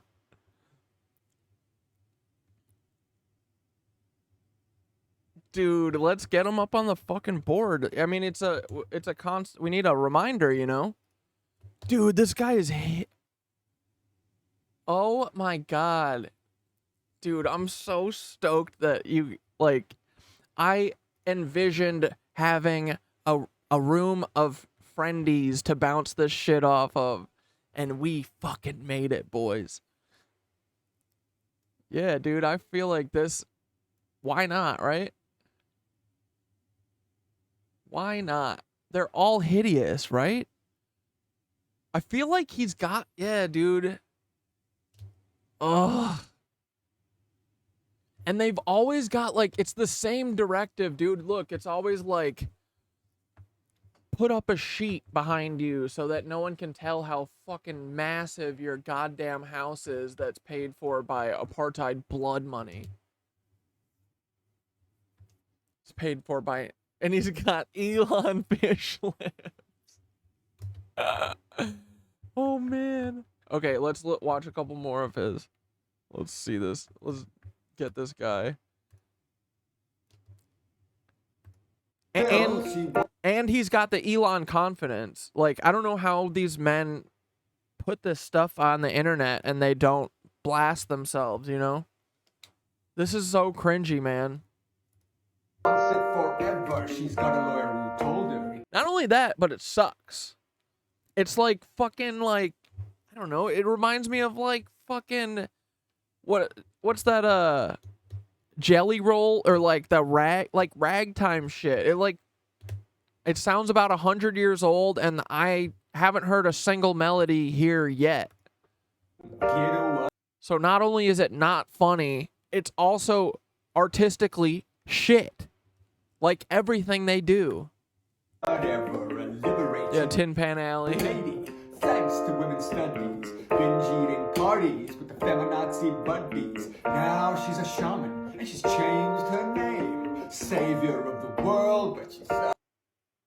Dude, is this like the fun Rosicrucian fucking Red Cross white supremacist cousin? This is the fun one? Shot by police, they were probably suicidal, or wielding a weapon and acting homicidal. Listening to gangster rap, a criminal as an idol.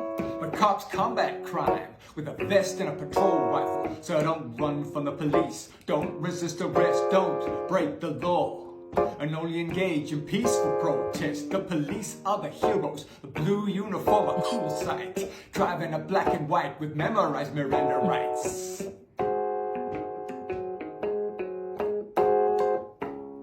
Dude, and this is like challenging for him. This is hard. He's like busting this out. Dude, look. He's struggling here. He's like... Got money, she'll beg. Hypergamy trend. Asking for divorce because she's got a new... Dude, he does have the dumbass Elon talking.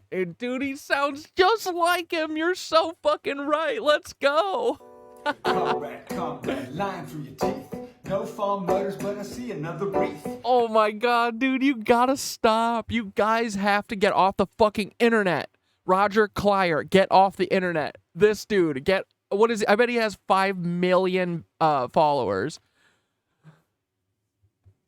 Oh, just 200. How'd you guys find this guy? 241 followers. What the fuck?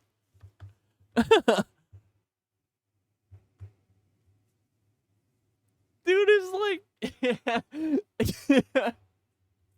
Killian Mormon and no wait, Killian. I don't know. You guys think of something funnier.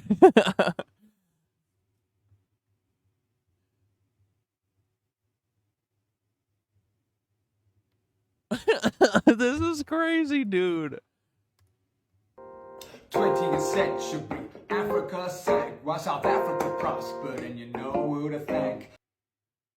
Wait, is this about to be a South Africa fucking apartheid rap?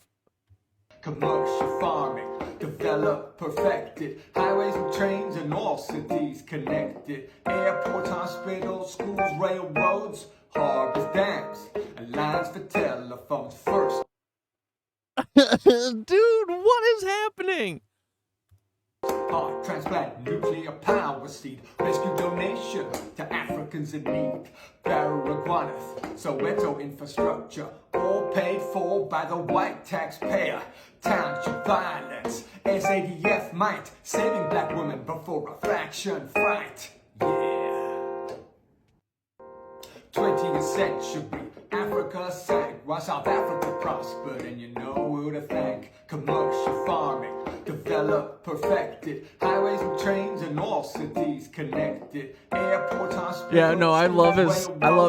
Dude, he's literally like fucking slapping the bass, but on his keytar.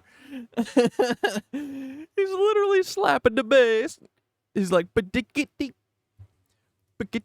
Lines for telephones, slapping the bass. Transplant nuclear power seed, rescue donation to Africans in need. Hey, dudes, let's try South Africa. Paid for by the white taxpayer. Township violence. The white taxpayer. Payer. Oh, no. Dude, you guys are snipers. How the fuck did you find this guy? Get off this app. Get off of all apps. All white supremacists, you're so lame. Get your gigantism off my fucking app. I'm sorry, we can be ableist about giants.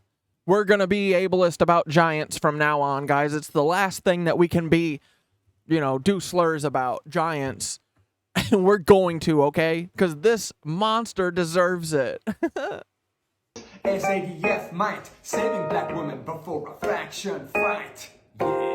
Yeah. 20 and 7. Dude, this one, I'm like 20. I'm like fucking, I can't stop. Like, this one in particular is like, there's something going on here. What? I can't look away. Century, Africa sank while South Africa prospered, and you know who to thank. Commercial. We're dude, someone's gotta write down the words here. What the fuck is he saying? This is like a 1980, like South Africa used to have it going on until all these, they made us desegregate it. Is that what this is? What the fuck? Farming. This is what this is, right? This genre is colonial rap. Oh, brother. You guys are too much. Developed, perfected, highways and trains and all cities connected. Dude, bro, Majora, I can see that his family ties directly into Mr. Beast's girlfriend. For sure. Hold up. Dude, oh my god, I need like 20 fucking paralegals and nothing but free time. There's too much.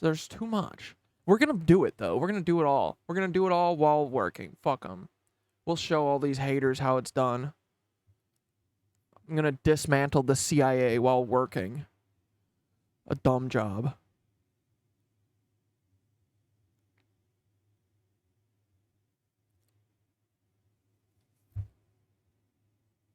Shit, what was I just doing? Oh, yeah, Elon, dude. Elon Duder. There he is. Dude, I can't believe you guys found this guy. This is good.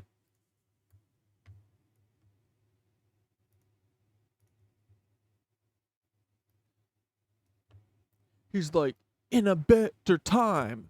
Like, South African apartheid time. In a better time. Like South African apartheid time. Hey guys, it's just a little segregation. It's not a whole bunch of killing.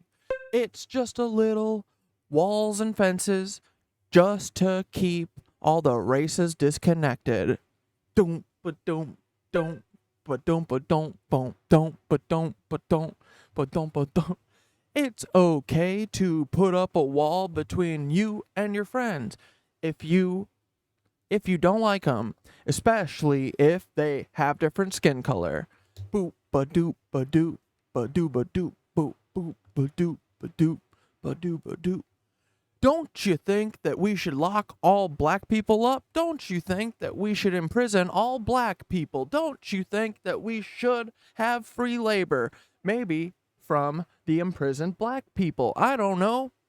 My name is Elon's cousin. I don't know. My name is Elon's cousin. I don't know. We're just brainstorming. I don't know. We're just spitballing. Dude, these guys don't ever feel insane. The grace we give each other is what is not planned. Don't ever feel insane. The grace we give each other is what is not planned for. The feds want everyone reacting and not thinking. I have a vid about how they literally make the material conditions around problem individuals to reflect conditions that would produce insane behavior. We have to be understanding. Yeah, right? And AI. Seems like he's actually got hurt feelings about being a failed fasci. He's singing blues about apartheid. It's like he's the incel of segregation implementation. Dude. Oh, man. All right, I'm going to... See, this is how I do it, guys. When I want to... My one thing with Miro, I think, is just I wish that maybe there was a more selection of colors for Post-it notes. But everything else I feel like it's got, right? But yeah, when I plan on doing something later, I usually just go... Does this... Wait. This guy related to Taya Boosin?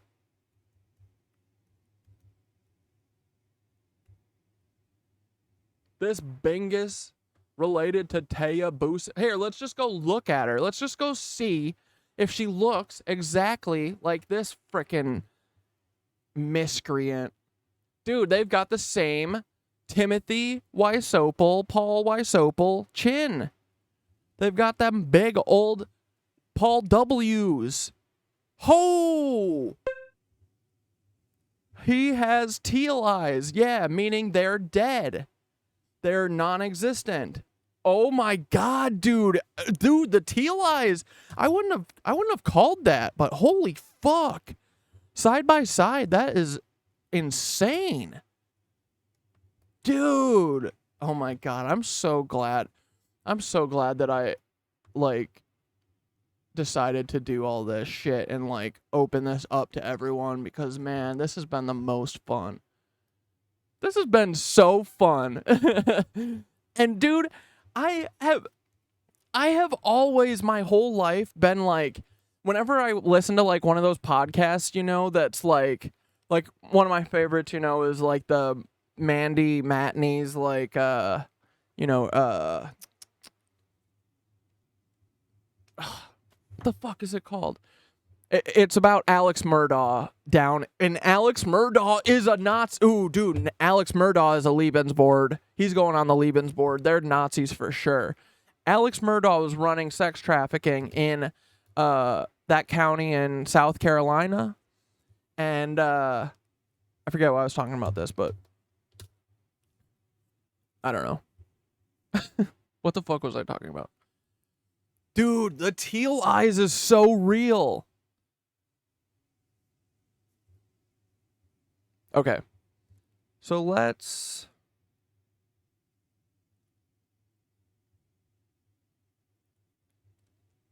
do one last look-see, make sure we got everything from our girl here.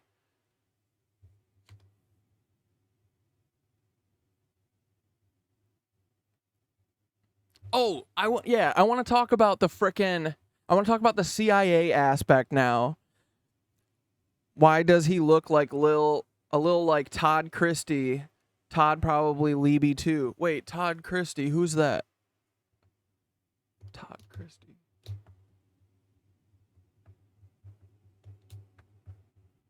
Oh, did I put Margaret Trudeau on the board before I forget? Yeah, dude, because Margaret Trudeau is absolutely another Marita Lorenz. So Margaret Trudeau, I bet, is a Nancy, bro. Yes, this is what they did. They threw their Nancy daughters at all of these people so that they would have kids with them, and then they wouldn't have like, Ethan Klein is not going to leave Ela when he realizes that she's a straight up German Nazi instead of a, Jewish person. Like, he'll be too deep in, like, he's not gonna leave her then. It'll be, 3 kids deep? Like, this was the plan always, was to, like, weasel infiltrate, man. This is why they did it. And I bet you frickin' Margaret Trudeau, she's the same, bro. Nancy Leeby.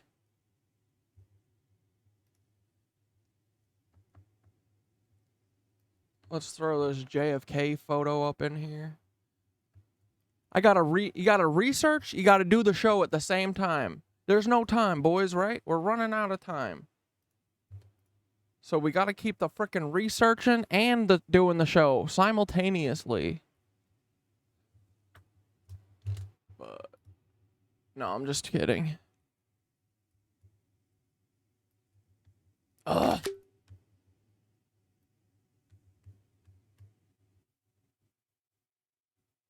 Like, dude, her marriage to Pierre Trudeau, it reads the exact same. Look at this, look at this, look at this. Hold on, I'm getting it in. Hold on. I'm gonna fit it in. Just give me a second. It's coming. It's coming. I'm going to put it in here in a moment. Just give me a moment. Hold on. Wait. Bro.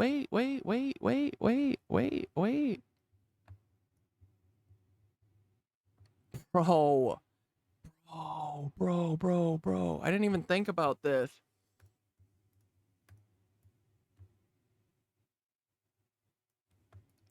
Dude, are we actually gonna get killed? I'm gonna be so fucking mad if I actually get killed over this shit. Because they did sloppy work. They did sloppy ass spycraft and I figured it out from having a freaking computer. Like, dude, that ain't my fault. Y'all should have done better. Why do I gotta lose because y'all suck at your jobs? Okay, marriage to Pierre. I think it was literally the same thing. They, like, met on a fucking boat, bro. I'm pretty sure, like, going on a fucking cruise, man. I bet the congressman or whatever, or the corporation who gifted the trip for this is the same one that, you know. Dude, it's so obvious. We're gonna have the best book ever. And then I can't wait to make Nicole write the whole fucking thing, because I don't want to write it. I just want to take the glory, you know? No, I'll make Synthara write it. I don't want Nicole's writing. Ugh. No, I'm just kidding. Nicole's writing is incredible. I fucking love it. Nicole's research is incredible. I don't know how she finds stuff that she sends to me. I literally can't replicate it. But yeah, so Pierre Trudeau was a bachelor before he became prime minister in 1968. They kept their romance private. Or wait, hold on. I wanted to do the part where they meet. Sinclair met Pierre Trudeau and Sinclair is Margaret Trudeau, Justin's mother, who was then Minister of Justice while vacationing in Tahiti with her family when she was 18. Sinclair, it's another fake American, German Nancy name. We have them, dude. We have them all. And do you see how quickly we're going to get to 50,000? Like, dude, you can't look anywhere and miss a German. They're all fucking Nancys. Not even Germans, Nancys. Sinclair did not recognize him. But yeah, so met when she was 18, just like frickin' the Nancy bringing Marita to frickin' Fidel. Do you see how coordinated this is, boys? This is nuts, right? This is awesome. We're gonna crack this motherfucker, dude. I already feel it. I know it. I'm so proud of us. We rock, dude. Fuck the CIA, man. We're gonna cook them. Cooked goose. I'm so sick of your lazy shit, dude. The CIA is so lazy. Embarrassing. Pissing me off. Dude, me and Nicole and Dante could have been making Bean. We could have been making Nicole's fucking animated show this whole time. Oh, but no. No, we have to fucking stop the CIA and Peter Thiel. Oh. Like, dude, I want to make art that doesn't have to do with all of us being vaporized. I want to make fun stuff. I mean, this is fun. We're having fun. You know what I mean. But, like, What the fuck? When are the KnitWitches gonna get a break? We're gonna end you, Peter Thiel. But yeah, so, dude, this age gap is bad. Sinclair did not recognize him, and she, in fact, thought little of the encounter. But Trudeau, then 47, was captivated by the carefree flower child and began to pursue her. Captivated by the literal child. Pierre Trudeau was a bachelor before he became prime minister in 1968. They kept their romance private, so Canadians were shocked after the Canadian Broadcasting Corporation let its morning radio broadcast with Prime Minister Trudeau honeymooning at Alta Lake, British Columbia, at the foot of Whistler Blackcomb Ski Resort, the day after a surprise wedding in North Vancouver, British Columbia. In March 4th, 1971, although she had accompanied Pierre Trudeau in public a year before to ice skate and dance at an event in Rideau Hall. It sounds like, literally, dude, like these Nancys literally set their kids up in escorting rings and make them go and sleep with these people and marry them, all to trick them. Doesn't it seem like that to you, too? It's crazy, bro. They just, like, give up their daughters. It's gross, man. All for what? To take over the world and to kill all Jewish people and black people and brown people? What is wrong with you guys?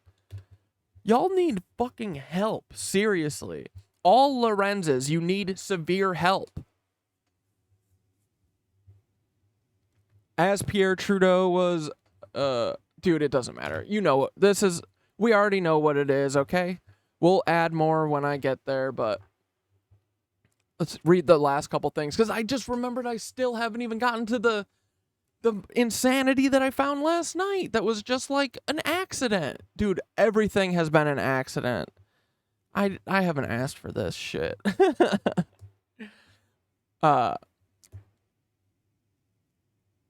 Okay, here we go. Let's talk about the CIA real quick with her. She rode in the car with Lee Harvey Oswald and fucking Frank Sturgis from Miami to Dallas, bro. Before JFK's assassination, they drove guns from Miami to fucking Dallas, bro. And she was in the car. Lee Harvey Oswald was in the car. Yo, what up, Katana? First time chat. Weird, there's something about this guy. I don't like perpetuating Jewish people as a different race. It's a religion. Wait, did I say that?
Ah!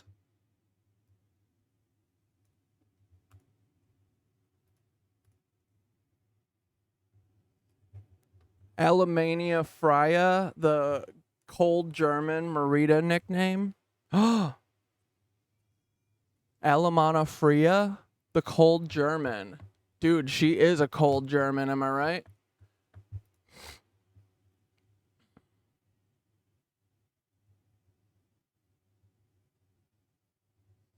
Okay, so she agreed and in January 1961 traveled to Miami to meet Frank Sturgis, a former Castro ally, now working as a member of Operation 40, a CIA-sponsored group of Cuban exiles.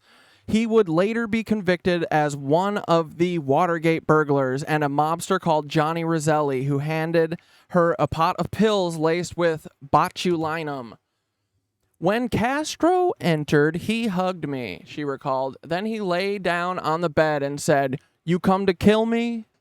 I said, "Yes, you can't kill me. Nobody can kill me." He took out his .45 and handed it to me. The gun was loaded, but she could not bring herself to pull the trigger. I loved him too much, and he knew it. Marita Lorenz in the U.S., or returned to the U.S. when she fell in the operation, or where she fell in with the Operation 40 conspirators again, working as a courier. It was in this last role in March 1961 where she was told to pick up $200,000 from a General Diaz in Miami Beach and take it to Sturgis. I later found out that Diaz was Marco Perez Jimenez, the former dictator of Venezuela. So her detailed... Also, the singing South African changed his TikTok bio. I just noticed, but it had a lot of colonizer flags and other weird shit that wasn't there when you pulled him up. It wasn't there even just now. He just did it.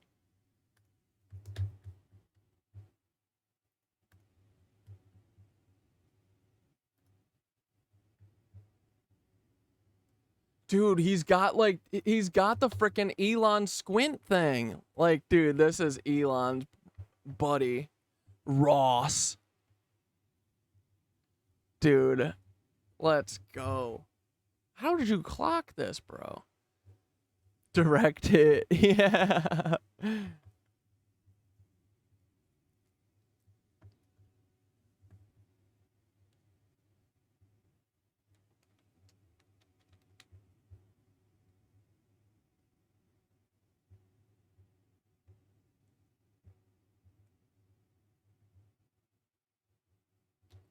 Oh yeah, I got you, Dan. Yeah, no, Jewish is not another race. Yeah, you're right. And I know that. But yes, for sure. Dude, oh my god, I wanted to listen to this frickin' thing too. This guy is just like doing a series about weird law cases or something. And he just starts this video like, why haven't I ever heard of Marita Lorenz? I feel like everyone should know about her, you know?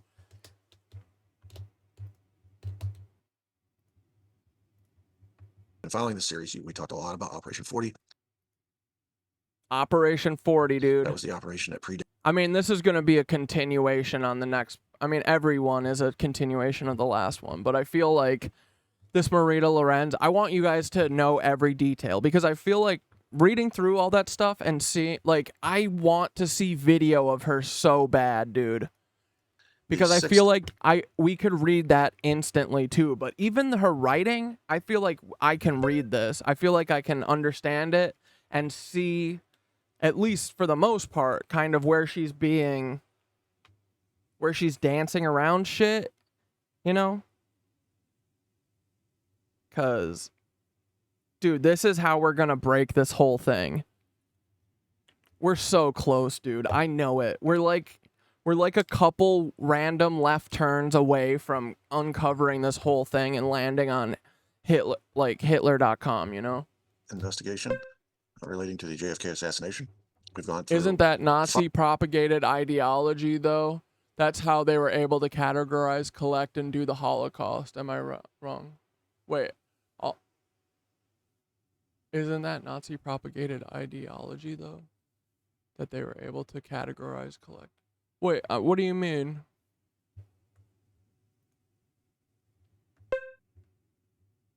Oh. Dude, oh my god. Yeah, they have very similar characteristics. And that voice, man. I can hear the Elon voice in Peter Thiel.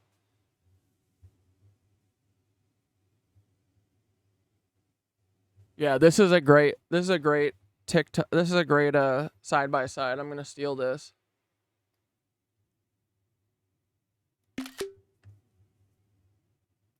Oh, man. 4 of which have been investigations, government investigations. Cooked the clone too long. With the Warren Commission, and then following up with the church hearings, and actually Watergate in 72, 74. I like this then the guy. church hearings in 75, and then House Select Committee, which we just finished in the late 70s. And then interspersed within that group of 4 is a 5th, which was actually a criminal trial, the Shaw trial, led by Jim Garrison down in New Orleans. The only criminal trial in these 6 investigations that we're Jim looking at. Garrison. Today we're going to be looking at a civil trial that yields a... Oh yeah, so he's covering all of the trials that are having to do with JFK. Because Jim Garrison, remember, he's the lead prosecutor or whatever from New Orleans, and he actually took it seriously, and he was like the last real prosecutor in America, it looks like. But he actually wanted to get to the bottom of this, and then he was railroaded, and, you know, attempts were made on his life, all sorts of shit. Fantastic story that we just don't hear very much about, which is why I asked the question, why haven't we heard of Marita Lorenz? Because Taylor doesn't want you to know about her. And her role in all of this until I've been researching JFK and Watergate for several years. And a lot of people didn't give her a lot of credence, but the more you study Marita Lorenz, she's right smack in the middle of all these goings on. That's the thing, dude. She's right in the middle of everything. Dude, like, she is hiding shit from JFK. Like, dude, this is what I think happened now. This is CatDad fully freaking Nirvana'd, gateway tapes buzzing, speaking with the frickin' source, you know. All of the people that Marita was with and Lee Harvey Oswald. And Lee Harvey Oswald, here, where's my map?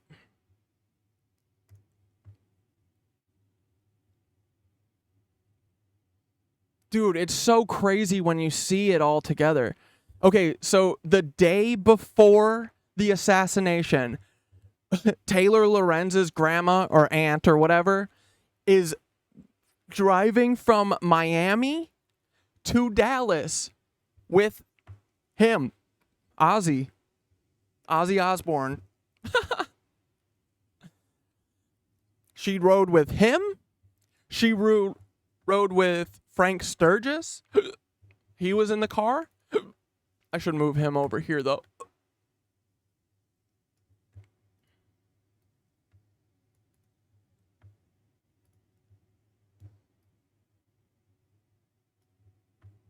Okay. And then Pedro, this dude, I don't think was in that car. Because there was 2 cars that drove from Miami, apparently. And I think it was E. Howard Hunt, Pedro Lanz, and Patrick Hemming, apparently, driving from Miami to Dallas. And then in the second car was Lee Harvey Oswald, Frank Sturgis, and fucking Marita Lorenz. Okay? Okay? If Marita Lorenz's life wasn't dramatic enough, she claimed that she was in Dallas the night before the assassination of President John F. Kennedy.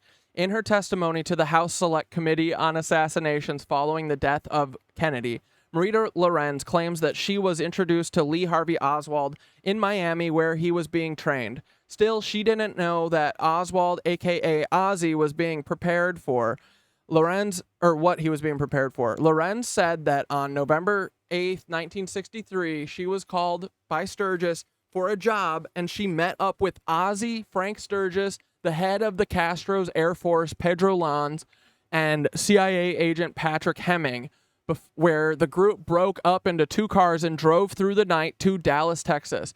Marita Lorenz thought the group traveled to Texas to loot an armory and that she was going to be used as a decoy, which she had done in the past. She looted an armory as a decoy. However, she claimed that things felt different than other missions. Sturgis told the crew that they couldn't use the phone, meet up with local women, or drink, and there was to be no contact with anyone outside. Marita Lorenz said that the man who said he was... said that a man who said he was Jack Ruby visited the group in Dallas. Lorenz said Ruby made her angry enough to demand Sturgis buy her a plane ticket home. That's nice, dude. That's honestly such a good thing, because otherwise you would have been at the frickin' assassination of the president. You would have been present for it and been helping with it. If you didn't fly home the night before, good thing you flew home. After Ruby's brief visit and conversation with Sturgis, the next visitor to the group was E. Howard Hunt, who is one of the most notorious, CIA spies ever. Frank Sturgis, one of the most notorious CIA people of all time. Both Watergate burglars. A former CIA agent who would be later convicted of wiretapping and burglary after his involvement in the Watergate scandal. Marita Lorenz said that she saw Hunt and Oswald speaking together in an adjoining room, and then she left for the airport. So, let me get this straight. She's saying that Lee Harvey Oswald was in Jack Ruby's strip club the night before the assassination, the night before fucking Jack Ruby killed Lee Harvey Oswald? Disagree. Dude, I'm saying it. I bet Lee Harvey Oswald survived. He didn't die. No way. It's all theater, I think.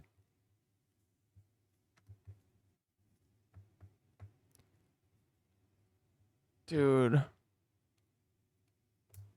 This is so crazy.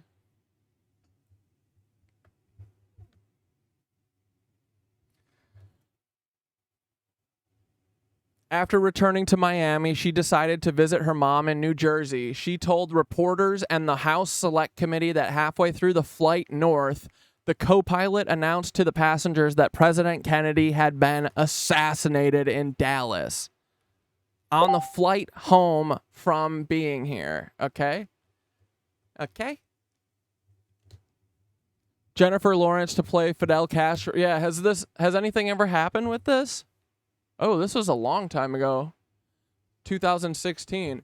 I'm sure Taylor Lorenz's family was like, don't bring that up, because everyone's going to start talking about me, Taylor Lorenz.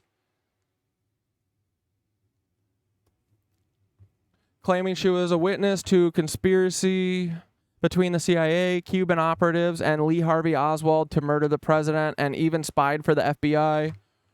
Angie Giannetti will oversee for the project for the studio. Lorenz wrote a 1993 autobiography. That's what we were No, actually, were we reading that one, or were we reading one of them? Yeah, dude, I wish they would have made this movie. But don't worry, guys. We're making the movie right now. Related to Cuba, related to Castro, related to JFK, involving people like Bill Harvey, E. Howard Hunt, Frank Sturgis, all of the major players. I save her story for this particular point, chronologically and topically, because if there's a lot of impact in her story, and I want it to be of maximum value, and it wouldn't be of maximum value if you didn't already know or have been introduced to all of these players. If this was your first introduction to them, you wouldn't have near the impact. So you've heard of all these guys. You've heard of E. Howard Hunt and Frank Sturgis. You've heard of Jack Ruby. You've heard of, obviously, Fidel Castro, and you've heard of Bill Harvey, and all these people. So who is Marita Lorenz, and why haven't we heard of her? This is a picture of her as a young woman. Top right, she was considered to be a very beautiful looker. So the word that was used to describe her. And there she is. There's two pictures of her, one on the left, as she's standing on the coast of Cuba. We'll talk about how she got to Cuba. There on the right, she is giving Fidel Castro a kiss. She's become his mistress by this point. And the envy of all these other ladies you can see in the background. Castro was, they say power is the greatest aphrodisiac, and Castro understood that. Bottom picture, kind of a collage of different views, different portraits of Marita Lorenz. The middle one is her and Castro together. The one on the far right is the one that's been kind of spliced in there. Just an assortment of pictures. The top picture here is an article, a very famous article that came out in a newspaper story, actually a news article story in a magazine, about the spy who loved Castro and Marita Lorenz's relationship with Castro, her story, subsequent her relationship with Castro, and how it impacts American history. That story was sort of the introduction to the American people of this person named Marita Lorenz. bottom picture, another picture of Lorenz and Castro together. This is a little bit later. This is actually in a meeting that she has been sent by the CIA to assassinate him and fails in that mission. So this is the 6th investigation, the last one that we'll be looking at with respect to JFK. Wait, Major, are you asking me something or are you asking someone else? Asking me to if something's okay to post? You can post anything, buddy. Before we move into it's your world, the conspiracy and conspirators part of the series.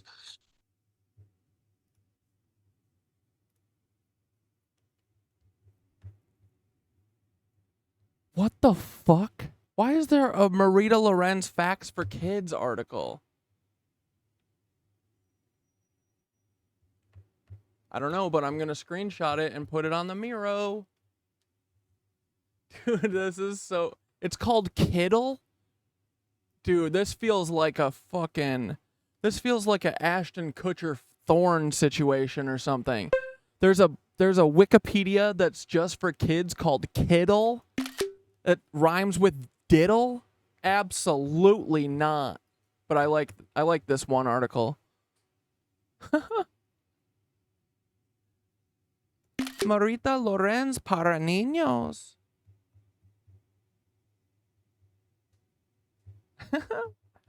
Dude, this is amazing.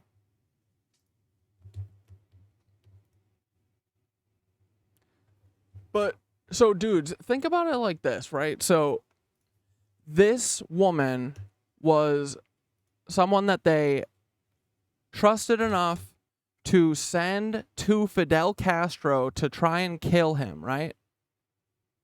And then she's like playing like, oh yeah, then I just drove with Lee Harvey Oswald and all the perpetrators and George H.W. Bush and all the perpetrators who went to frickin', Dallas. I just went with them and then dude, they freaking made me mad, so I literally left right before all the bad stuff. So, thank God I have an alibi. Like, come on, that's silly. This lady was so involved. Dude, what if we find her in the Zapruder film? What if we did, bro? That would be awesome.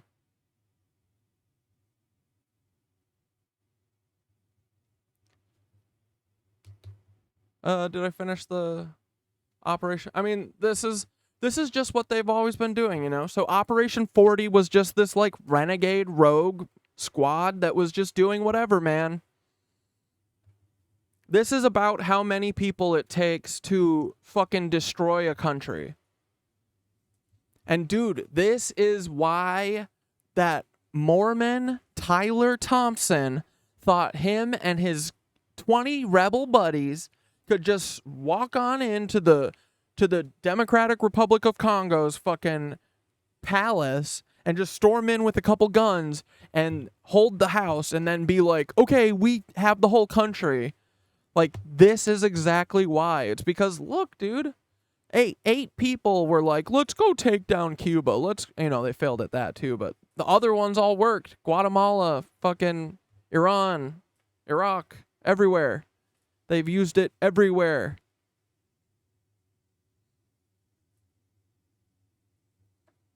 Oh, here was another detail that the mother, put it in my head that the mother is actually like a cold, calculated spy. I think that she might have been like running, like I think she might have been like handling her daughter almost, maybe. But anyway, she got together with this writer after Fidel and her daughter had a baby that was aborted. This is all for propaganda, right? So they say, oh, they aborted my daughter's baby and he R-worded her. Remember reading the biography version of the Fidel Castro encounter? Does it sound like this description that her mother wrote? Because her mother was trying to tell people that this is what happened with the help of a CIA writer. This goofy, ugly man, Alexander Rourke.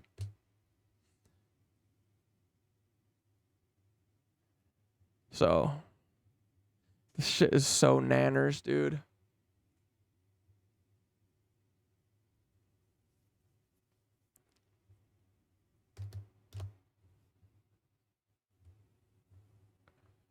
With her in the 2-car convoy, she claimed were Sturgis and a pasty-faced fellow named Lee Harvey Oswald.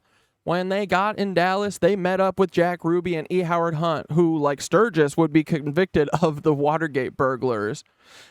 She said she had left the party soon after they arrived in Dallas, but when she learnt that JFK had been shot, she concluded that her associates were responsible. Not long after that, she watched the live coverage of Oswald being led away in handcuffs and recognized Jack Ruby, the man who shot Oswald, as one of the men they had met. Isn't this frickin' crackers? This is banana crackers. This is crazy town. This is so insane, dude. Right? This is so cool. Okay, oh yeah, here's the Jack Ruby trip as according to the House Select Committee, I think. Newspaper articles have reported that is this from Marita Lorenz? It's one of the CIA documents. It's either from like the summary things from Marita, where they give all the details and stuff, or it's from the House Select Committee. I'm not sure. It's not typed up super formal, so I think it's the CIA thing. It's not the House Select Committee. But she has testimony that she did in front of the House Select Committee on assassinations that the Warren Commission said was uncredible. Anyway, the alleged Jack Ruby trip to Cuba. Newspaper articles have reported that Frank Sturgis, a former CIA agent, has testified before the Senate Intelligence Committee that Jack Ruby met with Fidel Castro in Havana during the summer of 1963 and discussed the possibility of assassinating President Kennedy. Frank Anthony Sturgis, true name Frank Fiorini, has found recent notoriety as one of the Watergate burglars. Fiorini was interviewed by the FBI in November of 1963 and in January and of April 1964 regarding his knowledge of Lee Harvey Oswald. These interviews resulted from newspaper articles quoting him as saying that Oswald had telephone conversations with Cuban intelligence during November 1962. The articles further quote Fiorini as stating that Oswald contacted Miami-based supporters of Fidel Castro and that Oswald had connections with the Cuban government in Mexico and in New Orleans. Fiorini further claimed, according to the articles, the Oswald handed out pro-Castro had a love affair with Fidel. Wait, I don't think those are connected. Sorry. Wait, that Oswald handed out pro-Castro. No, these are just different paragraphs. But this affair resulted in involuntary abortion in Cuba. Later, a military aide to Castro traveled to New York where he contacted Lorenz and offered to pay her medical expenses resulting from the abortion and also attempted to convince Lorenz to return to Cuba. Lorenz was fearful of being kidnapped and requested FBI assistance, but the New York office advised her that there was no jurisdiction and referred her to the New York Police Department. Additional information in our files indicates that Lorenz furnished information regarding the July 26 movement in the United States. This group was the original political and military organization which Castro used to overthrow the Batista regime in Cuba. Lorenz was also interviewed in 1962 in Florida regarding a white slave traffic act case. She admitted being the mistress of Marco Perez Jimenez,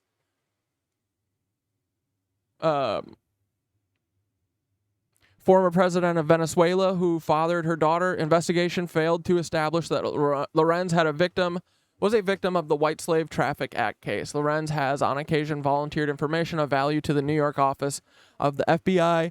She also operated as a potential criminal informant for a short period because of her contacts with a New York area crime figure and horse racer named Giuseppe Fagiona.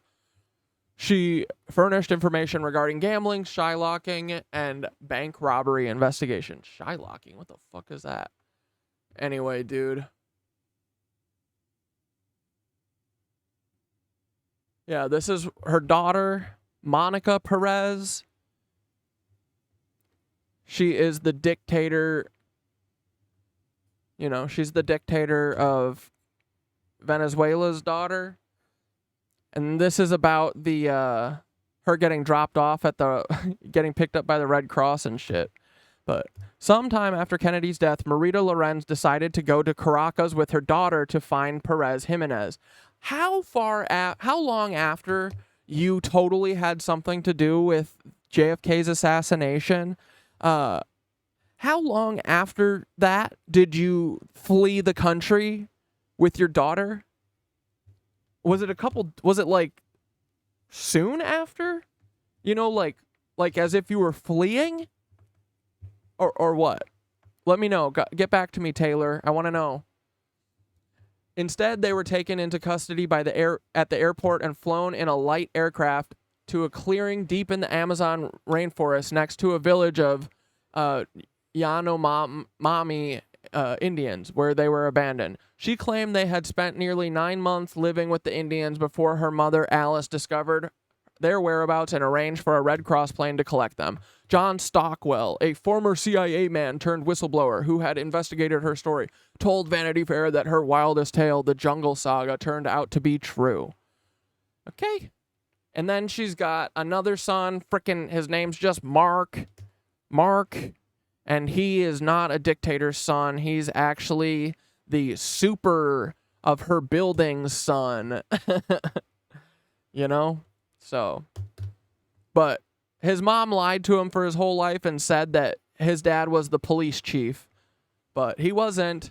He was Eddie Levy, a small-time gangster who served prison time. Yep. So, dude, right before this, right? This is the meeting on the boat with the dad. Right before this, Fidel walked up to this ship, just climbed on, and did the most hard fucker thing of all time, and had sex with the captain's daughter before talking to him. The fuck? That's crazy, dude. Anyway. Love me some Fidel. In me to be hopeful.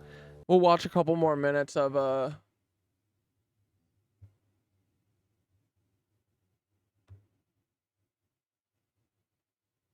No, where's my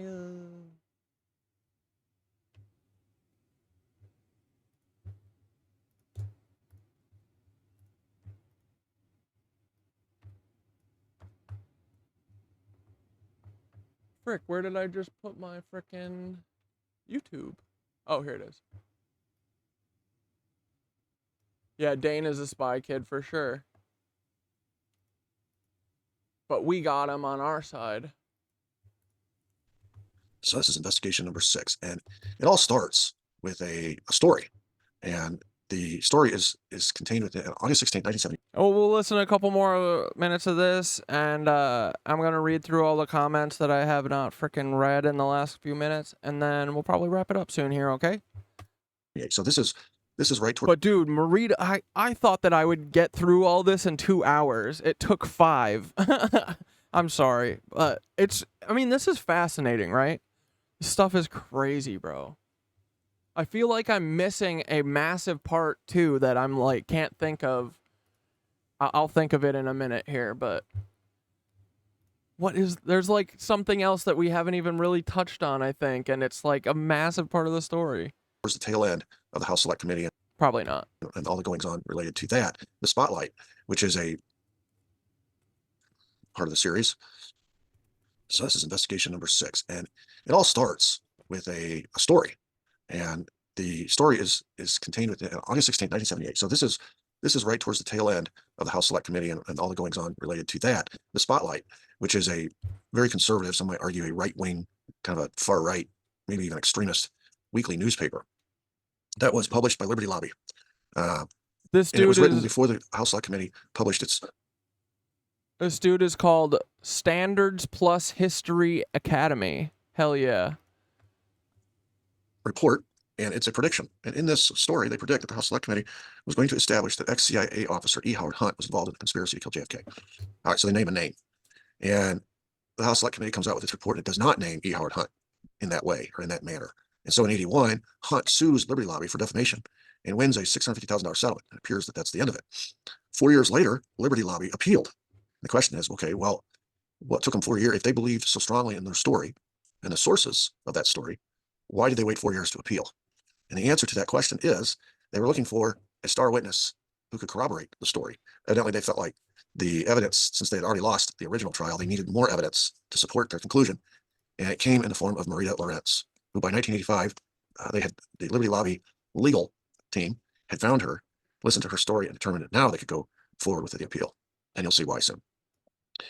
Just a broad strokes a version of Marita Lorenz's story. Allegedly, she was the former mistress of Fidel Castro, which this relationship began in 1959. And then allegedly, according to her story, she was recruited by the CIA in 1960 to assassinate him. If that's all you know, it sounds incredible, unbelievable. It sounds beyond the pale. It sounds a little bit like an exaggeration, or someone's been reading too many spy novels. How do you go from the mistress of Fidel Castro in 1959, 1 year later being hired by the CIA to assassinate him? Especially when we've already discovered that it's nearly impossible to assassinate Castro. Because you were sent, because your government literally prostituted you out as well as your father to Fidel Castro. That's how they do it. They prostituted her out to them. Yep. Though we've tried very, very many times, you can't get close to him. He's got spies everywhere, including in our own country, in Miami specifically. He's got this security team led by Fabian Escalante that is wise to everything. And see, she, Sturgis, and Hunt were all CIA members of Operation 40. Fuck yes, dude. Dude, we are gonna cook these boys. Taylor. We are coming for you, Taylor, you spy. You alleged spy. Not alleged, you are a spy. I mean, no matter what, you're a national Zionist who works for Israel, which makes you a traitor to the United States, in my opinion. You know what I mean? Know what I'm saying, dude? Just in my frickin' opinion. But that's it. Hell yeah. Move him around. He's in different houses every night. He's got body doubles everywhere on the island. It's just next to impossible to assassinate this guy. And furthermore, if you are close to him and he suspects you, you're going to disappear. So how is this young girl in 1959, his mistress? That's understandable. But how is it a year later she's hired by the CIA to assassinate him? How in the world would they expect her to carry something like that off when all of their assets couldn't do it? All right. So she becomes this star witness for Liberty Lobby. And basically, again, broad strokes, her testimony was, 1, she was an employee of the CIA. 2, she was recruited by Frank Sturgis into that assassination program, to an assassination program. She was recruited into the CIA and into a special assassination program by Frank Sturgis, whom we've already been introduced to, who is, without any doubt, a CIA assassin. He's described himself that way. And he is a CIA employee, an asset. 3rd, she says that she witnessed Sturgis receive payments for his CIA work from E. Howard Hunt. So that's going to be her connection to this case, because of course this case is all about E. Howard Hunt. And then 4thly, she says that she, Sturgis, and Hunt were all CIA members of Operation 40, which, if you've been following the series, we talked a lot about Operation 40. That was the operation that predated Operation Mongoose, and it was the effort to overthrow Castro's government and to leave no traces of U.S. involvement in such an operation. It involved things like crop burnings, sabotage, up to and including assassination. So she has maintained that all 3 of these, herself included, were CIA members and members of Operation 40. All right, so let's look into the bio of Marita Lorenz. I'm going to have to find a place here for what the fuck, dude?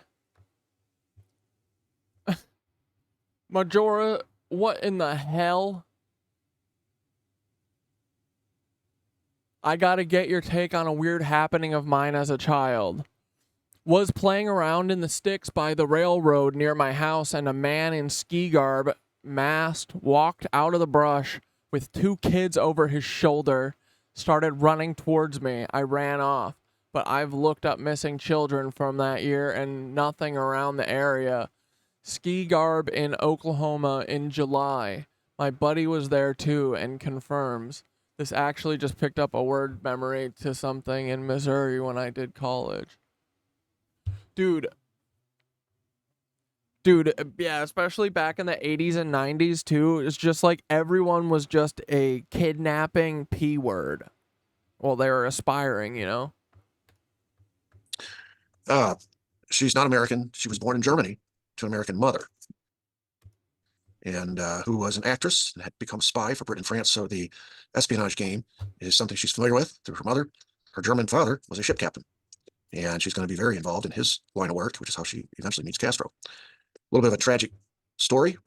During a bullshit story. World War II and in the lead up to World War II, her family was actually sent to Bergen-Belsen concentration camp because her mother and her father were known anti-Nazis. Yeah, come on, dude. What the fuck are you talking about? Her dad was a U-boat captain. What? And so when she was on... Come on, everyone. Come on. You gotta put the fucking pieces together. Come on, you guys. You're getting duped. Only 5 years old, the entire family was sent to Bergen-Belsen. She's one of the few, she and her family, were one of the few to survive the concentration camp experience, being freed from Bergen-Belsen by the British. Yeah, because her family killed everyone. Near the end of the war. So, dude, was the Holocaust 100% straight up completely successful? They didn't do shit to stop them. Did they stop them? No, this is just how they cleaned up the war crimes, dude. I think. So crazy, man. All this bullshit to lie? She has that experience, which makes her unique immediately from a lot of people. The fact that she was born into a mixed family of, at least as far as their nationalities are concerned. Bullshit, dude. Don't call her a mixed family. Dude, that is exactly what she wanted you to say. Oh my God, everyone's such a dupe. Everyone gets fucking clowned on so hard. Good. American mother and a German. I'm done with these spies controlling shit. Look at this. That is Taylor Lorenz. Father, and then they spend a good chunk of her early childhood in a concentration camp, and then they survived that concentration camp, which is an interesting story in and of itself. After the war, the family moved to America in 1950. You can tell by the details that she does share that the concentration camp thing is like, I mean, she may have been there hiding. Like, I think that there was like active, like there was a whole thing for everyone to fake. I mean, they faked everyone's identity and moved them here secretly on U-boats.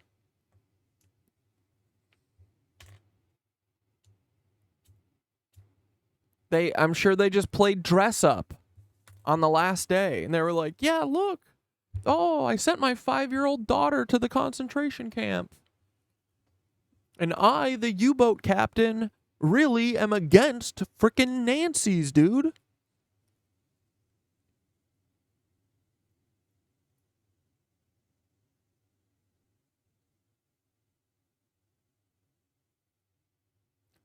Dude, they fucking do that prenatal euthanasia thing for people with Down syndrome?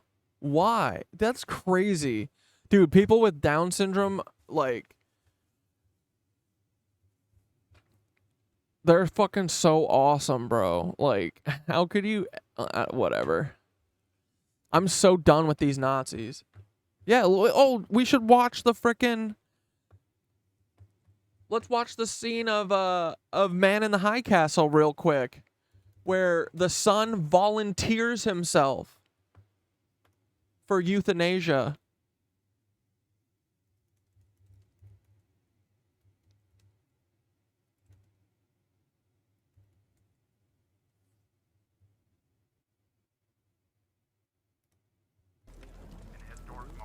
His son has some frickin' disability that is gonna get worse and progress. He might wind up in a wheelchair at some point, but he's a true, real Nancy, and he believes in the Nancy way.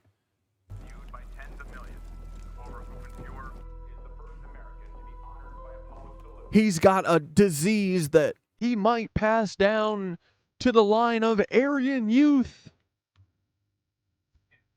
Oh, sure. Dad's on TV and now you're gonna act all grown up.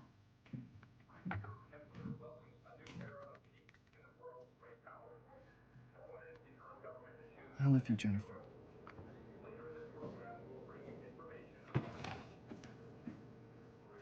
Mom, there's something weird with Thomas.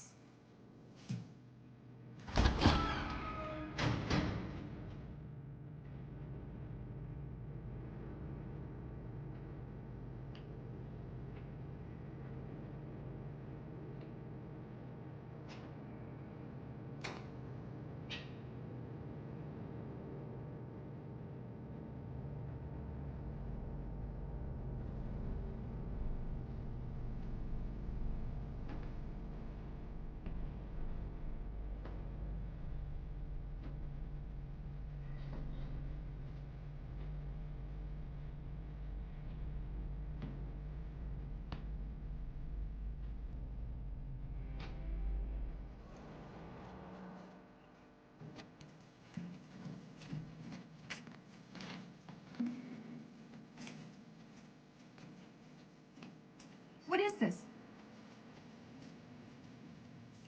May I have a moment, please? Thomas? I won't tell them what you and Father said. Be proud of me. Tell Father to be proud. Yeah, be proud of me. Volunteering for euthanasia.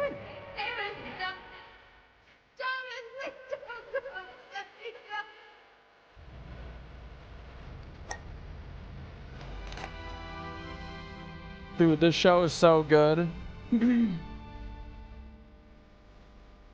We are our choices, guys. We are what we choose to do, what actions to do, who to protect, who to be silent for.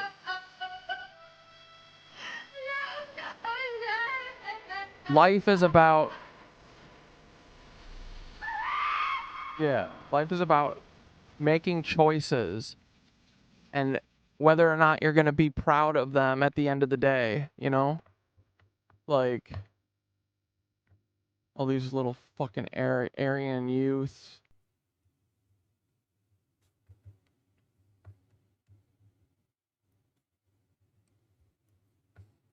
You know what I mean, duders? But we have 5 hours and 10 minutes, you know? This is so not over. We have so much work to do, right? So, we'll get cracking back on this on Friday. Fridizzle. You know, it's not goodbye. It's I'll see you in... It really does feel like it flies by. I do appreciate the day off, though, because I've been getting into some freaking wicked research, dog. You know what I mean? I feel like we're getting into some good stuff. We're literally about to crack this. Like, I would not doubt that we could crack this soon. And it's going to be a surprise. It's going to be out of nowhere, you know?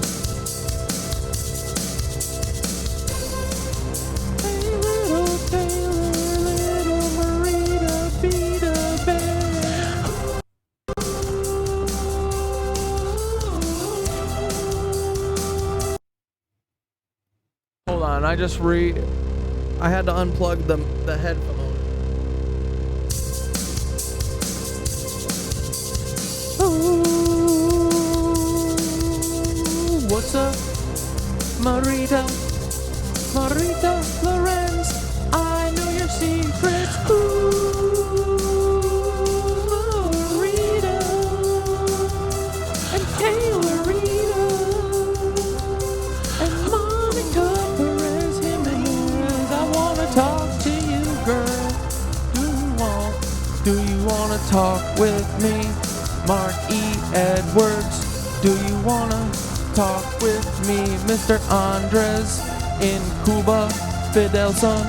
Do you want to talk with me? Taylor's aunt.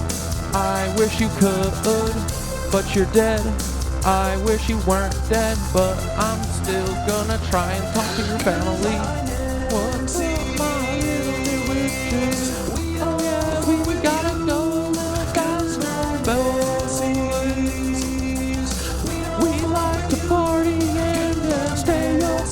working night. We're not gonna wake up till the night. We're not going to work in the morning.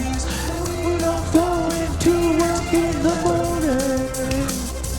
Ooh, what's up, my little dudes? It's just little Ava Gardner in this thing. He told me I see Alice Jews, but I think you are a devious spy, leaving corn or American Nazi. Don't care, same fucking thing. And I said, Marita is your daddy.